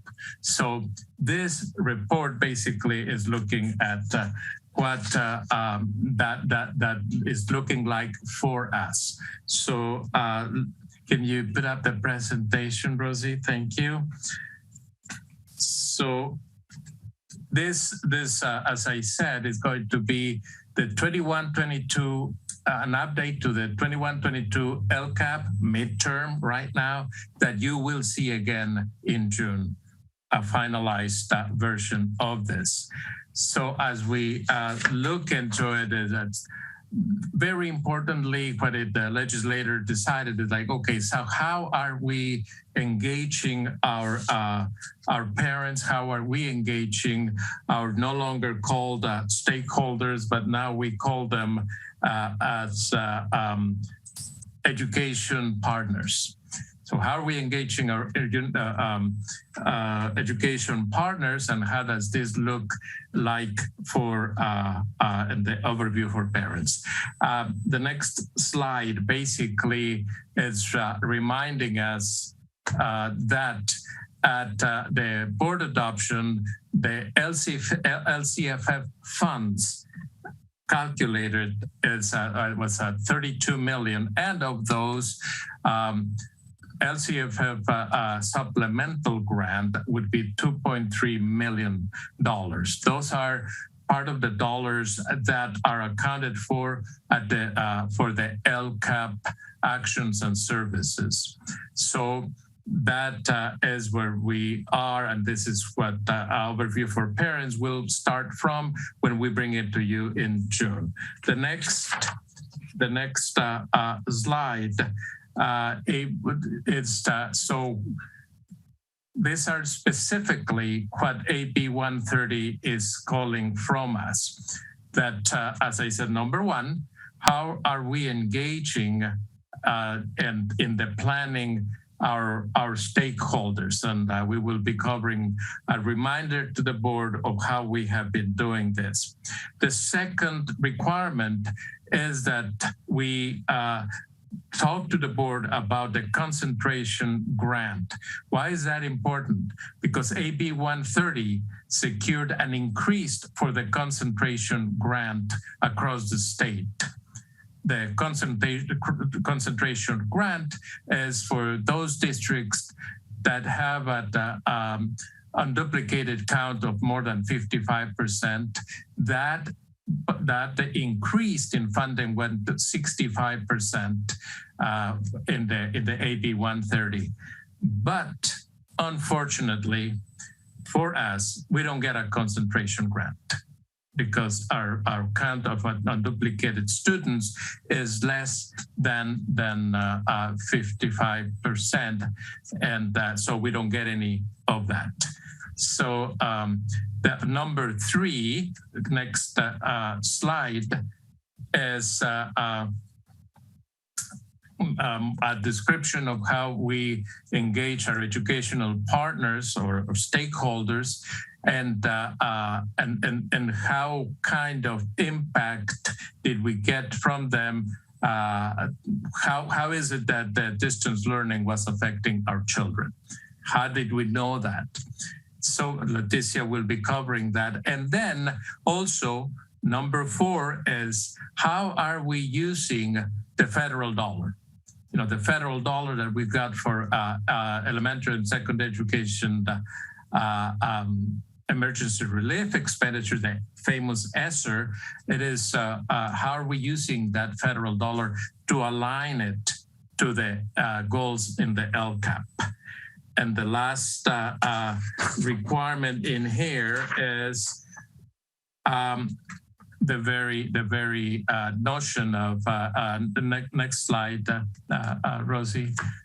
How is that aligned with the LCAP? So we're going to take this 5 and report to you what is it that we're doing regarding this each and every one of this five required informations to the board. Next slide. So we have engaged our education partners through a number of meetings. You have heard us talk to you about the Open of School Committee that we have rebranded, our DLACs, our ELACs, and our CUTA, our CSEA, our PTOs. We have through the communicated to all of these groups regarding the learning loss mitigation funds. As we were getting some of these funds coming our way, we were communicating with all of these groups. We communicated to them also about the in-person instruction. How do we do with this expanded learning opportunities grant? How do we do with this expanded learning opportunities program? And we have also consulted with these groups about the universal pre-K expansion and how do we need to implement it, and of course about the federal dollar as we are getting it. We have put in front of you several plans, and it is plan after plan after plan for some of this programs. So it is what we will continue to be bringing, and we will summarize in June all of these different plans that we have brought to you. The next slide, it's about something that I already told you. We do not get concentration funding, so we for the board to acknowledge that. And the next slide, it's about the similar to the first one. I love our legislature sometimes get repetitive in this, but it is how we are engaging our folks for the one-time federal funds. Same process, same groups, same methodology of informing our educational partners.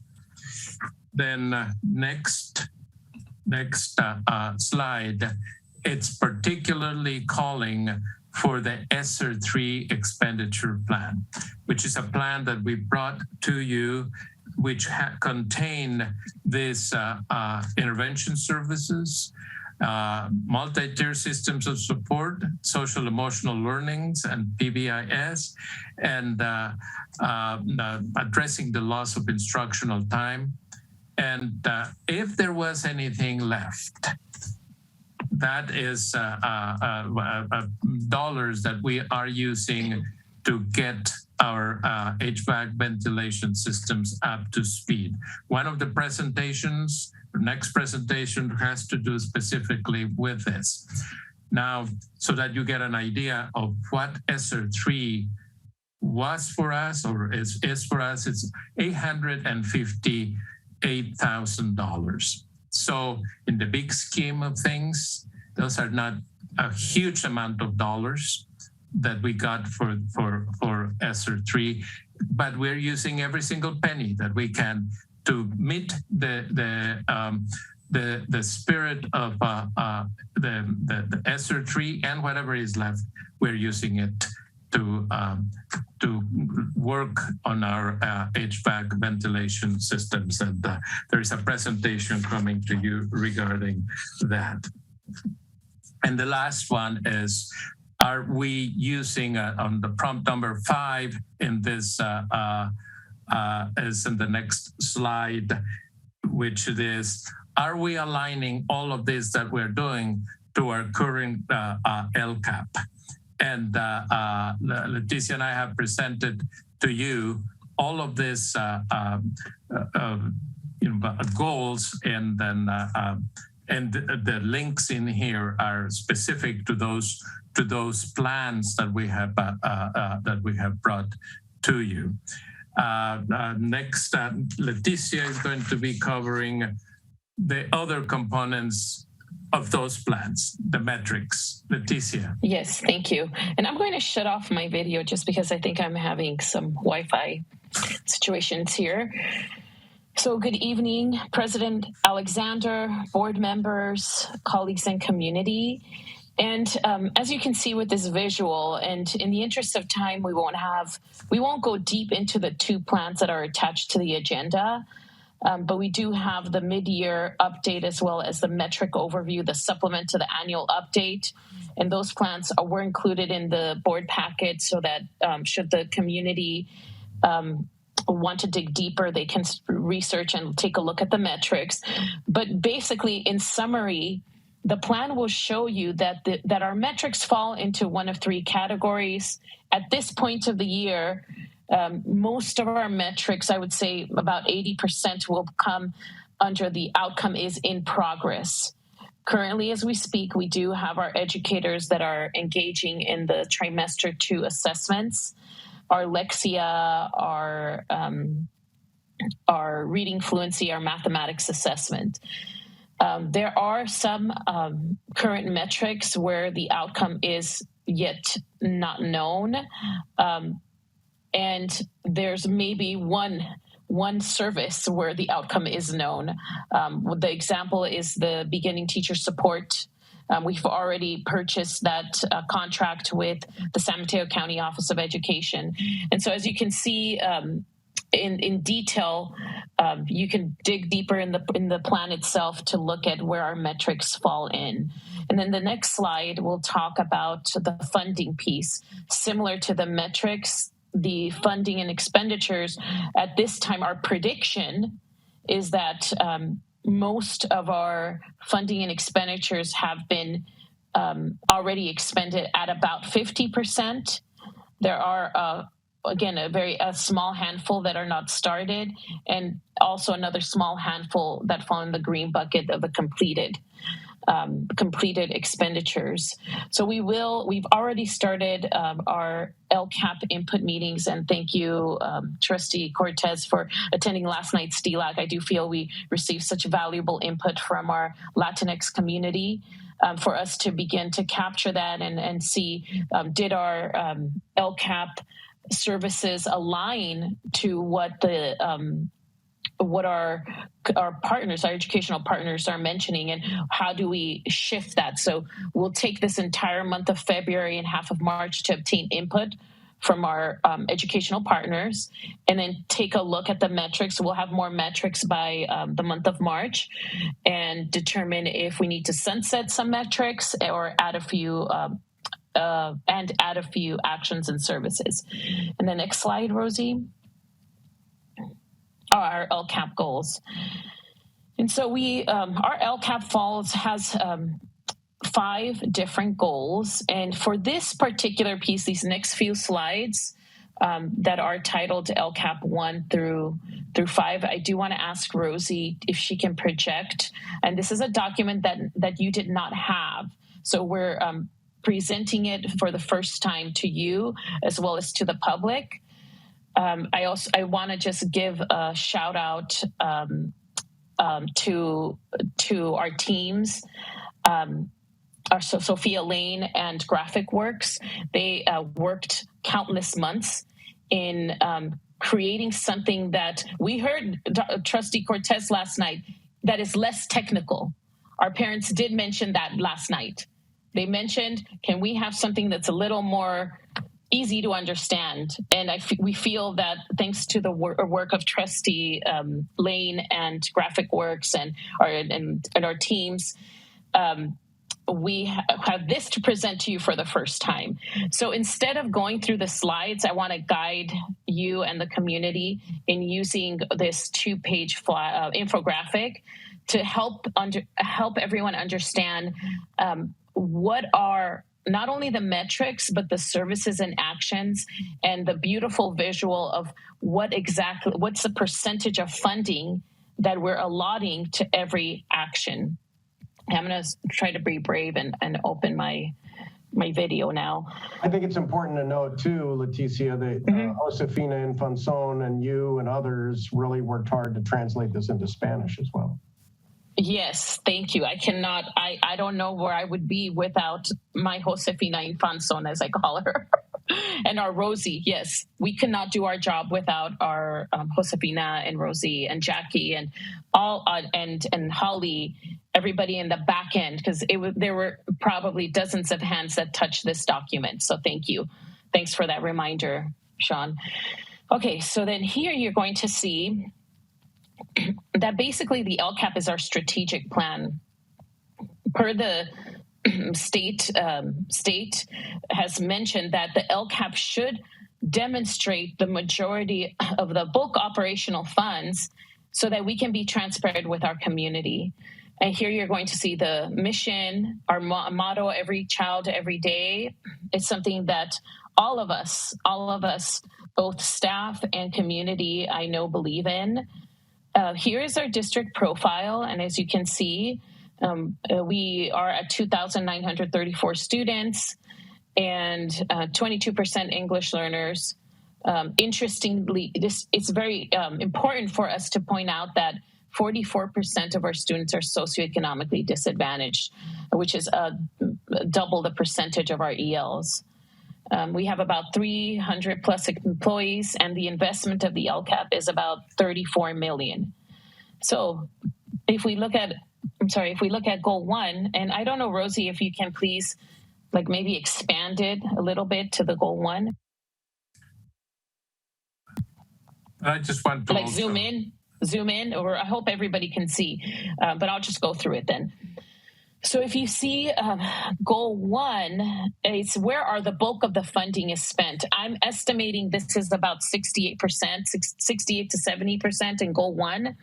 And in goal 1, the goal is to maximize student outcomes.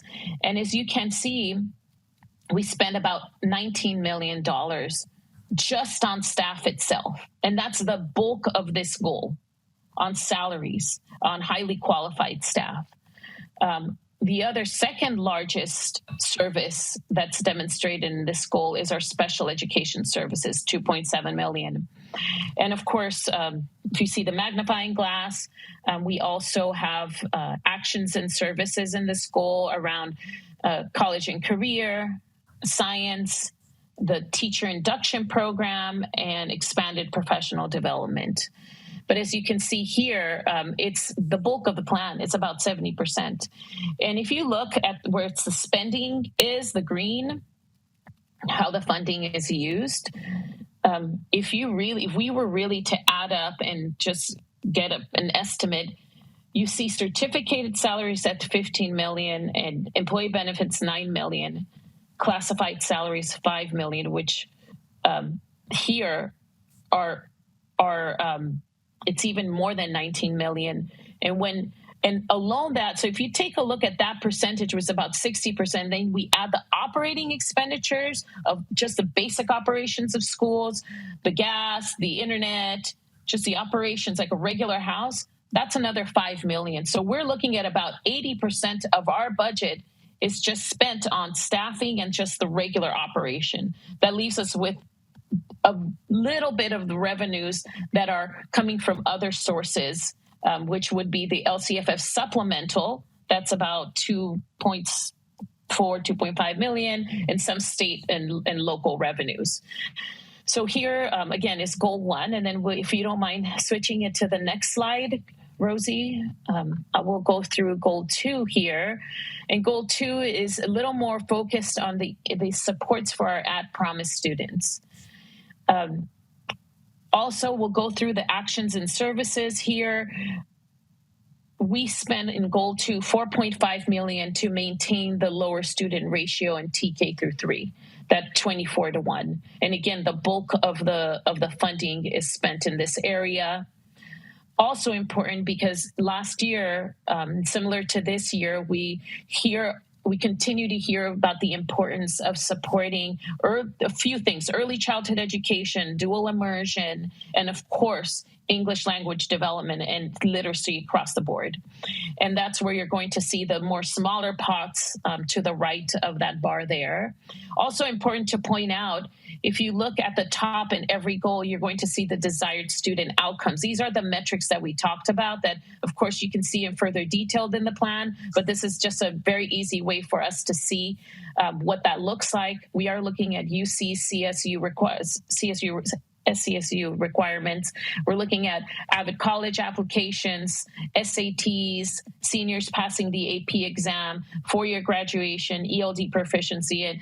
And this particular year, we are taking it that extra level in looking at that subgroup data of not only the entire student population, but our English learners, socioeconomically disadvantaged, special education students. If we scroll down a little bit more to goal 3, here again, and another topic that's still coming up this year, this goal 3, improving student and family engagement, represents 1% of our total plan. We hope this year we increase some of the supports and services in this area. And as you can see here, we do spend quite half of the funding around summer learning. We are planning to continue our summer supports in expanded learning this summer. Last year, we served about 500 students. We want to continue to serve, at least match that, if not more. Of course, it all will depend on staffing. That also you are going to see when we come back to you in June that some of our actions and services may not 100% be met because of lack of staffing or staffing that currently is being pulled to sub in the classroom. And so we do need time to make that differentiation. And here we go. Community building through school committees, through organizations and partnerships. This year, we are super excited to continue partnering with Boys and Girls Club and expanding our partnership with ALAS. In goal four is our goal to support our social emotional well-being. And as you can see, part of this is also the facilities piece, where we want to maintain and continually improve our school facilities. That's $3.4 million. And then the rest of the smaller, that takes up the bulk of goal 4 in taking a look at the physical environment of students and staff of the school building itself. The smaller percentage here is based around social emotional learning, multi-tiered systems of support. This year, again, our director, Martha Ladd, and her team have done an amazing job in streamlining our SST processes.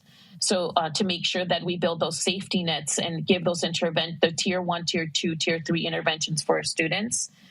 And lastly, here in goal 5, the goal 5 centers around the additional targeted supports and intervention.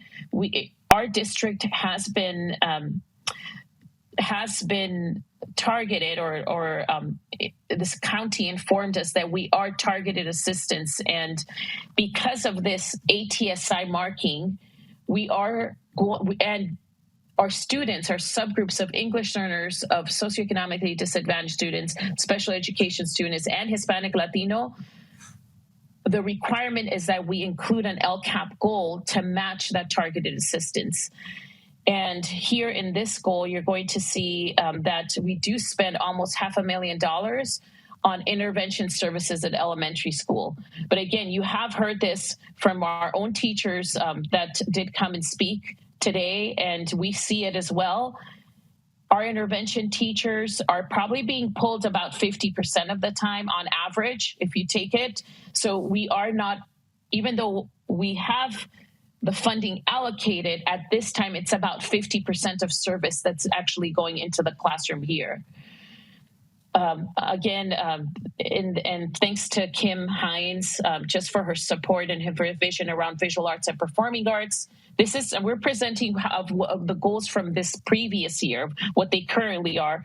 We have allocated $150K for our VAPA enrichment for our at-promise students, and then $50K for MTSS, keeping in mind that in this area of improving ELA, ELD, math, and reducing suspension rates, our goal is to increase the funding not only on intervention, but also in VAPA, because we do know that there's research that visual arts and performing arts does help our students with the social emotional, who then in turn will support the academic performance as well as literacy. And then if we scroll down just a little bit more, Rosie. On the left, you're going to see just our amazing partners in the community. This includes our ALAS Boys and Girls Club, PTO Alliance, CUTA, our union, CUTA, CSEA, and many other organizations, Project Teal, our San Mateo County Libraries, that are instrumental in us providing our services to students and our families. And below that, you're going to see our key district committees. There are many more, but here are some of the many committees that are made up of all our educational partners, and a shout out to our teachers who show up every time we have the committees. they show up and they provide valuable input and do a lot of behind the scenes work around assessments and curriculum and intervention. And we're just very blessed to have staff, both certificated and classified, that are instrumental in making sure that the actions and services are being delivered to our students. And lastly, here on the right, it's also important to know, and one of the main reasons of this mid-year report is to ensure that we share and to all of our educational partners and to you, the governing board, that our LCAP is what is the anchor to all of the plans that Jesus mentioned earlier. And here you're going to find a summary of some of our federal and state plans that was shared by Jesus earlier on today. And if you don't mind, Rosie, going back to the PowerPoint. That is a little less technical. So thank you, Sophia.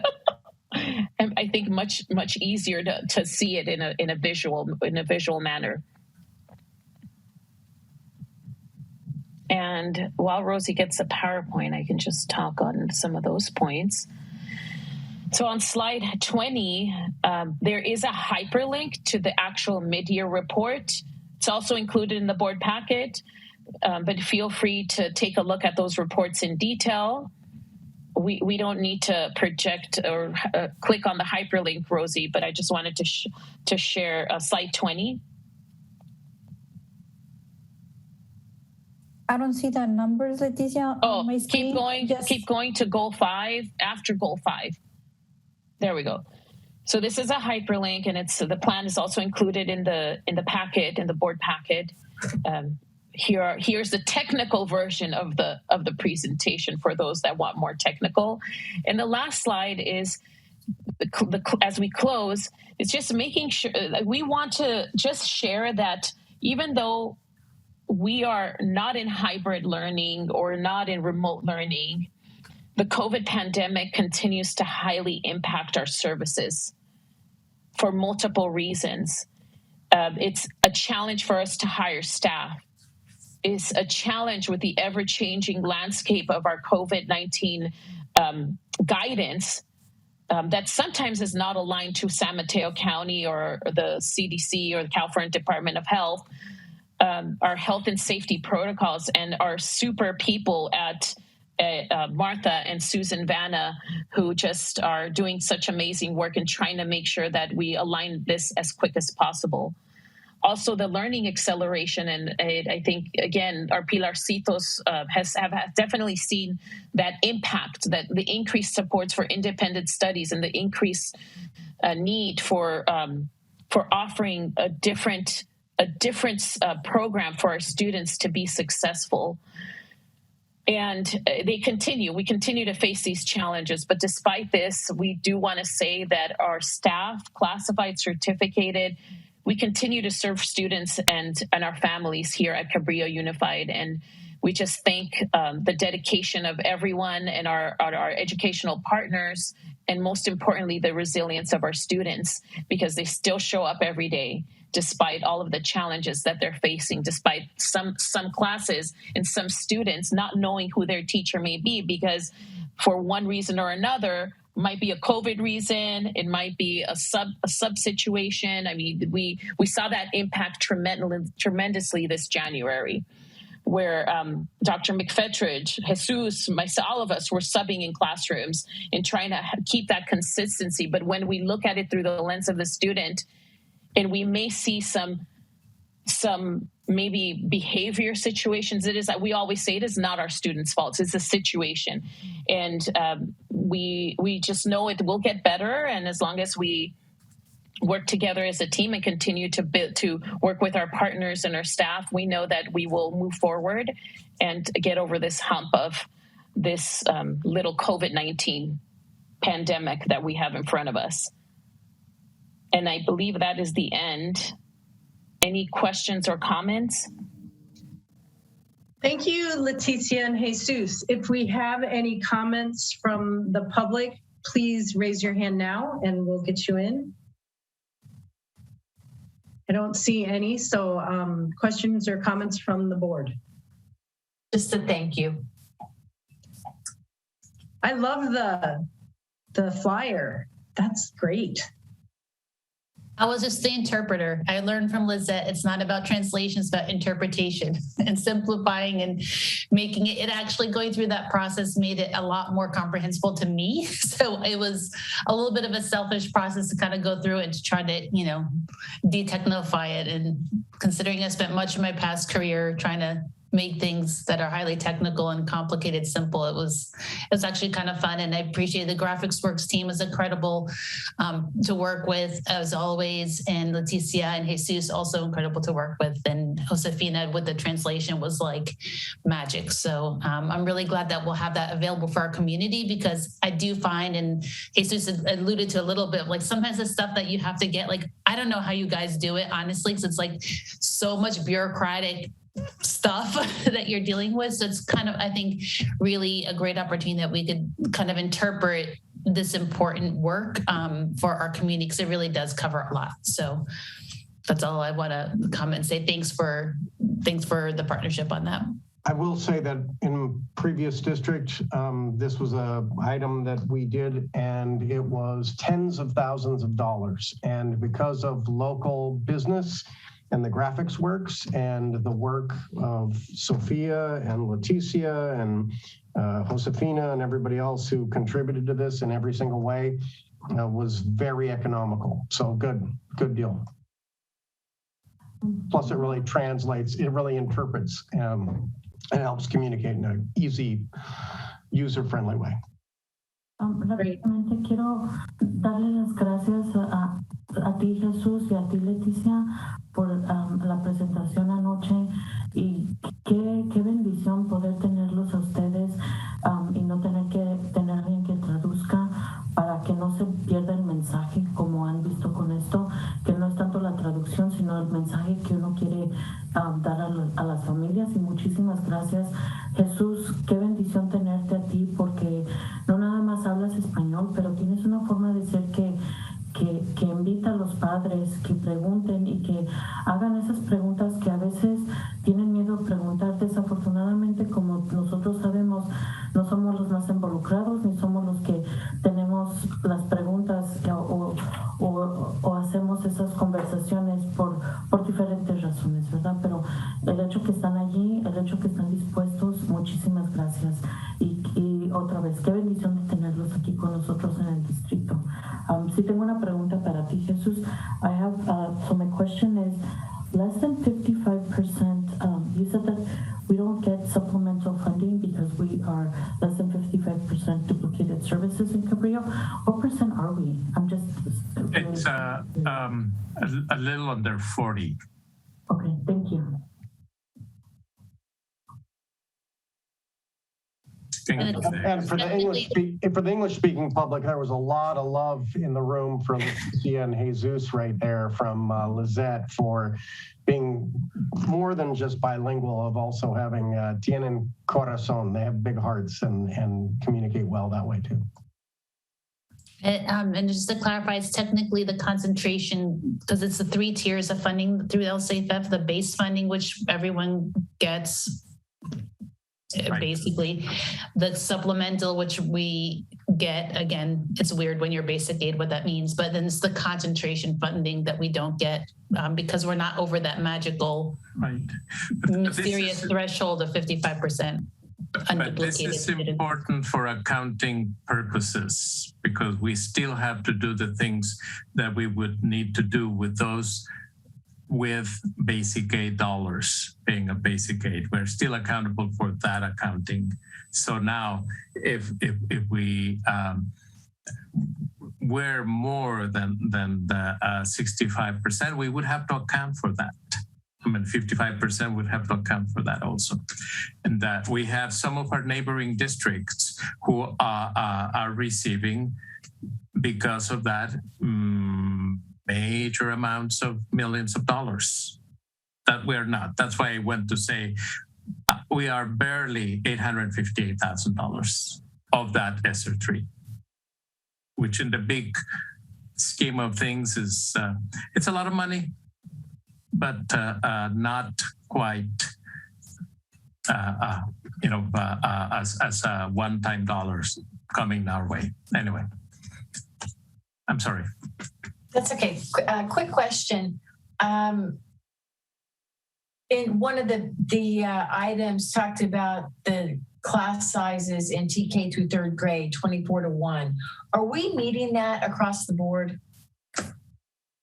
We are. Yes, and it's an average. It's like it doesn't like we may go up in some classes to 25, but as long as it's district-wide average. And then for fourth and fifth grade, what is the number? 32. 34. 34. That's my understanding of it. I'm looking at my board. I think it's 34. Mm-hmm. I happen to have class sizes on my whiteboard. Okay. Yeah, and I just, because I had some parents asking me about class sizes and in terms of we heard from one of our parents earlier in terms of a fourth grade class size and just the way things are going. And again, with COVID right now, I know there's challenges in all the classrooms and in meeting all of the needs. So. We have many classes that are well under that number. And I think one of the parents you heard about was that number is close to the contractual limit in their grade, but we have many classes that are under that number because we actually overstaffed this year because of COVID to try to keep smaller class sizes. And that if a particular classroom has a higher concentration of English language learners, do they have aides or is there any support? I mean, is it, and I'm asking out of ignorance, do we have similar ratios of English language learners to English speakers in the classes, or does it just vary? It varies. It varies, yeah. I did want to say, I just pulled this up.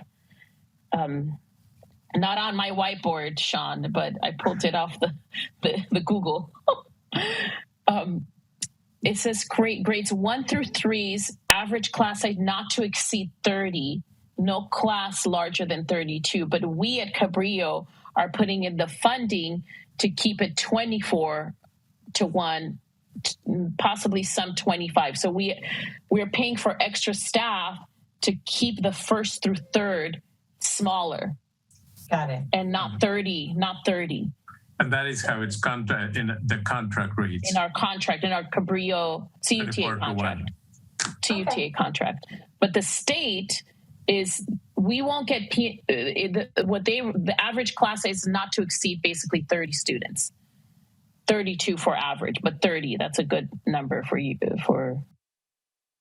Okay.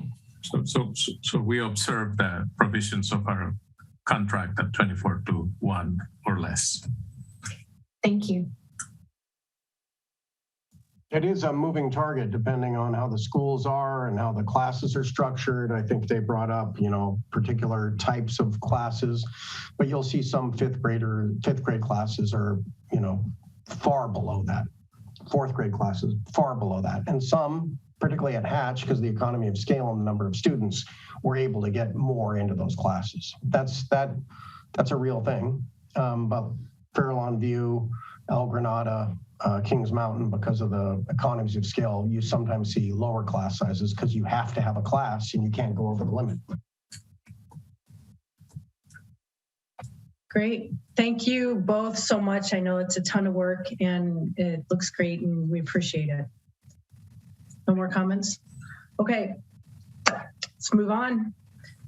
Next item on the agenda, approval of the 2022-23 student teacher calendar. It is an action item. Sean? I can present on this. We met with bargaining units, CSEA and CUTA, their representatives, and we proposed a calendar and then we negotiated, we bargained it, and we created a calendar. And we had heard from parents, parent leaders, that this is really important. And so tonight we are presenting that calendar. And from what I've understood, I don't think Jason's on the line anymore, but as I understand it, these calendars have been approved. And so Stig's on the line. He could talk about his members, but I understand there was a CUTA vote and it would pass with the amount of numbers. So tonight we're really bringing the student teacher calendar for approval by the board tonight. And we, as soon as we get it approved, we would give it. One big change here that I will say is the change from Super Tuesdays to Super Fridays. And that was an interest by a particular bargaining unit. And I had solicited input from PTO leaders and to make sure that parent had some involvement and got some guidelines from them. So next year, instead of Super Tuesdays, we'd have Super Fridays. But that's the calendar, and we hope to get this published and out to families soon and to staff once you approve it. But it was voted on. Okay, great. Can I get a motion and a second to approve this calendar? So moved. Thank you, Sophia. Second.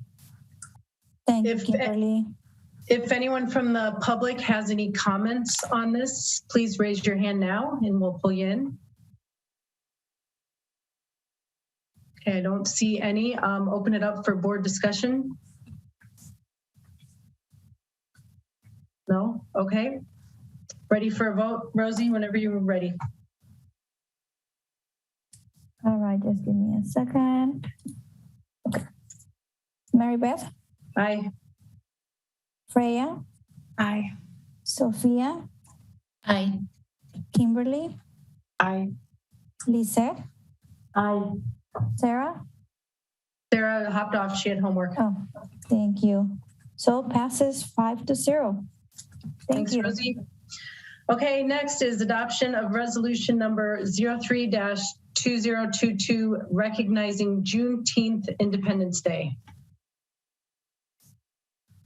I can speak to this too. Last year, President Joe Biden talked about this being a holiday nationally. And during this time, there are few employees as far as CUTA members, as far as teachers working at that time because the school year ends before that. But last year, CSEA in particular approached us and because we do have many CSEA members and summer school members. So basically, Juneteenth independence, if anybody knows the history, news of the end of slavery didn't reach frontier areas, particularly Texas, until months after the conclusion of the Civil War, more than 2.5 years after Lincoln issued the Emancipation Proclamation. And so in 1865, Union soldiers arrived in Galveston with news that the Civil War had ended and that the enslaved were free. And African Americans who had been formerly enslaved in the Southwest celebrated June 19, commonly known as Juneteenth Independence Day, as inspiration and encouragement for future generations. African Americans from the Southwest have continued the tradition of observing Juneteenth Independence Day for over 150 years, and I would say that it is in many ways, a national Black holiday that is now just being commemorated officially by the government. The celebrations have been held to honor African American freedom while encouraging self-development and respect for all cultures, and are times for reflection and rejoicing. And the faith and strength of character demonstrated by formerly enslaved people and the descendants of formerly enslaved people remain an example for all people of the United States, regardless of background, religion, or race. Now more than ever during Black History Month, it's fitting that we're bringing this to you. Slavery was not officially abolished until the ratification of the 13th Amendment to the Constitution in 1865, and that is commemorated by observance of National Freedom Day on February 1 of each year. And Congress designated June 19 as Juneteenth Independence Day in recognition of the historical significance, to support that nationwide celebration and to provide an opportunity for the people to learn more about the past, to better understand and reckon with the experiences that have shaped the United States, particularly a history of slavery, and to recognize that the observance of the end of slavery is part of the history and heritage large of the United States. So Joe Biden, President Biden proclaimed June 19 as Juneteenth Day of observance, called upon the people to acknowledge and celebrate the end of the Civil War and the emancipation of Black Americans as we commit together to eradicate systemic racism that still undermines our founding ideals and collective prosperity. We want to solidify and expand our support of the local observance of Juneteenth. And so in this proclamation, you would this resolution, you would resolve an annual celebration of the past, present, and future of Black liberation, those who work toward that liberation. This would be a constant reminder to continue to work toward eliminating racism, racial bias, and educational disparities within the district by committing to change the systems that produce those outcomes. Rosie, there it is. An opportunity to fulfill a commitment to increase training and curriculum content development in all school disciplines that recognizes the impact, achievements, and contributions for African American and African diasporic from the diaspora, meaning the separation from Africa, staff, teachers, administrators, and students, and the COSAG community at large throughout the year, not just during Black History Month and other designated days, but in our history that we teach our students. And it's a day to honor and reflect on the role that African Americans have played in the history of the United States and how they've enriched society through steadfast commitment to promoting unity, equality, and justice. So we would resolve that we would designate June 19 of every year as a local holiday in honor of Juneteenth. What this does mean is that if we have summer school, June 19 will not be a day of study, and it will be considered a work holiday for CSEA members. And if they were to work on that day, that they would get another day off. And I believe that's how we bargained it with Stig and Lynn and the CSEA crew. And so, yeah, that's the resolution. We would ask you to approve it. Thank you, Sean. Could I get a motion in a second to approve this resolution? So moved. Thank you, Sophia. Who was the second on that? I can second. Okay, Freya. Thank you, Freya. If you have any comments, public, on this item, please raise your hand now and we'll pull you in. I don't see any comments, so I'll open it up for board discussion. Thank you for bringing this recommendation forward. And I received my copy of The Warmth of Other Suns today and look forward to reading it.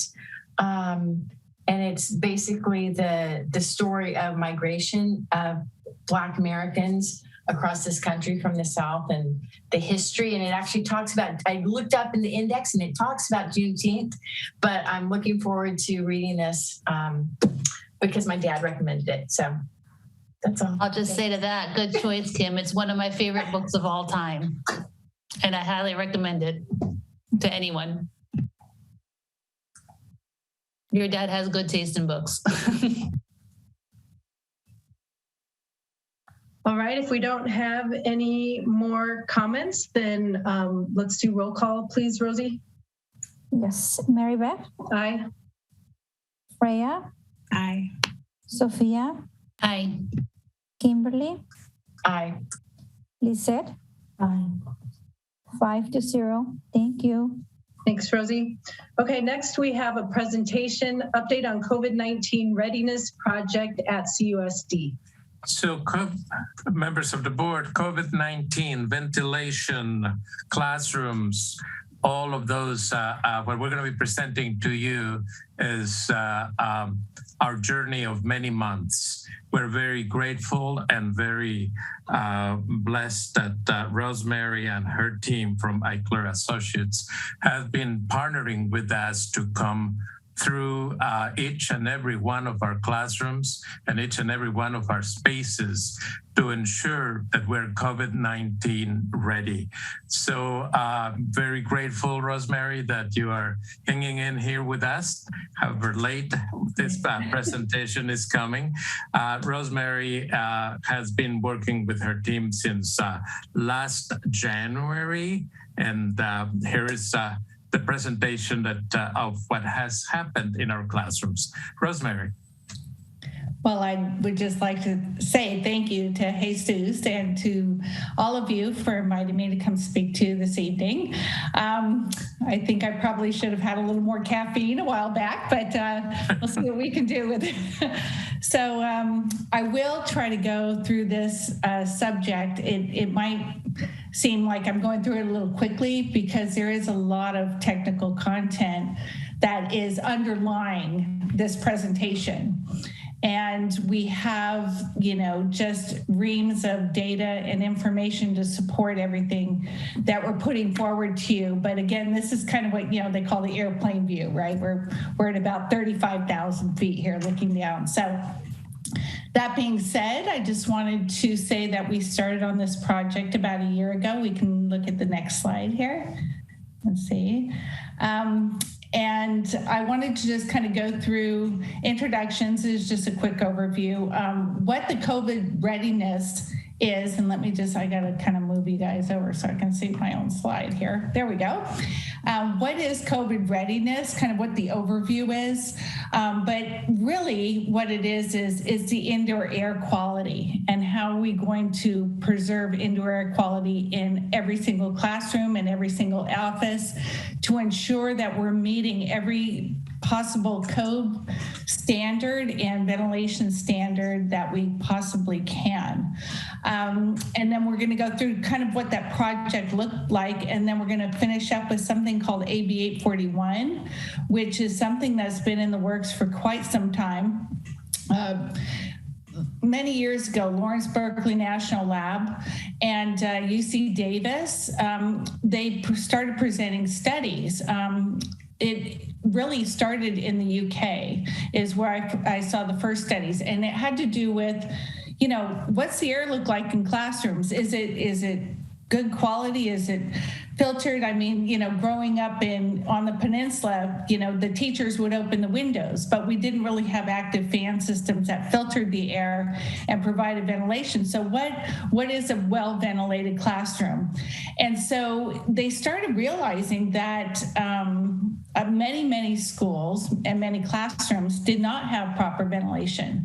And so that AB 841 will look at that. And again, it's a huge undertaking to improve ventilation in classrooms in the entire state of California.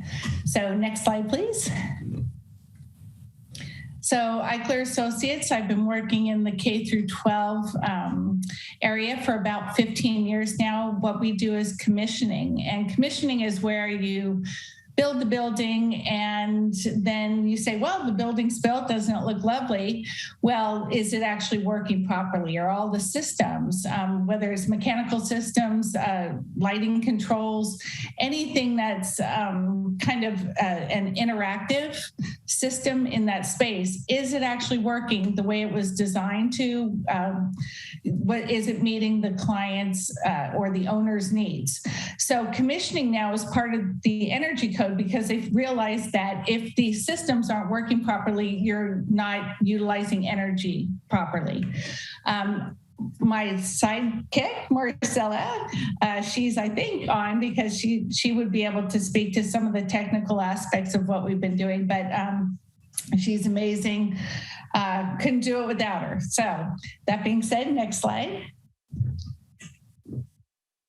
Okay, so we've all seen this little red polka dot thing, but COVID, wow. Okay, so of course, as I mentioned before, UC Berkeley has been looking at ventilation in classrooms for quite some time. And AB 841 was in the works, while COVID just pushed it way to the front of the line. So that being said, people all of a sudden, I had a lot of school districts that I've been working with for years and years what can we do? How can we ensure that we're doing everything we possibly can do to ensure that these classrooms are safe and that COVID, that we can say that we're COVID ready, okay, that we're ready to deal with this pandemic.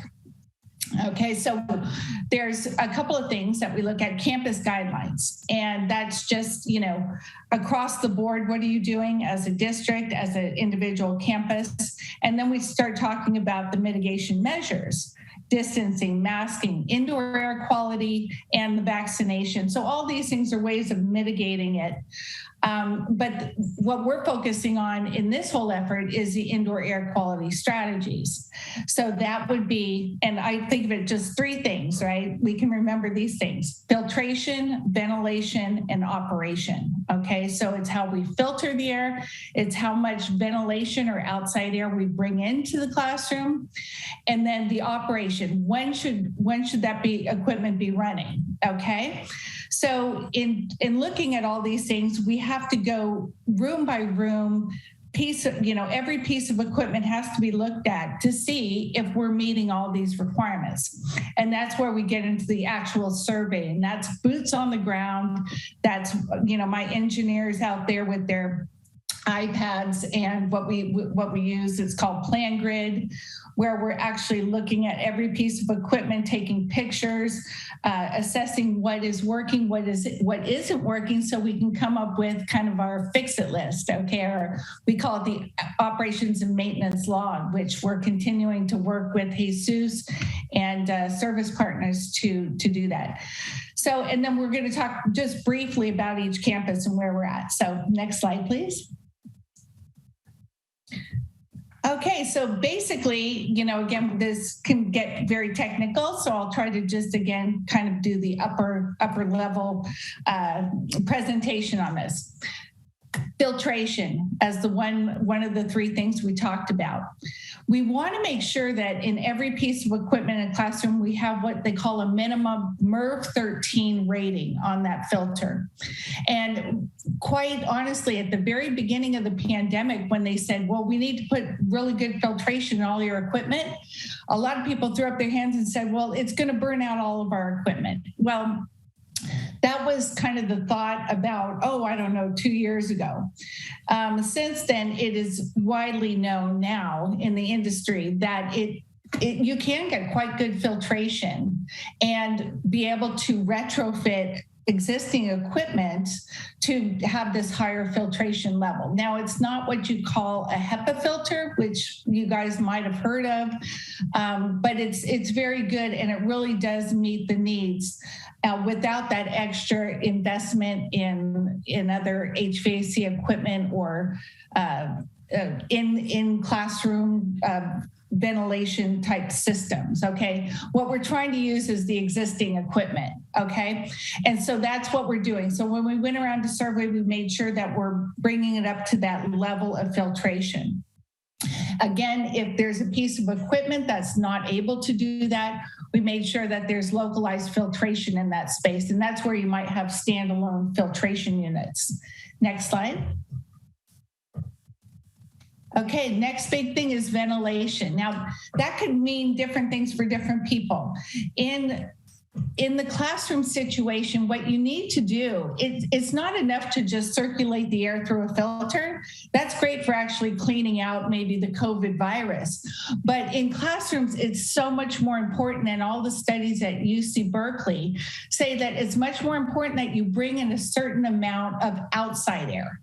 So it's not just how much air you're circulating around the classroom, it's also how much fresh outside air you're bringing in.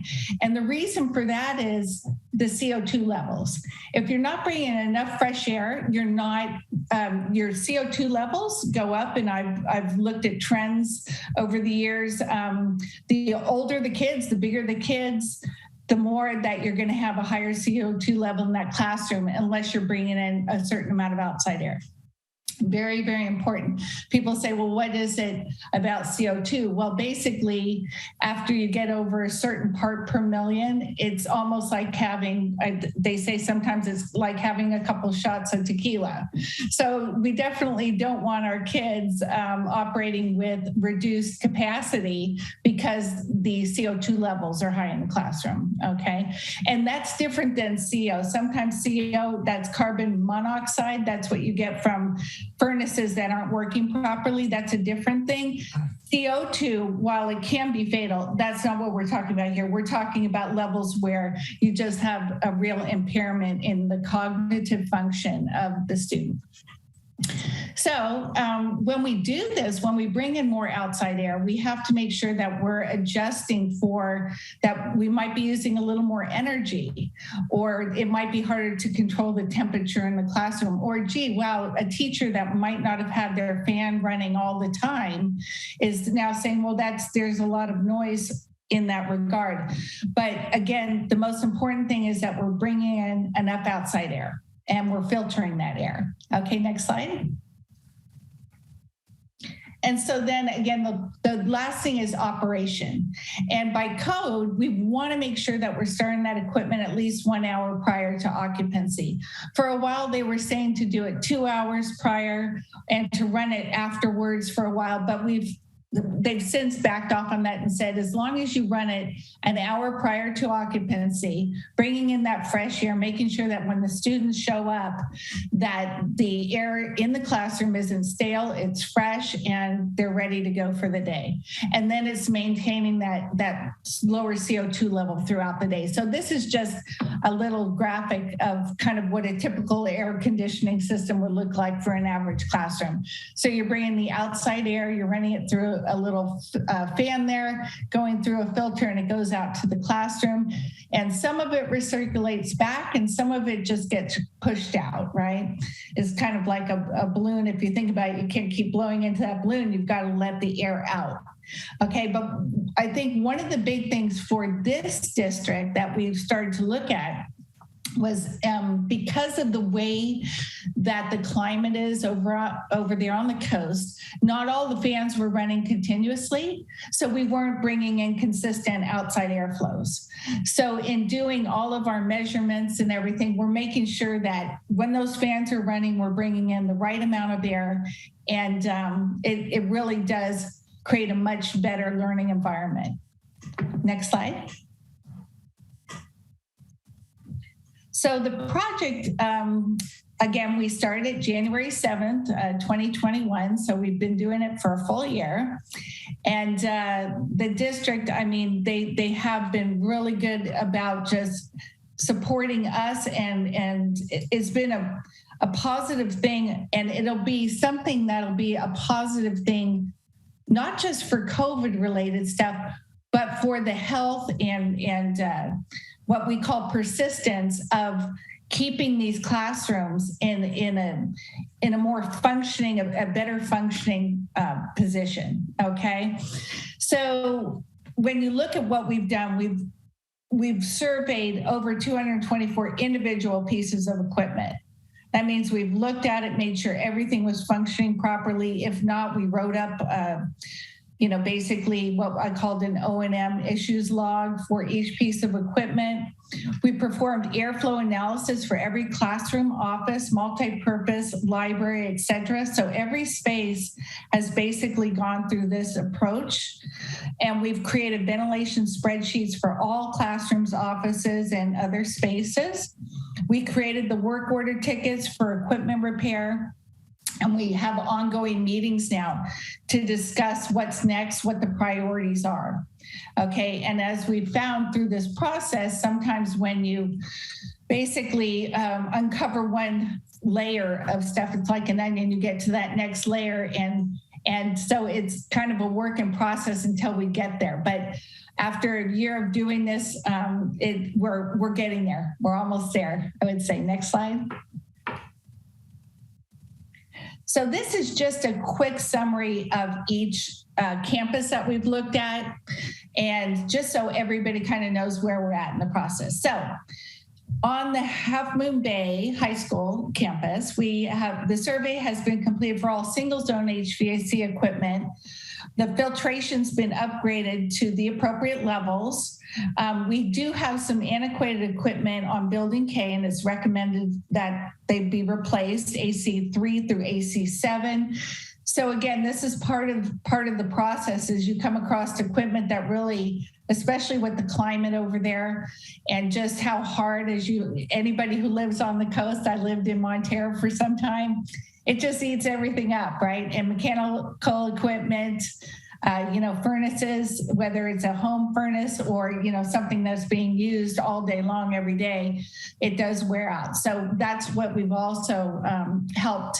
So as you guys move forward with modernization plans, we know exactly what equipment needs to be replaced first, second, third as a priority.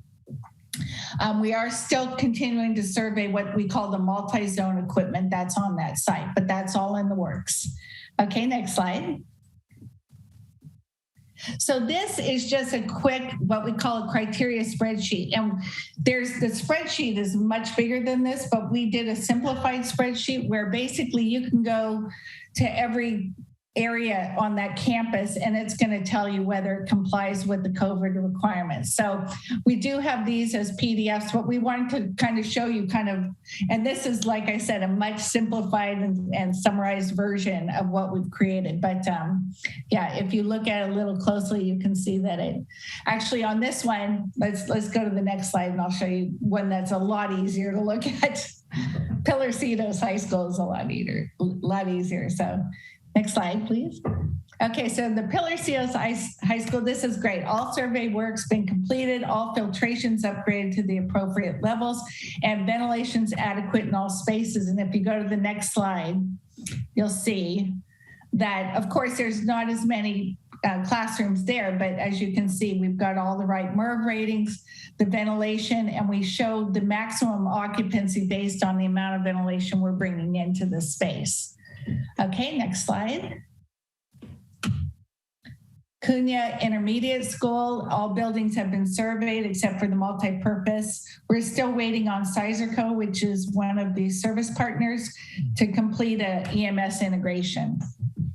All filtration's been upgraded. Building E is pending some equipment replacement. Building C, further testing needed to determine some low supply area issues, which we know, maybe the board's aware, but Building C at Cunha has had issues in the past, and we're actually starting to kind of, as I say, uncover some of those onion layers of problems that were existing in the building prior to us coming on and surveying.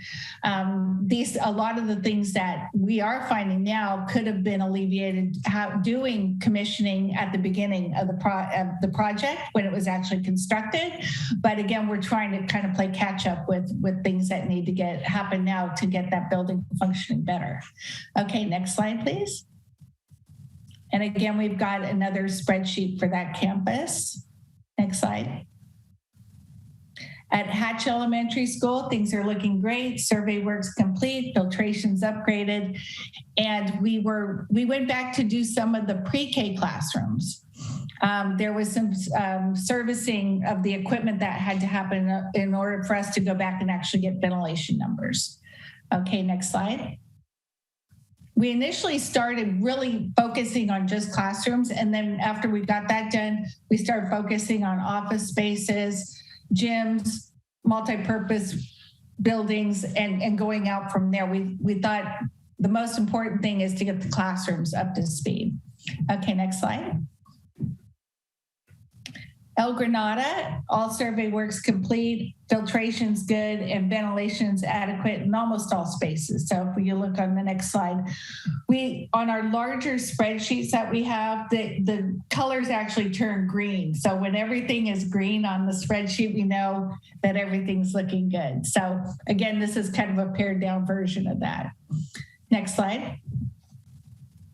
Fairline, again, survey work's been completed, filtration's upgraded. The Building D equipment will be serviced to provide some temporary housing during the campus upgrade.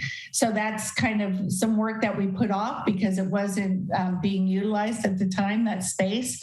But now that we're going to have students going in there, Jesus has asked us to go back and get that equipment ready for students. So next slide. And again, there's another spreadsheet for that. And next slide. And Kings Mountain, okay. Kind of hard to get to, but we got up there. Survey work's completed. Filtration is good.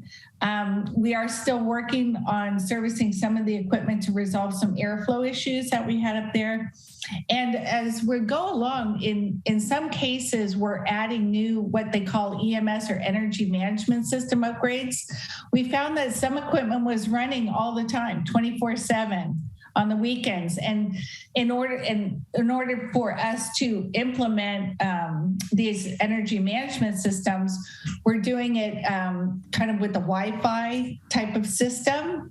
So it's a lot less expensive than hardwired, how it all used to be. And so now we're ending up with some hybrid campuses where some is the old EMS system, more expensive to install and maintain, and then a new EMS system. And in implementing that, we're going to get to be able to schedule the equipment and also look at it remotely, okay, and be able to see if it's actually working properly. Next slide. And there's the criteria spreadsheet for that. And next. Okay, so the last thing, the AB 841 funding, and again, this is a whole, assembly bill that has been in the works. There's phases to it. The phase one's filtration, economizer, operation, ventilation, exhaust, demand control, ventilation, general maintenance, operations controls. All of this phase one work is what Jesus and my team have been working on for last year. Okay, the phase two in this is what they call the CO2 monitoring. We talked a little bit about carbon dioxide and how it affects learning.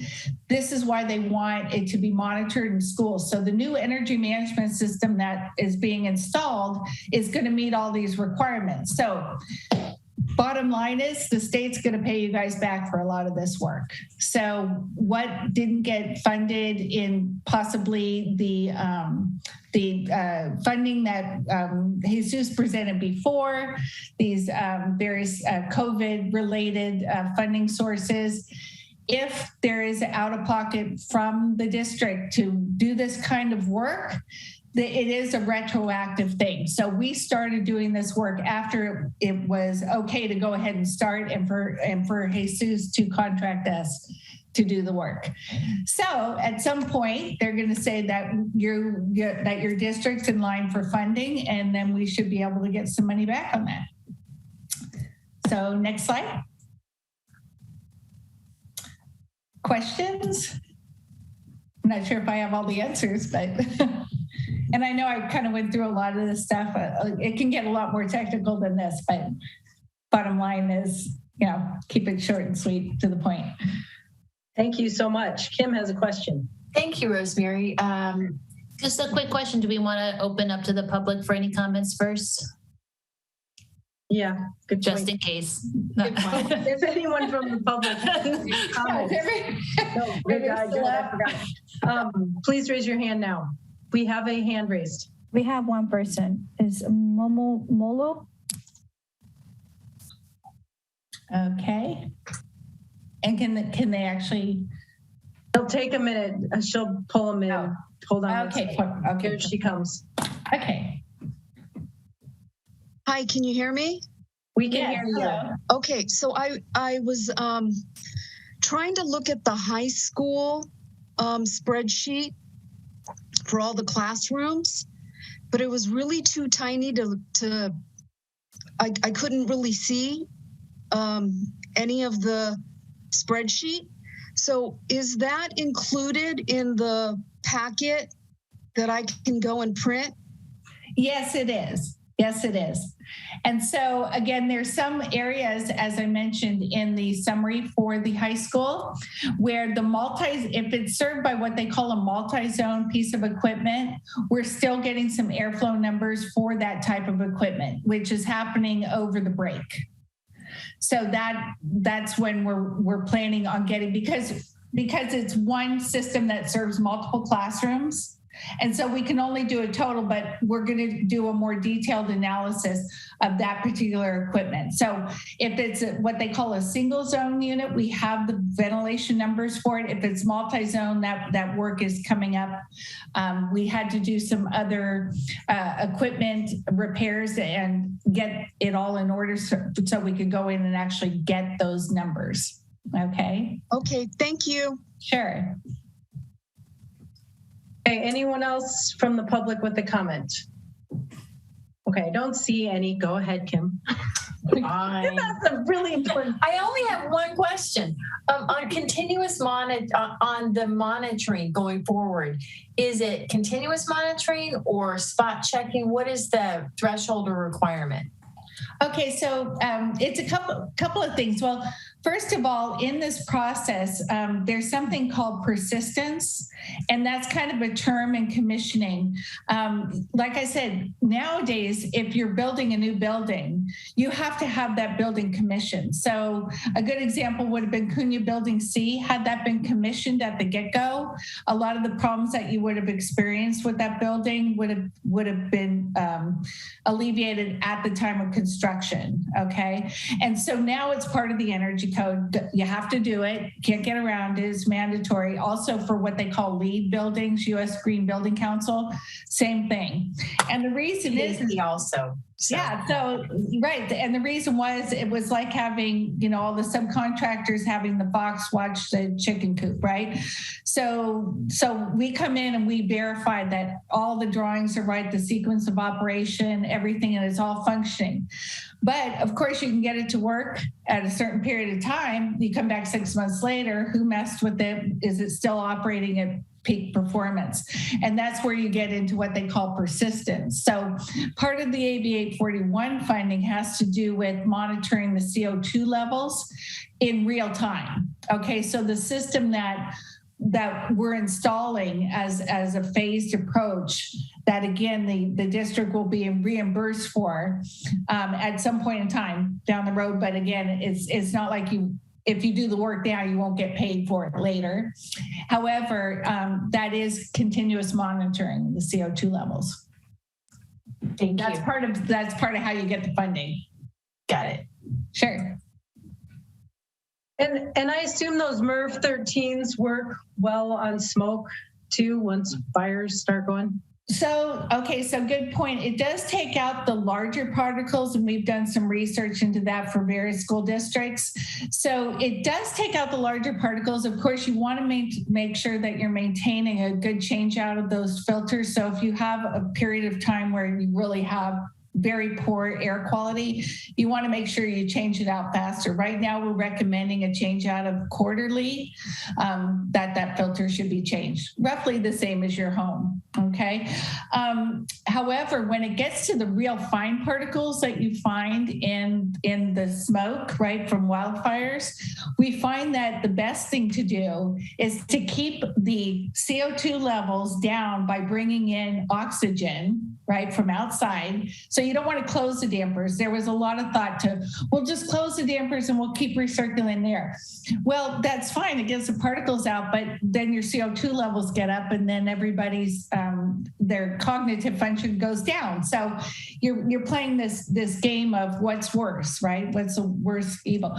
So what we've come up with is keep the air coming in, keep the MERV 13 filters going.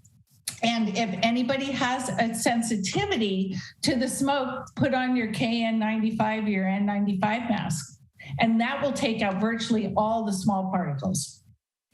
Because the COVID-19 particle is actually bigger than some of the smaller, more harmful particles in the wildfire smoke. Believe it or not, it was kind of news to me, but that's really where it lies. Yeah, so, yeah. No, I'm glad we're doing this. I didn't realize what a big deal the CO2 levels is. Oh yeah, it really is. And I've trended, especially in high schools. We do a lot of work in high schools. As soon as classes start, the CO2 levels start climbing. And if you don't open the damper sufficiently, it stays that way. Wow. Like all day. And if over 2,000 parts per million, again, you're like at intoxication level. That's crazy. Yeah. Yeah, it is. Especially it's like, yeah, take this geometry test, and you're impaired at that point. Yeah. Yeah, thanks. I just wanted to just say thank you for the presentation and all the work. This is really great to see happening kind of just so systematically.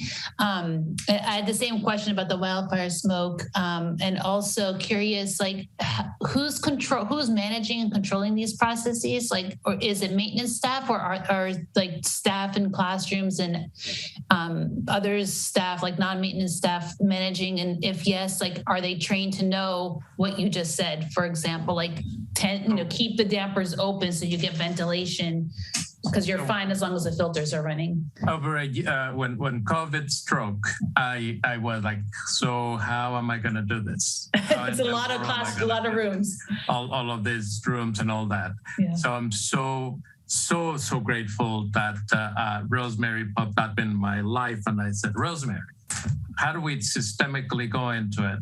And she just tells me, oh, we can do this and this and this and this and this. So who will be into the future doing this? That's work that we're continuing to do with Rosemary.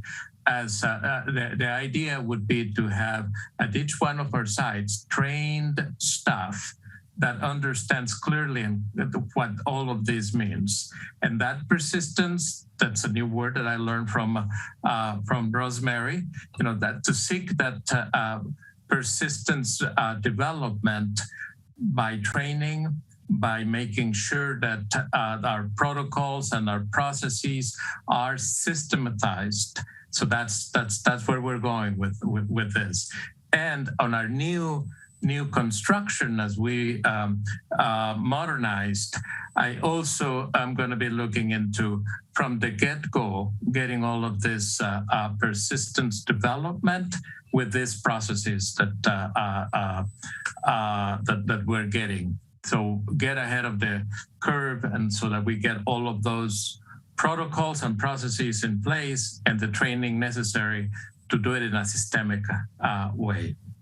To keep that we are arriving at going, making part of our regular routines. Yeah, and I just say, you guys are so blessed to be out on the coast there, where you have a prevailing wind off the ocean, which is like some of the best air right in the Bay Area. I love living over there in Montero. And but it does have its downside. It really wreaks havoc on the equipment.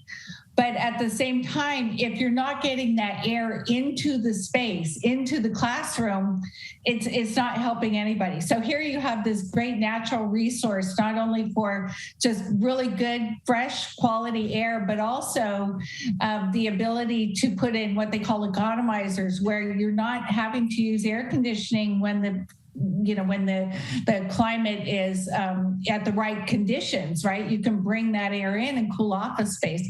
Because in classrooms, it's usually, if you think about it, all the little students are like little heaters, right? So you can heat up a classroom pretty quickly, but cooling it off and keeping it fresh and lots of good air quality in there, that's the real trick. So that's what we're trying to accomplish.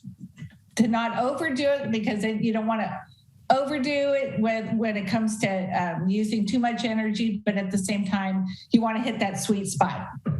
Yeah, because the comfort's important as well, right? That's what the air conditioning or the heating is there for.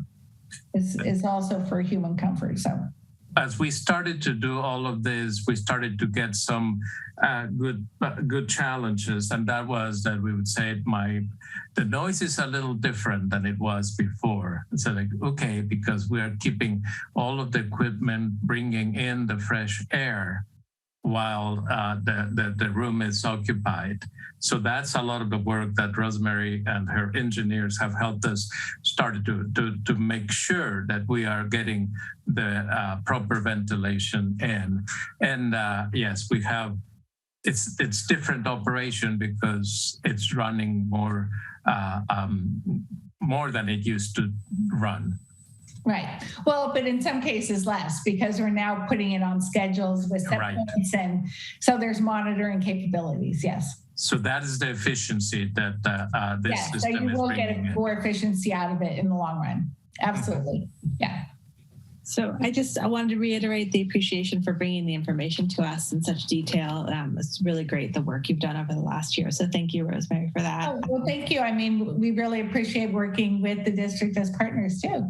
Yeah. And it's great, the silver lining of this, in that there are clearly other benefits to this. So that's wonderful that that's happened. I'm hoping as we move out of COVID, we'll find even more of our silver linings. Well, that's just the thing. It brought it to the forefront, but the lasting effect is going to be that overall the indoor air quality across the whole district is going to improve. Yeah, that's great. And I love that we'll be able to be reimbursed, that there was that state funding and that we'll be able to be reimbursed. So I guess my question is specifically on that. Will the state funding pay for some of the things that actually have to be replaced, like the ACs in the K building at the high school? Is that covered under that state bill? A good question. So I would say for overall equipment replacement, it might not be enough to get you over the top, but definitely for the monitoring for new energy management system controls, for the work that we did to evaluate and to get the airflow readings. We go around with airflow measurement equipment and measure every single, diffuser, register, where the air is coming in, where it's going out. So that's what takes quite a bit of time. But then once we do that and set that, then you can keep the system operating pretty well as long as you're monitoring it. And that's what we're going to be working with Jesus and the district to figure out the best and most efficient ways to do that. I guess it'd be wonderful if some of the actual replacement costs could be covered as well, but it doesn't sound like for sure. Right. Well, usually when it comes to, like wing by wing, usually that's where you see modernization, right? They do so many wings at a time at a school where they upgrade it. Usually that has to go out for a bond. Even with Prop 39 money, it just wasn't enough to get you over that. It was kind of a glorified rebate where a lot of people thought it was going to actually replace things. But unless you had another bucket of money somewhere, it really kind of wasn't enough to get you over the top. So, thank you. Unfortunately, it's be nice if they just wrote a check for it all, right? But it will be a pretty substantial amount, I think, once it gets out there. Yep. And do we have any standalone air purifiers in the classrooms at all? I know that was talked about kind of in the beginning. On top of the work that Rosemary helped us do, we have in each and every one of the classrooms portable air scrubbers. So the portable air scrubbers that are scrubbing the air in each one of the classrooms. So that's we have those in each classroom, in every office, everywhere. And I assume that's smaller filtration than the MERV 13, better than the MERV 13? It's pretty heavy duty scrubbing. So, right. So usually those are the HEPA filters. And what we saw, because we were out doing all the survey work, we started doing this work. We've done it Palo Alto, Los Gatos, Fremont Union High School District. I mean, we've done this in other districts. And what we found in Palo Alto, because they had students back in the class very early on, is that they were providing these for the teachers and they were turning them off because the children couldn't hear over the noise of this fan running, and the teachers are masked and the kids were in little plastic bubbles, and so they turned them off, and which was unfortunate. But the one thing about those HEPA filtration units, they can provide more noise in the classroom, which is not what teachers always want, but they're not bringing in fresh air, right? They're just recirculating the same air. So again, so it's not helping with the CO2, but it's helping with viral particles and yes, I assume the smaller smoke particles as well. Right. So so that is an option. So in conjunction with yes. So I would say do fires too. Right. I wouldn't say only do HEPA filtration in a classroom or only do that. If you have that equipment and we do have wildfires again, yes, double up, do that. But again, teachers were turning them off. They said, I can't talk all day over this, and the students couldn't hear them. So, and how much of the fire does the HEPA? help with particles? Well, the HEPA filter, which is basically your N95 mask, really takes out all the really harmful smaller particles in the wildfire smoke. So again, if people have those, keep them on the ready, because it will probably come back around again where we need to have that. Yeah. But you don't want to close the dampers in the classroom. I had a lot of districts do that, and then they kept them closed for like a year and a half. So they weren't getting any fresh air in the classrooms for over a year. So that wasn't good. You don't want that. That's not good. Okay. Okay, anything else? That's great. Yeah. Good, okay. Thank you, Rosemary. We really appreciate you and your team and all of your expertise and knowledge. Absolutely. Thank you so much. Thank you. Okay. All right. Okay, moving along. Review of proposed locations for AT&T's communication tower at the Half Moon Bay High School. This is a possible action item. Yes, we have Mr. De La O, Aaron De La O, who is with J5, and they are a contractor for AT&T, and then he is the one bringing a proposal to you as to the different places where the tower, communications tower, which is currently in not permanent status at the high school. It's a transitional stage where it is located. So he's going to be presenting to you the possible places where a communications tower could be placed at the high school. We have had since 1999, we have had a relationship with AT&T and communication equipment that was mounted on the light poles at the stadium. Then it was authorized to be on where it currently is in a temporary status, and now we're looking into AT&T is going to be looking into relocating it in the campus. Mr. Aaron De La O. Yes, thank you, everyone, for allowing me to be here tonight. And Jesus just explained some of the history there. I'll take it from where he left off. There was a use permit, short-term use permit for AT&T to operate at the short-term facility where it is now. That use permit was coming close to expiration. So AT&T applied for an extension of that use permit with help from the CUSD staff. We were able to get that extension in order to allow enough time for the placement of a permanent facility. There were some conditions to that use permit extension, which are to gain support of the Cabrillo School District Board by April 1st, and then to do a planning application 60 days after or by June of this year, whichever comes first.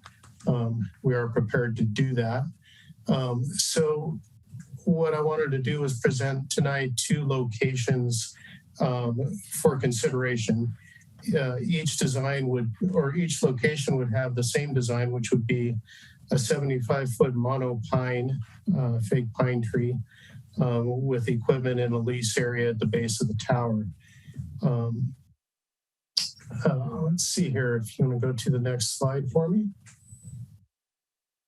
So the purpose of the facility is to maintain emergency communications primarily, and then also service to the community at large. It's my understanding that the high school is a evacuation zone, so it's a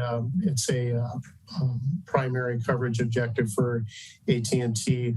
Of course, today's emergency services rely heavily on data, real-time data being transmitted, whether it's law enforcement or fire, ambulances are constantly using data which travels over wireless carriers networks.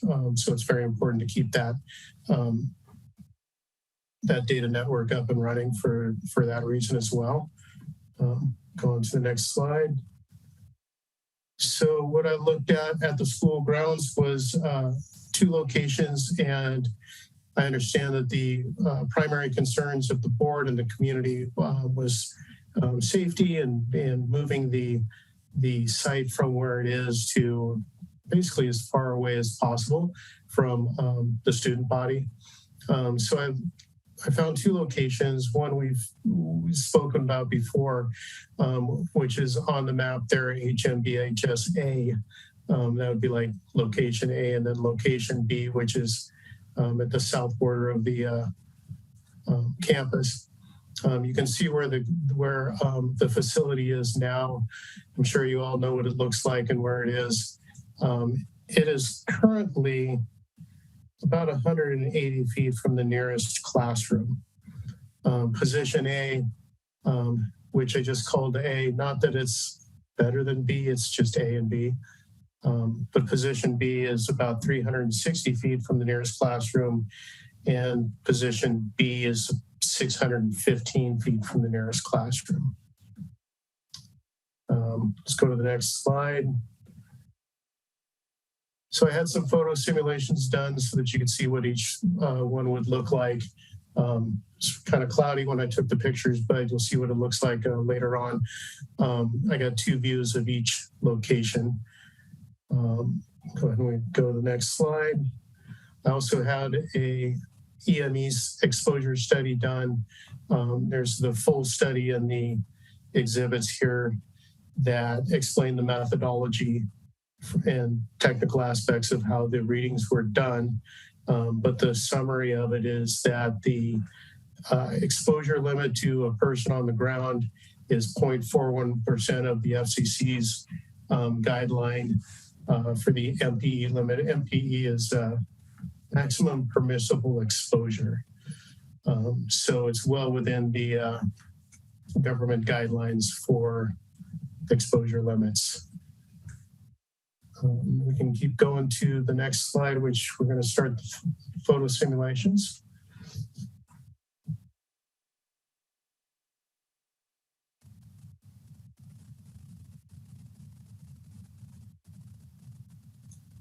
Sorry, let me bring the photos. Those were not on the slide. Okay.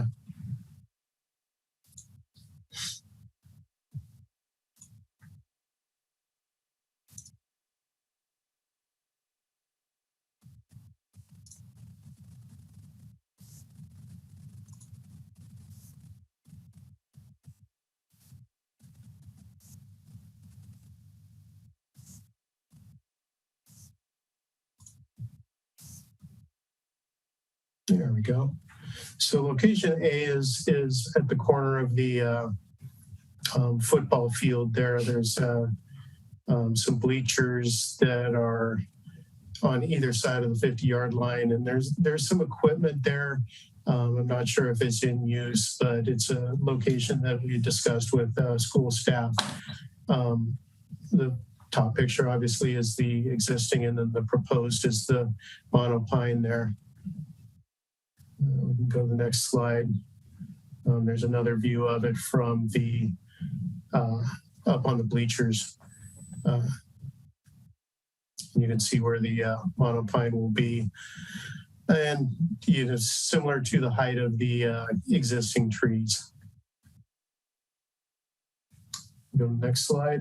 The B location is over by the softball field. It's further away from the student body. It's actually less visible because just because of where it's located. Obviously more visible from players on the softball field. And there's next slide is a view from the entrance to the school. And if you were to turn right on that road there that goes behind the campus and up to the tennis courts. Not really fond of that picture because it kind of makes it look like a bottle brush, but they are a lot more tree looking than that photo simulation.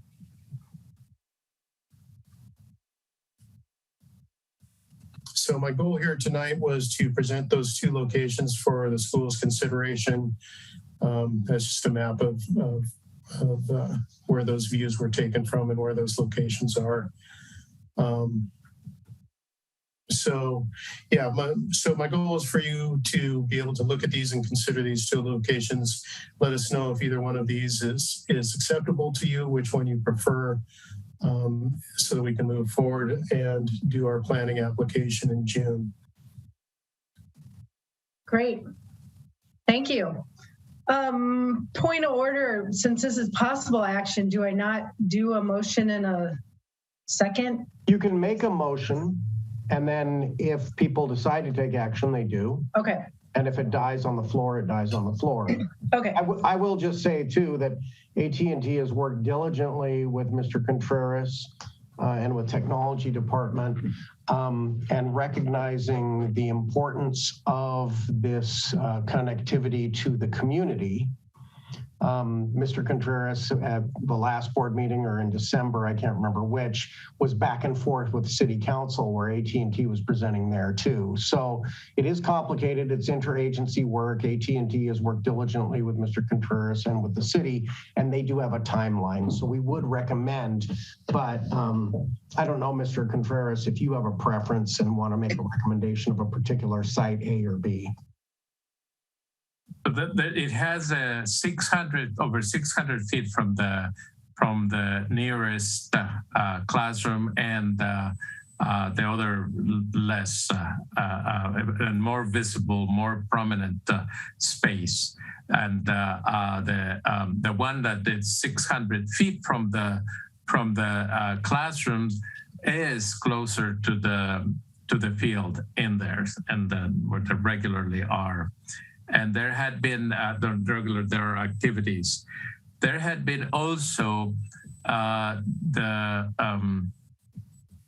notion that this work needed to have happened earlier, and that now it is AT&T has a restricted time from the city up until June, as Mr. De La O said, that it could. To continue the work is not going to be finished by June. By June, what is it that needs to occur by June, Mr. De La O? It's the application to the planning department of Half Moon Bay. And we can make that deadline. We're far enough along to be able to make that regardless of which location you choose. So again, just to help the board with making their decision, is there a recommendation of site A or site B that is preferable? Jesus, what's your preference? I think that the one by the field is, further from the classrooms during regular operation. So when you say field, meaning the baseball field? Baseball field, yes. Okay, thank you. Yeah, that would be yeah. Softball, right? Not baseball, softball. I'm sorry. Softball field. Yeah. Opposite sides. Football field. It's not the football field. Okay, before we get going here, is there any more presentation left? You guys done? I do want to ask one question of Mr. De La O, which is, I know there's a lot of specifications in there about sort of this tower and why it would want to be furthest from classrooms. Do you want to talk about that? Well, it was just a request from the school, and Mr. Contreras speaking to him, and it was just visually. I always try to cite them to where it's the least obvious. I mean, everybody's going to know what it is, but the less visible and the less obtrusive it is, the better. And there's something to it too, where in the public imagination, you want it further because of 5G is something. 5G concerns. 5G had been brought to our attention by some of couple of parents from the high school community that were concerned with it. Ms. Cortez. Hey, wait, if we're going to discuss this, let's do our motion and our second and get our public comments, and then we'll discuss. I just want a definition of what an IG is. I don't know what IG is. 5G is. 5G. Okay, sorry. Okay, let's take a motion and a second in case we decide to take action on this and get any comments from the public so then we can discuss this. Does that sound all right? Yeah, motion to approve. It sounds like Jesus's recommendation is option B. So I'll make a motion to approve option B. Do I have a second? I'll second. Thank you, Sophia, and thank you, Mary Beth. Okay, if anyone from the public has a comment on this item, please raise your hand now and Rosie will bring you in. I have a quick question. Is there a better reception spot?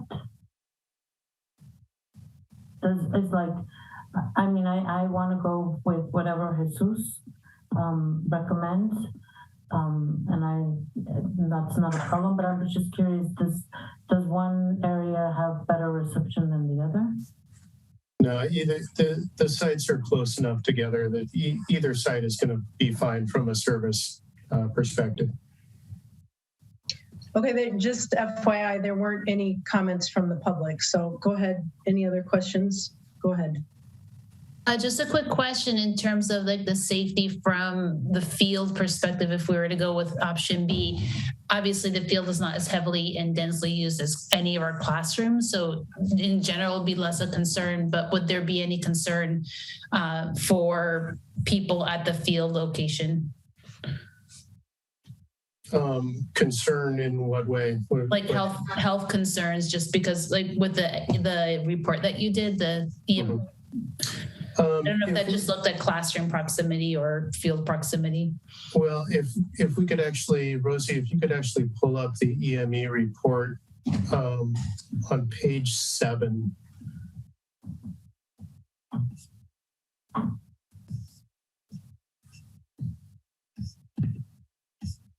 Which just happens to be number 5G3. Well, it's what I want to point out is that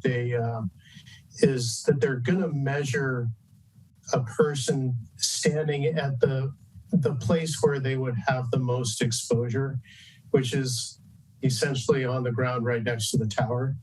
And so that's where that reading comes from of the point, whatever it was, of the legal limit. Yeah, that exact thing right there. So that's maybe somebody standing on the street. Somebody on the field would be obviously further away. But so even with that, we were at 0.41%. So less than 1% of the federal limit. Okay, got it. Thank you. I thought those measurements, I didn't realize they were basically at the antenna, not like at the school. Okay, perfect. Then there's no concern. Okay, great. Yeah. Thank you. Now, if the site were to get redesigned or something, or maybe shortened by the planning department, we'd obviously redo all that. But typically the exposure limits are in the 1% or less range. Well, I'd just like to support Jesus's recommendation just due to the distance from the classroom, but also visually, I think that it's much less of an impact in the site B, and also the site A, where it's next to all the trees. Those trees might not last that much longer. They're all getting kind of older and bigger. So it could even be odder looking if those trees were to fall and, take a while to regrow there, So anyways, that I would recommend supporting the second one. Just a nod to Lizette's question. I realize we're talking about the high school, but the whole coastal area, AT&T doesn't have the reputation for having the best coverage in terms of carriers. And so is the high school really the optimal place to improve coverage on the coast side? I don't know that it would be an improvement because there's an existing site there right now. So as the network is built, each site kind of feeds off of each other and forms, the network. So when one part of it goes down, it affects the surrounding network. Since the site is already on campus, this would be a replacement for that, and actually an improvement because it's taller and it's probably a little bit further out towards the town than being tucked away by the high school. So it would probably improve coverage a little bit, but I wouldn't look at this as though it's going to improve the coverage in the town. I know we do have another project going on. I can't remember the address, or the corner, but that one's being improved. And those type of efforts are ongoing. Well, and even though this one wouldn't improve it, if we didn't approve this, then the other one would get taken down, right? That's the understanding. Yeah, the other one it was meant to be temporary to begin with, to allow for the placement of this permanent facility. So if we didn't approve a permanent one, then the AT&T coverage would decrease. Oh, absolutely, yes. It would become a problem.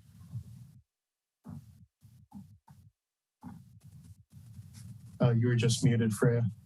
I muted myself by accident. I'm sorry. It's getting okay. I'm just saying that even though this isn't an improvement, it is an improvement from not having anything there, which would be the other alternative. Absolutely, yeah. I was trying to.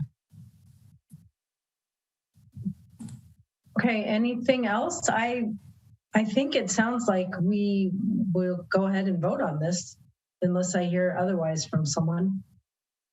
Okay, Rosie, will you do roll call? Yes. Mary Beth? Aye. Freya? Aye. Sophia? Aye. Kimberly? Aye. Lisette? Aye. Thank you. 5-0.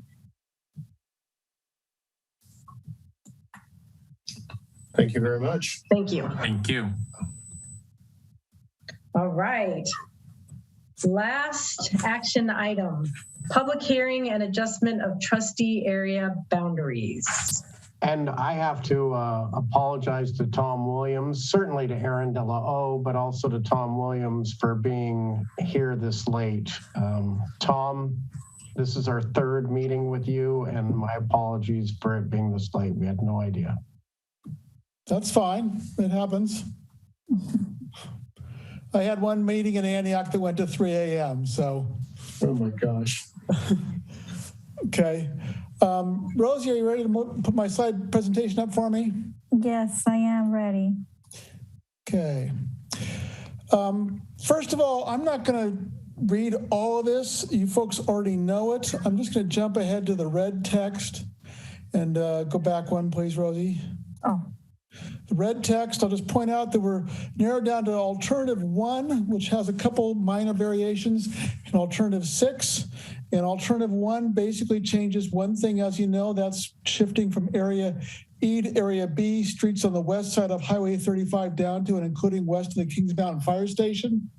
There are slight variations if you want to go with alternative 1, and then as we go down to the blue text below, alternative 6 has larger revisions to the current areas.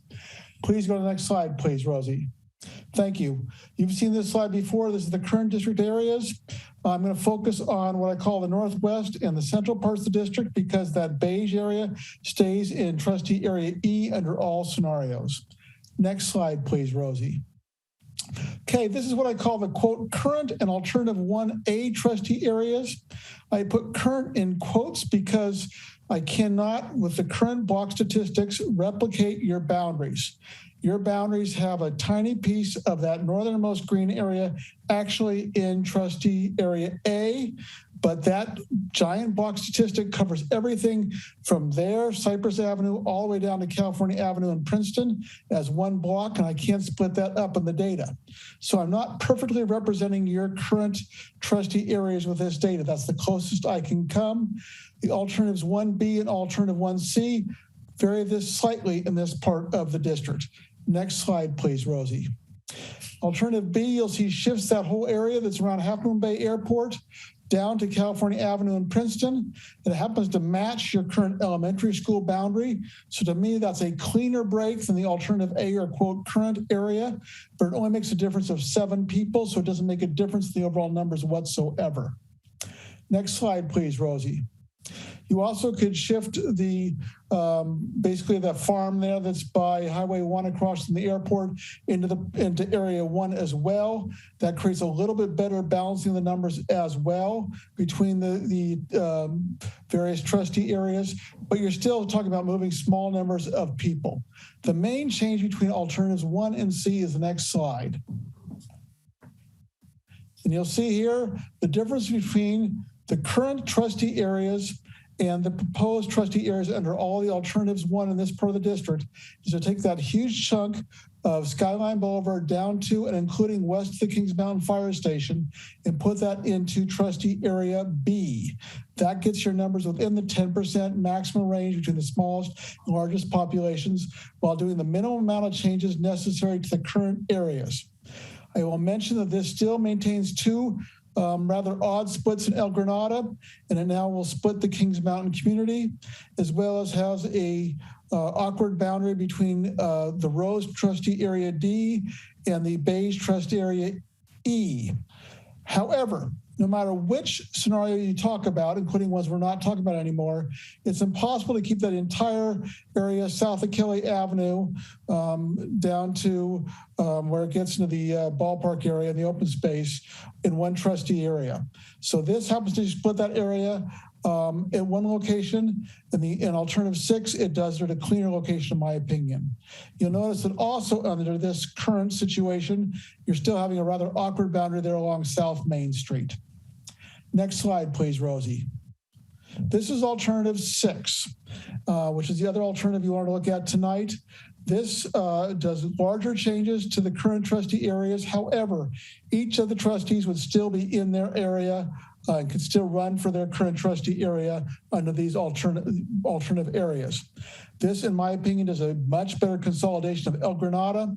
Does create a slightly awkward boundary there down on Miramar Way and Prisma Way, but nonetheless, it does a much cleaner boundary for El Granada and also a clean boundary as much as possible for trustee area A. If you go to the next slide, please, Rosie. The main difference between trustee areas C and D is that D now takes most of the area of Half Moon Bay that is east of Highway 1, with the exception of the Stone Pine vicinity, as well as a chunk of west of Highway 1 between Kelly Avenue down to, I forget the P name street at the moment. So it's a cleaner boundary to me than the current boundary is, but nonetheless, it looks a little bit awkward on the map because area C is encircling area D. Next slide, please, Rosie. This is how the numbers turn out. Under alternatives 1A, B, and C, you'll see that there really isn't much difference between the B and C largest numbers and smallest numbers, ranging from a 9.9% difference down to a 9.3% difference. And alternative 6 then has the largest area B, trustee area D, and the smallest trustee area B, A, and the district is down to 9%. Next slide, please, Rosie. So, questions.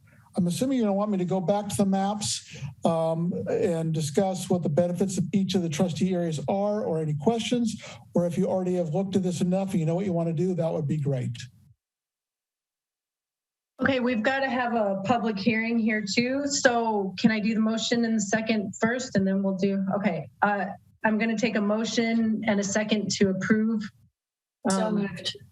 Okay. Thank you, Kimberly. Do we need to make it a specific to which alternative? Yeah. I'll make a motion, unless Kim, you want to make a motion for a specific, but I can make a motion for a specific. It's hard to make it specific when we haven't discussed it, but yeah, okay. Well, we could always re-motion. I think that's how we would do it, right? I would go with what Tom recommended, the 6. Yeah, I'll second that. Again, you can make a motion, and if it dies on the floor, you can go back. You could always redo. Okay, Kim's made a motion for area 6. Sophia has seconded. Let's public hearing and then comments from the public. Okay, I want to open a public hearing right now. If anyone has any comments for the public hearing, please raise your hand now so that Rosie can bring you into speak. Okay, I don't see any. Okay, thanks, Rosie. I don't see any comments. So I'm going to close the public hearing. Now, do I need to open for regular comments, or was that comments? Are we done with comments? You're done with comments. There was the public hearing and handled the comments. Okay. Yes. It's getting late. Okay, discussion, board discussion. I think it makes sense. Thank you, Tom. You're welcome. You've managed to get a really amazing grasp of coastside geography. I'm just going to put a plug for you in that too. You could probably like drive a cab here too if you needed to, you know, moonlight. Yeah, it's tough, and none of them look perfect, but you can't make them perfect. Yeah. It's hard, and I think this is a good option. I will say, just to make some sense of this, Tom came in and had to change this because of census data. He came in and met with you in December. We had a second meeting in January. You guys had a funnel approach. There were 6 different options. He sliced it and diced it. And you're in the last meeting, you told us 1 or 6, and then he gave you 3 permutations of 1, but you have a motion on the floor to vote on 6. All the trustees continue to be able to be elected, right, Tom? Correct. So that preserves the will of the voters in the current trustee areas, basically, and he's just changed this the best he could. And I think it's probably an improvement of what existed before, right, Tom? But it's really kind of interesting. There are some rather awkward current splits of El Granada that we're doing away with.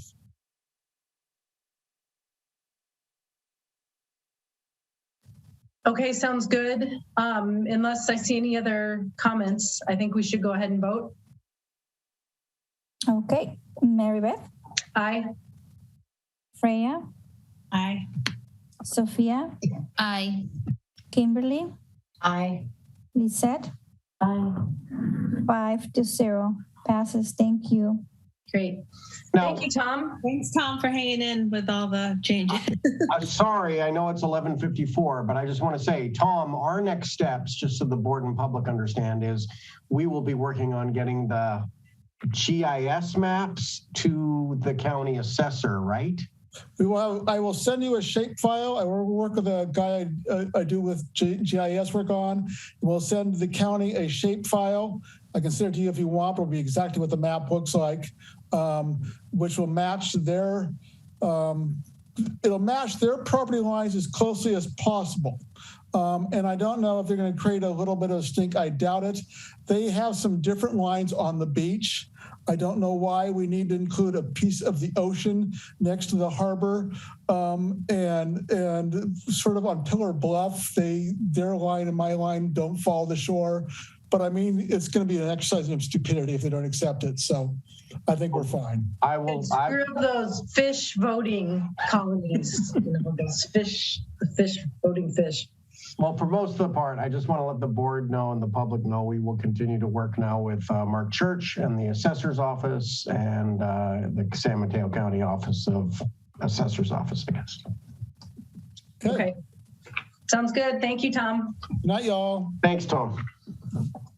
Okay, just going over future events. Tomorrow morning, 9 a.m. All you people on the board here, closed session, 9 a.m. tomorrow morning, February 11th. February 15th, family engagement series, Raising Humans in a Digital World via Zoom, 7 p.m. February 21st through 25th is President's Week. There is no school. March 2nd, school finance office hours via Ring Central at 4 p.m. And March 10th is our regular school board meeting. Location will be determined and it will be at 6 o'clock. It was to be determined because we hadn't approved the resolution to continue. Oh, right. Virtually, but now that it's approved. Okay, so we are Zoom. Mm-hmm. Sorry, Rosie. Regular board meeting, March 10th is via Zoom. Confirmed. Okay, 11:56. Yeah, before midnight, baby. Kim wants so moved and happy birthday to Sean. Yeah, like the last happy birthday. Seconded. Thank you, Freya. Mary Beth? Aye. Freya? Aye. Sophia? Aye. Kimberly? Aye. Lisette? Aye. 5-0. Thank you, everybody, and good night. Right. Good night, everyone. Happy birthday, Sean. Happy birthday. You still have 3 minutes. 3 minutes. 3 minutes, Sean. 3 minutes. 3 minutes, go party.